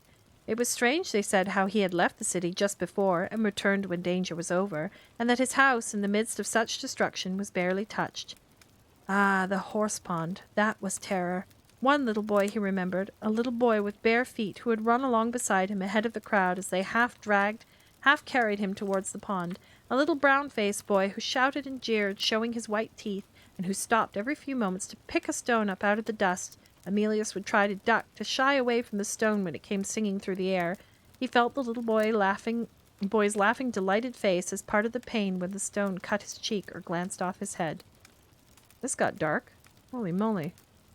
And the tying of his hands and feet, the constable standing by the clergyman's solemn face, and then the sickening plunge downwards into the green water, the floating duckweed, the little parchment boat, half-soaked, caught on a twig, and then the choking greenish darkness, a noise in his ears like a scale played quickly on a violin, as if he sank and died there in the water. It showed he was a human man and innocent of magic, but if he lived, that was a sign that he lived by supernatural powers, and they would burn him at the stake. Then up he had come, choking, spluttering, coughing. The thick rope tied at the ankles had held the air. He saw the sunlight and heard the frightened quack of ducks. Then down, down again into the water, the singing in his ears, the blackness, a blackness which thickened and spread, calming his fear, blotting out his thoughts. And now it was morning. He had lain all night where they had thrown him on the cold floor. Cold, yes, he was cold, right through to the kernel of his heart, but he would not be cold for long. Soon his wet clothes would steam. He would feel the hot steam rise upward past his face, and then his clothes would smolder, and he would feel the heat of their smoldering against his skin. Good Lord. The frightened ducks. Honk, honk, honk. Oh, no. Then suddenly the clothes would flare up into a running flame. The stake. It was years since they had burned anyone at the stake. Witches and sorcerers were hanged nowadays, not burned. It was barbarous, monstrous to burn a man alive. But the people were obsessed today by fire, fire, fire. Oh, cried Emilius, putting his hand on his closed eyelids. The stake, the stake. Save me from the stake. He sat quiet, his face hidden in his hands, as though, if he were still enough, he might find that, after all, he had died there on the horse pond, and it was all over. Here I am, he thought bitterly, condemned for witchcraft, and I never knew a spell that worked. If it had been Miss Price, that would have been fairer. She was a witch, a real one, but no one would dare burn her. No one would pull Miss Price out of her tidy little house and drag her down the high street to the village green. If she paid her taxes, observed the English Sunday, and worked for the Red Cross, No one bothered what she did with the rest of her time. She could create a black cat as big as an elephant, and no one would molest her as long as she kept it off other people's property and did not ill-treat it. "Oh, Miss Price, if you knew," groaned Emilius, his eyes hidden. "If you knew that I am to be burned at the stake." "I do know," said a voice. "They told me at your lodging." Emilius slowly drew his fingers from his eyes. He stared round the cell. It was empty. His fear, perhaps, was turning him crazy. The voice, it seemed real, not very loud, and quite matter-of-fact. And then he saw her, a face at the window, and 2 hands with whitened knuckles grasping the bars. The face stared at him from under a black cowl, and, at first, he did not recognize the shadowed eye sockets and the lips compressed with effort. But then the long nose leapt, as it were, into his fear-dimmed vision, a pink-tipped banner of indignation and righteous wrath. "Such a time getting here," she complained testily. "Asking, and such rudeness." Still Emilius did not speak. He was shivering as if suddenly he had come alive to the cold. "Not a soul that seems to understand the king's English," went on the angry voice. She was panting slightly as if she held herself up by her own efforts. "I don't see how you've stood it. And the dirt, the untidiness, the smells, but we won't go into that now." She slipped out of sight with a sharp exclamation. Then, after a moment, she appeared again. "Lost my foothold," she explained. "I'm in a very awkward position, but you're locked in and there's no room for the bed." Emilius moistened his lips with his tongue. His eyes were fixed on the face at the window. They swam me in the horse pond," he moaned, as if he were talking to himself. "In the horse pond." "Well, never mind," said Miss Price briskly. "Don't dwell on it." She looked down, and Emilius heard her say indistinctly, "Remove your finger, Carrie. It's your own fault. I didn't mean to tread on it." There was a pause. Then he heard Miss Price say, "Yes, he's all right. Very wet, but the cell's too small for the bed." She peered in at him. "Just a minute," she said, and disappeared. He heard the gentle sound of voices. He lay back. Thankfulness crept up from his toes, up and up until his heart swelled from it, and it forced tears from his eyes, hot, painful tears that squeezed out from between his closed lids. Miss Price was here, and she would save him. Miss Price never undertook a thing she did not finish, and Miss Price did everything so well. After a while she appeared again. "Now," she said, "you must pull yourself together. We're not going to let you be burned, but we can't stay here. It's broad daylight, and I'm standing on the bed rail." "Don't go," begged Emilius. "I must go for the moment and find a place for the bed. There's going to be a storm, and it was such nice weather when we left home." "What shall I do?" gasped Emilius. "There's nothing for you to do at the moment, and there are 2 men at the main door playing dice. You must keep calm and try not to fuss." She looked at him speculatively. "Tidy yourself up a bit and you'll feel better." Then once more she disappeared. This is so British. This whole thing is so British. Hydrate from Shalaris. Thank you so much.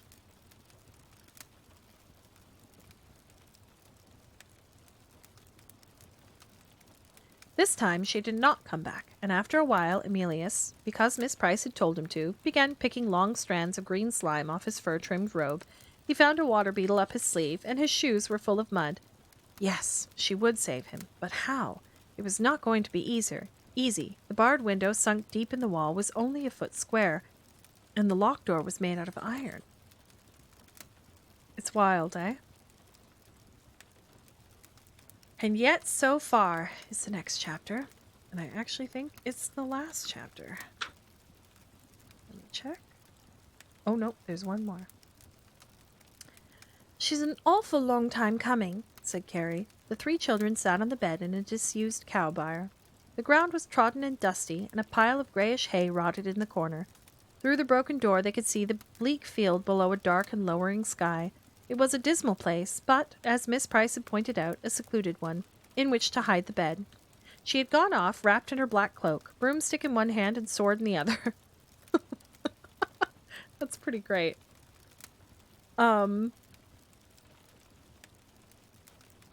Broomstick in one hand and sword in the other to see what could be done for Emilius. "She's been gone about an hour," said Charles, walking to the door. The dark sky had a whitish streak in it, which shed an unreal, livid light on the trees and hedges. There was a sudden quivering brightness. Charles dodged back as a rumbling arch of thunder unrolled itself above the roof. "It startled me," he said. "Do you think we ought to go and look for her?" asked Carrie. "What about the bed? Someone ought to stay and watch it." "Nobody will come here," said Carrie. "They're all gone to the burning. I think we ought to all go, or all stay, not split up." Charles looked thoughtfully across the field towards the gate which led to the road. Let's all go then, He said. Oh dear. Time for bed. Almost. At the doorway, Carrie glanced back at the bed. It stood incongruously bright, with its legs sunk deep in dust and broken straw. I wonder if we shall see it again, she thought to herself. I wonder what we are letting ourselves in for. As they walked along in the gloomy light between the uneven houses and their deserted gardens, they looked around them curiously. Okay. But why? The bed can go back in time. So why not travel back to the night you dropped him off and just pick him up again? Just saying.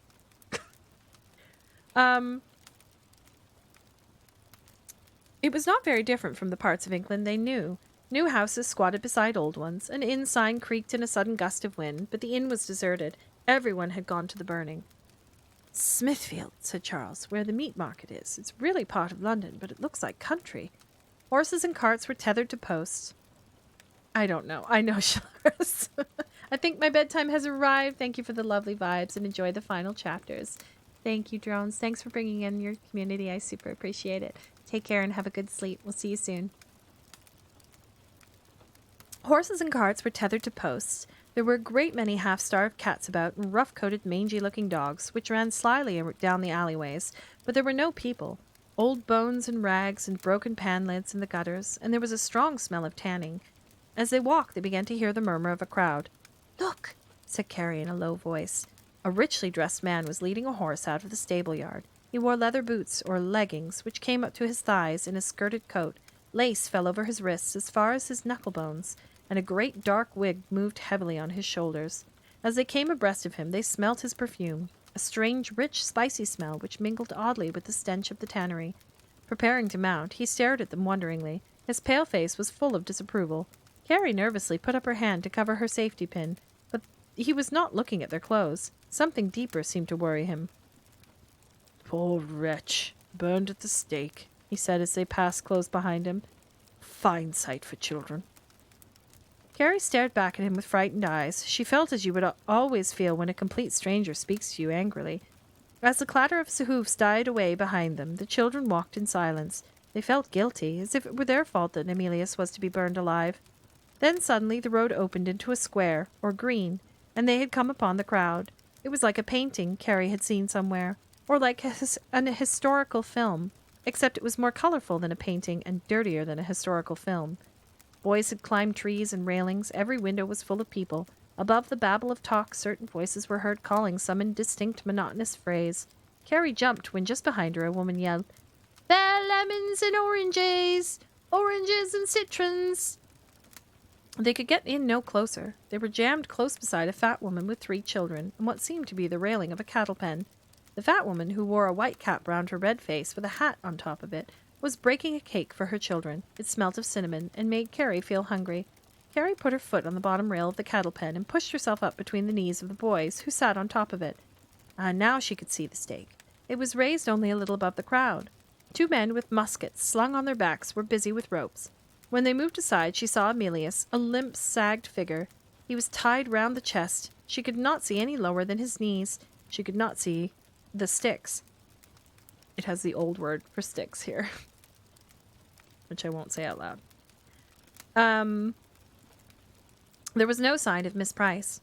Charles climbed up beside her. She heard him exclaim when he saw Emilius, and then Paul was pulling at the skirt of her dressing gown. "Could I have a toffee apple?" he said. Carrie stepped down. Paul was too young to see Emilius burn, or even be told about it. "We haven't any money, Paul," Carrie explained kindly, "to buy toffee apples." But she looked round, and there indeed was a woman with a tray slung round her neck selling toffee apples right and left. Toffee apples and lollipops on stick. Oh my god, I can't talk. Toffee apples and lollipops on sticks. The woman with the 3 children gave Paul a piece of cinnamon cake. She stared at them curiously. She notices our clothes, thought Carrie. Then a hush fell on the crowd.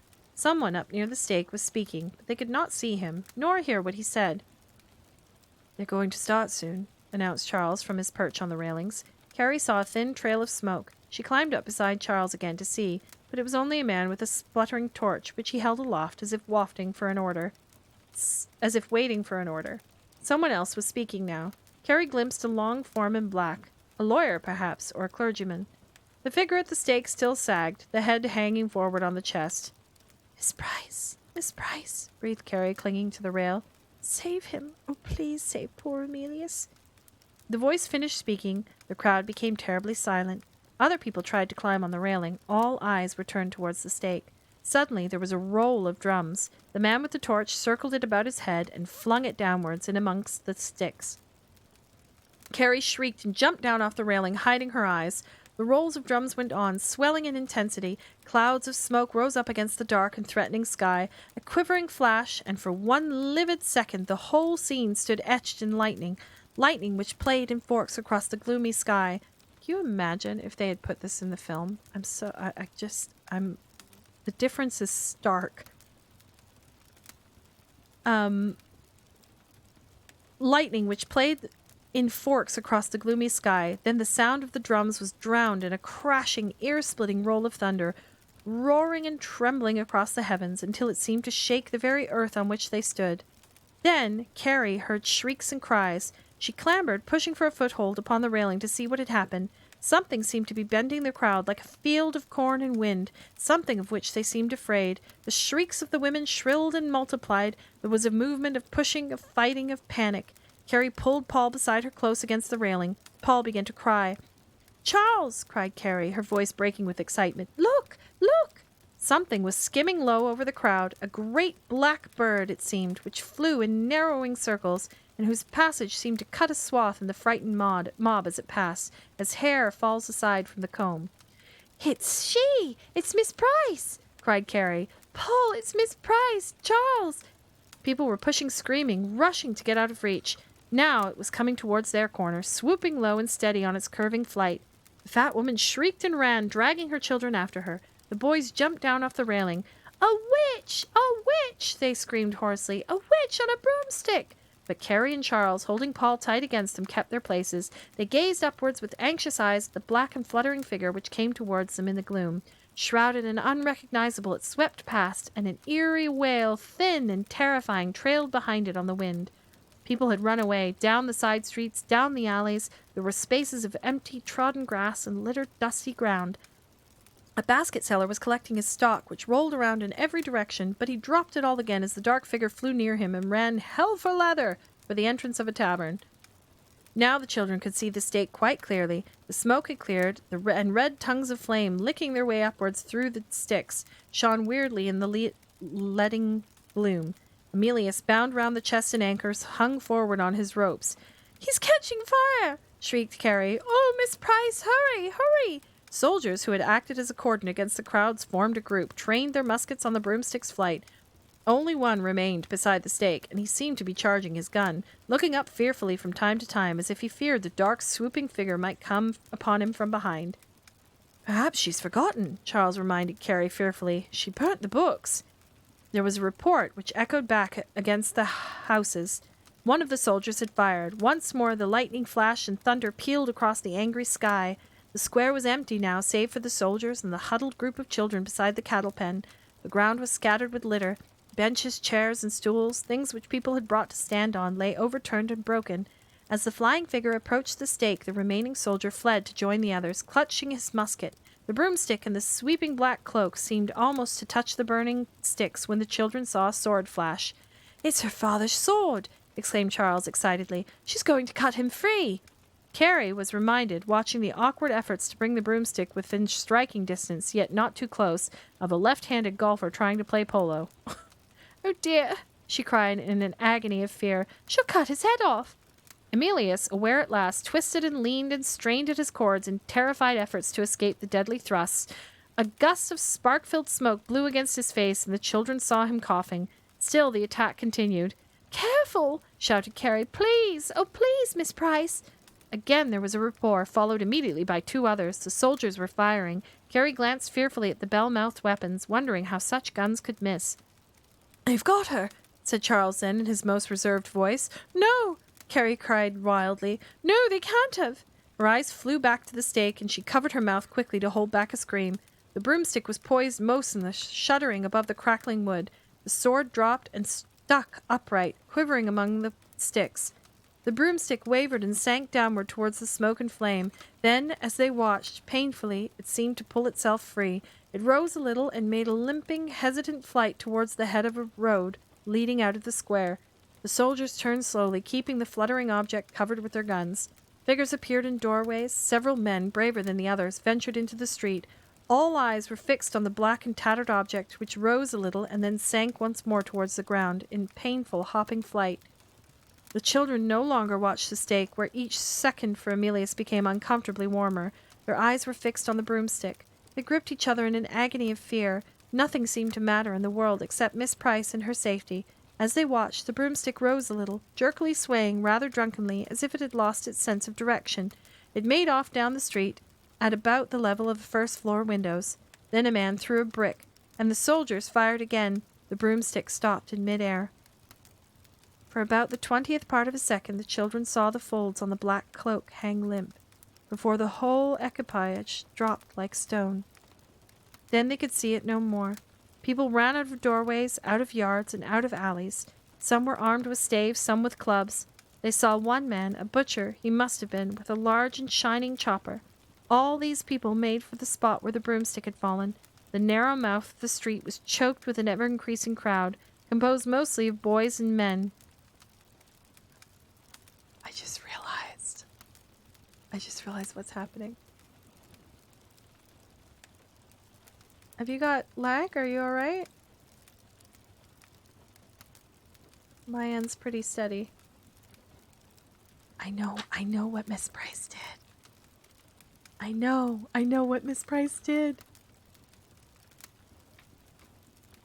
The narrow mouth of the street was choked with an ever-increasing crowd, composed mostly of boys and men. No one glanced at the stake, or felt the sudden onslaught of the rain. It poured down suddenly, a slanting, rushing sheet of water, mingling with the tears on Carrie's face, and turning the churned dust into mud. "Miss Price! Miss Price!" sobbed Carrie, while the rain ran down her hair into the neck of her dressing gown. She hardly noticed Charles had left her side. She did not know how he had got there when she saw him clamber onto the steaming sticks, which hissed and blackened under the downpour. She watched Charles seize the sword and chop at the ropes which bound Emilius. She saw Emilius fall forward on the piled wood, and the wood roll from under him. She saw Emilius hit the ground, and Charles climbing down from the stake, sword in hand. She saw Emilius picking himself up from the ground in a dazed way, his charred robe hanging in strips about his yellow-stockinged legs. She saw Charles urging him, talking to him, pulling him by the arm. Then Charles and Emilius were there beside her, where she leaned with Paul against the cattle pen. Charles was pulling off Emilius's coat so that he stood in shirt and breeches and wrinkled yellow stockings. "Miss Price! Miss Price!" Carrie went on sobbing. "They won't recognize you so easily like that," Charles was explaining to Emilius. "You're not a bit burnt. Lucky your clothes were so wet. Come, Carrie," he went on, looking white but determined. "Do shut up. We've got to get back to the bed." "But, Miss Price!" cried Carrie wildly. "We can't leave Miss Price." "We must," said Charles. "There's nothing we can do now. She would want us to be sensible." Paul began to bellow loudly. He had no inhibitions. If Miss Price was dead, he was not going to be brave. Paul's noise had a steady effect on Carrie. She took his hand. "Quiet, Paul," she said, sniffling. "We can cry when we get home." They could not walk quickly because Charles had burned his feet. Perhaps it was just as well. Running might have aroused suspicion. Emilius seemed in a dream. He did not speak, and gazed before him as if he still saw a black figure fluttering wildly on a broomstick. As they neared the gate leading into the field, the same fear descended on all of them. Suppose the bed had gone. Carrie and Paul had dropped a little behind, and it was Charles who entered the cowshed first. When Carrie heard him exclaim, she deliberately stood still, waiting there in the squishy grass while the rain poured down. She felt she couldn't bear much more. "Carrie!" Charles was shouting. "Carrie, come and see!" Carrie dragged herself to the door of the cowshed. At first, in the gloom, she could see nothing. Then she distinguished the outline of the bed. A figure was lying on it. A figure propped up on one elbow, and a pair of angry eyes met her own in a stare of baleful accusation. "Oh, Miss Price!" cried Carrie. She clutched at the doorpost as if she might have fallen. "You may well look guilty," scolded Miss Price. Even in the light of the tip of her nose was an angry pink. You are the most thoughtless and untrustworthy children. I distinctly told you to stay by the bed. I've been frightened out of my wits about you. Out of my wits. I came back here worn out with witchcraft, longing to put my feet up for 5 minutes, and what do I find? Oh, cried Carrie. She rushed across the cowshed. She flung herself upon the bed. She sobbed down Miss Price's neck as if her heart would break. There, said Miss Price uncomfortably, patting Carrie's shoulder blades. There, no need to get emotional. We've all been a little upset, that's what it is. You're safe, gasped Carrie. Darling Miss Price, they didn't kill you. Miss Price drew her head away as if she were surprised. Kill me, she exclaimed with something like horror. She stared at them unbelievingly. Gracious goodness alive, you didn't imagine that was me on the broomstick. And what was it, Miss Price? Asked poor Carrie, wiping her eyes. Whatever was it? Miss Price stared at her a moment longer. Then she gave a little triumphant glance in the direction of Emilius. That, she said, blushing slightly, was just a particularly opposite use of the intrasubstantiary locomotion. But Emilius, stretched out wearily on the hay in the corner, did not even look up. The last chapter. And farther still. Emilius was put to bed in Charles' room and remained there several days. He was suffering, Miss Price said, from shock. Charles' feet were more scorched than burned, and some yellow ointment spread on gauze soon healed them. In a week's time the vacation would be over, and Miss Price was gentler, kinder to them than they had ever known her. She spent her time between packing for the 3 children and arranging trays for Emilius. She was so kind, so unusually long-suffering, that the children were a little afraid. They thought Emilius must be worse than Miss Price had first supposed. Several times Carrie saw a strange man in the house, and it was not always the same one. Once Miss Price came downstairs with 2 of them at her heels. All 3 went into the dining room and closed the door, and for over an hour the house felt tense with mystery.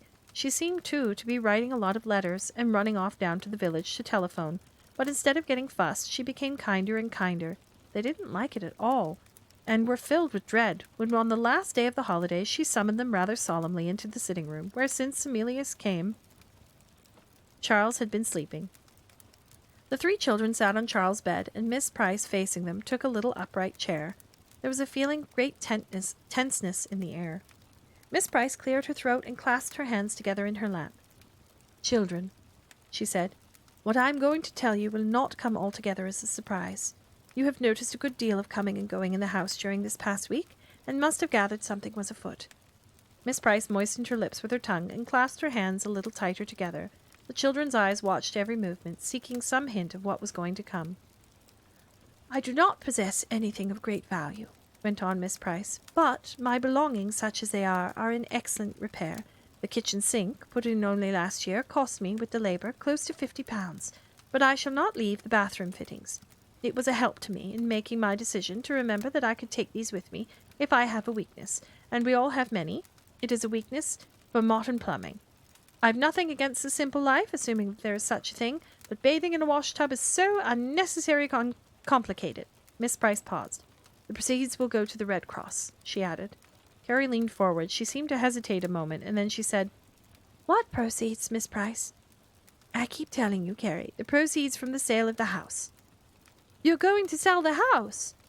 Carrie, try to pay more attention when people are speaking to you. I'm selling the house and the furniture, except, as I say, the bathroom fitments.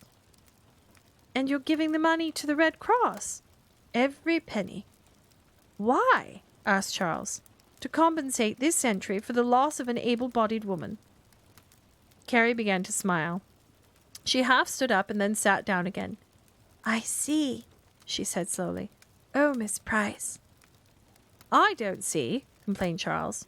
Charles, said Carrie, turning to him eagerly. It's sort of good and bad news. Miss Price means... She looked at Miss Price uncertainly.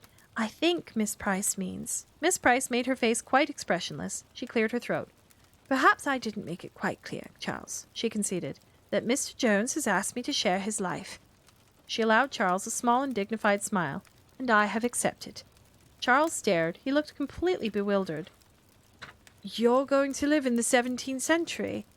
Of necessity, said Miss Price. Mr. Jones can't stay here and there. We have a house and livestock, an orchard, and Mr. Jones has a little something laid by. But how will you go? Asked Charles, unless Paul comes too. It's all arranged. Mr. Blisswaite will call for you tomorrow morning, and we will put you on the train. And this evening after supper, Paul will stand on the floor near the head of the bed and twist the knob." "You're going tonight?" exclaimed Charles. "Unfortunately, we must. I dislike doing things in a hurry, but without Paul, we have no means of conveyance." Carrie turned sideways so that she lay on one elbow. She picked some fluff off the blanket, staring closely at her hand. "Miss Price," she said, "Well?" "will you Carrie stared hard at the blanket. will you like it?" Miss Price lifted her hands and let them fall into the arms of the chair. Strangely enough, she did not, as Carrie expected, have an answer ready. "Mr. Jones and I," said Miss Price slowly, gazing at the wall as if she could see through it, "are two lonely people. We shall be better together." "The bed can never come back," said Charles. Miss Price, gazing at the wall, did not reply. Once again there was a faint film of dust and 2 feathers where the bed had stood. But this time the room looked barer still, with the rugs rolled up and the dressing-table drawers left slightly open. A crumpled piece of tissue flew lightly across the room and caught itself against the leg of the washstand. She had gone. I feel like I missed a page there, but I didn't. She had gone, where a minute before there had been bustle and flurry, tyings up and tuckings in, hurried goodbyes and last-minute hugs. There was silence and emptiness. The bed had been dangerously overloaded. The bathroom plumbing, dissected amateurishly by Charles and Emilius, and wrapped in ironing blankets and dust sheets, took up so much room to start with. And then, besides the clothes basket and 2 suitcases, there were the last-minute things which Miss Price could not bear to leave behind: the silver cream jug, her extra hot water bottle, an egg beater, a cake tin tied with string, in which she had put her store of tea, some biscuits, a packet of Rivita, and 6 tins of sardines. There were her apostle spoons and the best tea cloth, her father's sword, her photographs, a bottle of lavender water. They had tied and retied it all with the clothesline, but all the same it looked terribly perilous, with Miss Price and Emilius perched on top. In spite of everything, Carrie pointed out, Miss Price would wear her best straw hat, which had been done over by a woman in the village. "Better to wear it than to pack it," she had insisted, as if there had been no other alternative. She had cried a little when she said goodbye to the children, and reminded them that Miss Kit Hatton down the road was coming in to cook their breakfast, and that their tickets were on the mantelpiece in the dining room, and that Mr. Bisselwaith would be there by 9:30, and to remind Miss Kitty Hatton that the men would be along any time after 1 to check the inventory, and that they were to boil up the rest of the milk in case it turned before morning. And then Paul had wished, standing there beside the bed head, and suddenly the room was empty, except for the rustling tissue paper and the curtains falling softly back in place, as if there had been a wind. They felt terribly alone. They went downstairs, and the emptiness of the house seemed to follow them. They walked through the kitchen into the scullery. The drying board was still damp from the washing up of the supper things, a washing up Miss Price had shared. The door of the garden stood open, and they wandered out. There, by the dustbin, stood a pile of Miss Price's old shoes. One pair, very stiff and mud-caked, were the ones she kept for gardening in wet weather. The sun was sinking behind the woods, but the hillside was bathed in golden light. "They'll be there by now," Charles said at last, breaking the dreary silence. Carrie looked across the shadowed wood to the familiar friendly slope of Tinker's Hill. "I know what!" she exclaimed suddenly. "Let's run up there. We'll be back before dark." "Well, we wouldn't see them or anything," objected Charles. "Doesn't matter. Miss Price might sort of know." It was good to run and climb panting up the sandy paths through the bracken and onto the turf. It was good to reach the wind and feel the sunshine as rich and warm. It fell on their shoulders and sent long shadows bobbing on ahead across the grass. When they reached the ruined house, Carrie climbed alone to the highest spot on the wall. She sat with her chin in her hands as if in a trance, while the wind blew the wisps of hair on her forehead, and her motionless shadow stretched out across the blackberry bushes and up the sun-drenched hill. Charles and Paul just messed about among the stone, uneasily picking an occasional blackberry and watching Carrie. After a while, Carrie climbed down. She did not speak. She walked slowly past the boys. There was a faraway expression on her face, and her eyes were dreamy. "I can see them," she said in a chanting kind of voice. She stood quite still among the brambles of the apple orchard. "Oh, come on, Carrie," said Charles. He knew she was acting, but all the same he did not like it. "I can see them quite plainly," went on Carrie as if she had not heard. She stretched out her hands in a hushing gesture and raised her face a little, like a picture they had at home called the Prophetess. "They are walking slowly down the path. hand in hand. She paused. Now they have stopped. Under the apple tree, Miss Price has no hat on. Now they have turned and are looking back at the house. Oh, Carrie, come on, said Charles uncomfortably. It's getting dark. Now, Carrie dropped her voice respectfully. Mr. Jones has kissed Miss Price on the cheek. He's saying... Carrie paused as if thinking up the words. He is saying... She went on triumphantly. My own true love. Then suddenly Charles and Paul saw Carrie's expression change. Her eyes widened and her mouth dropped open. She looked round hurriedly, then she ran, almost leapt out of the brambles, and clambered awkwardly upon the wall. She stared downwards at the spot where she had stood. What's the matter, Carrie? What happened? Cried Charles. Carrie's face was pale. She looked unnerved, but somewhere about her mouth was the shadow of a smile. Didn't you hear? She asked. No, said Charles. I didn't hear anything. Didn't you hear Miss Price? Really, Miss Price? Yes, it was her voice, quite loud and distinct. Charles and Paul looked grave. Wait, what did she say? Stammered Charles. She said, Carrie, come at once out of those lettuces. And that is the end of Bedknobs and Broomsticks.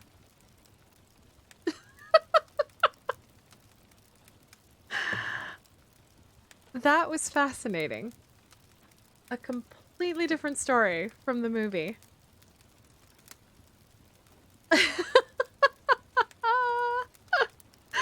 That was wild.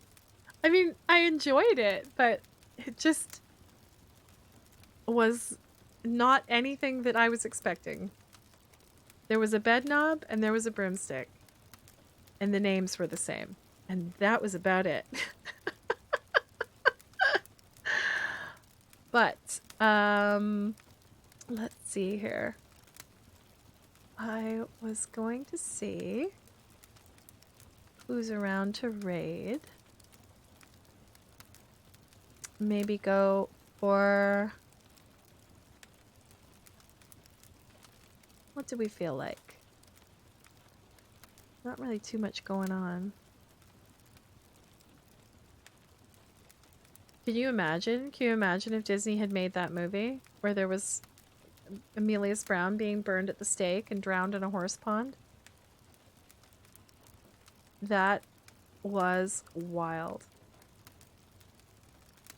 Do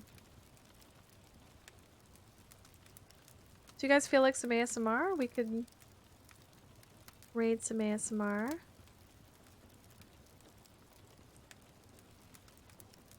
Why don't we do that? Squishies. Nice and relaxing.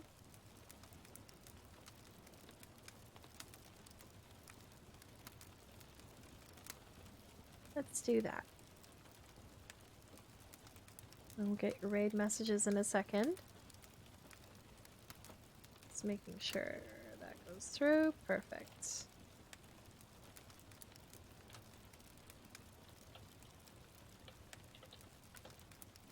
There we go. Thank you so much, everyone who came and hung out tonight for Storytime stream. I will be back tomorrow afternoon, working on some art. We're gonna start a portrait, or maybe finish a portrait. I haven't decided. Get some things ready for March Comic Con coming.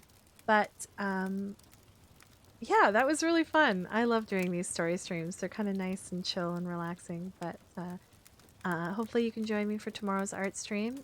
Thursday's going to be an art stream, and then Friday is a marbles tournament, so I'm looking forward to that again. But take care. Have a wonderful rest of your evening. Thanks for hanging out. Thanks to Drones for raiding tonight, and I will see you soon. Have a good night. We're going to raid now. Bye!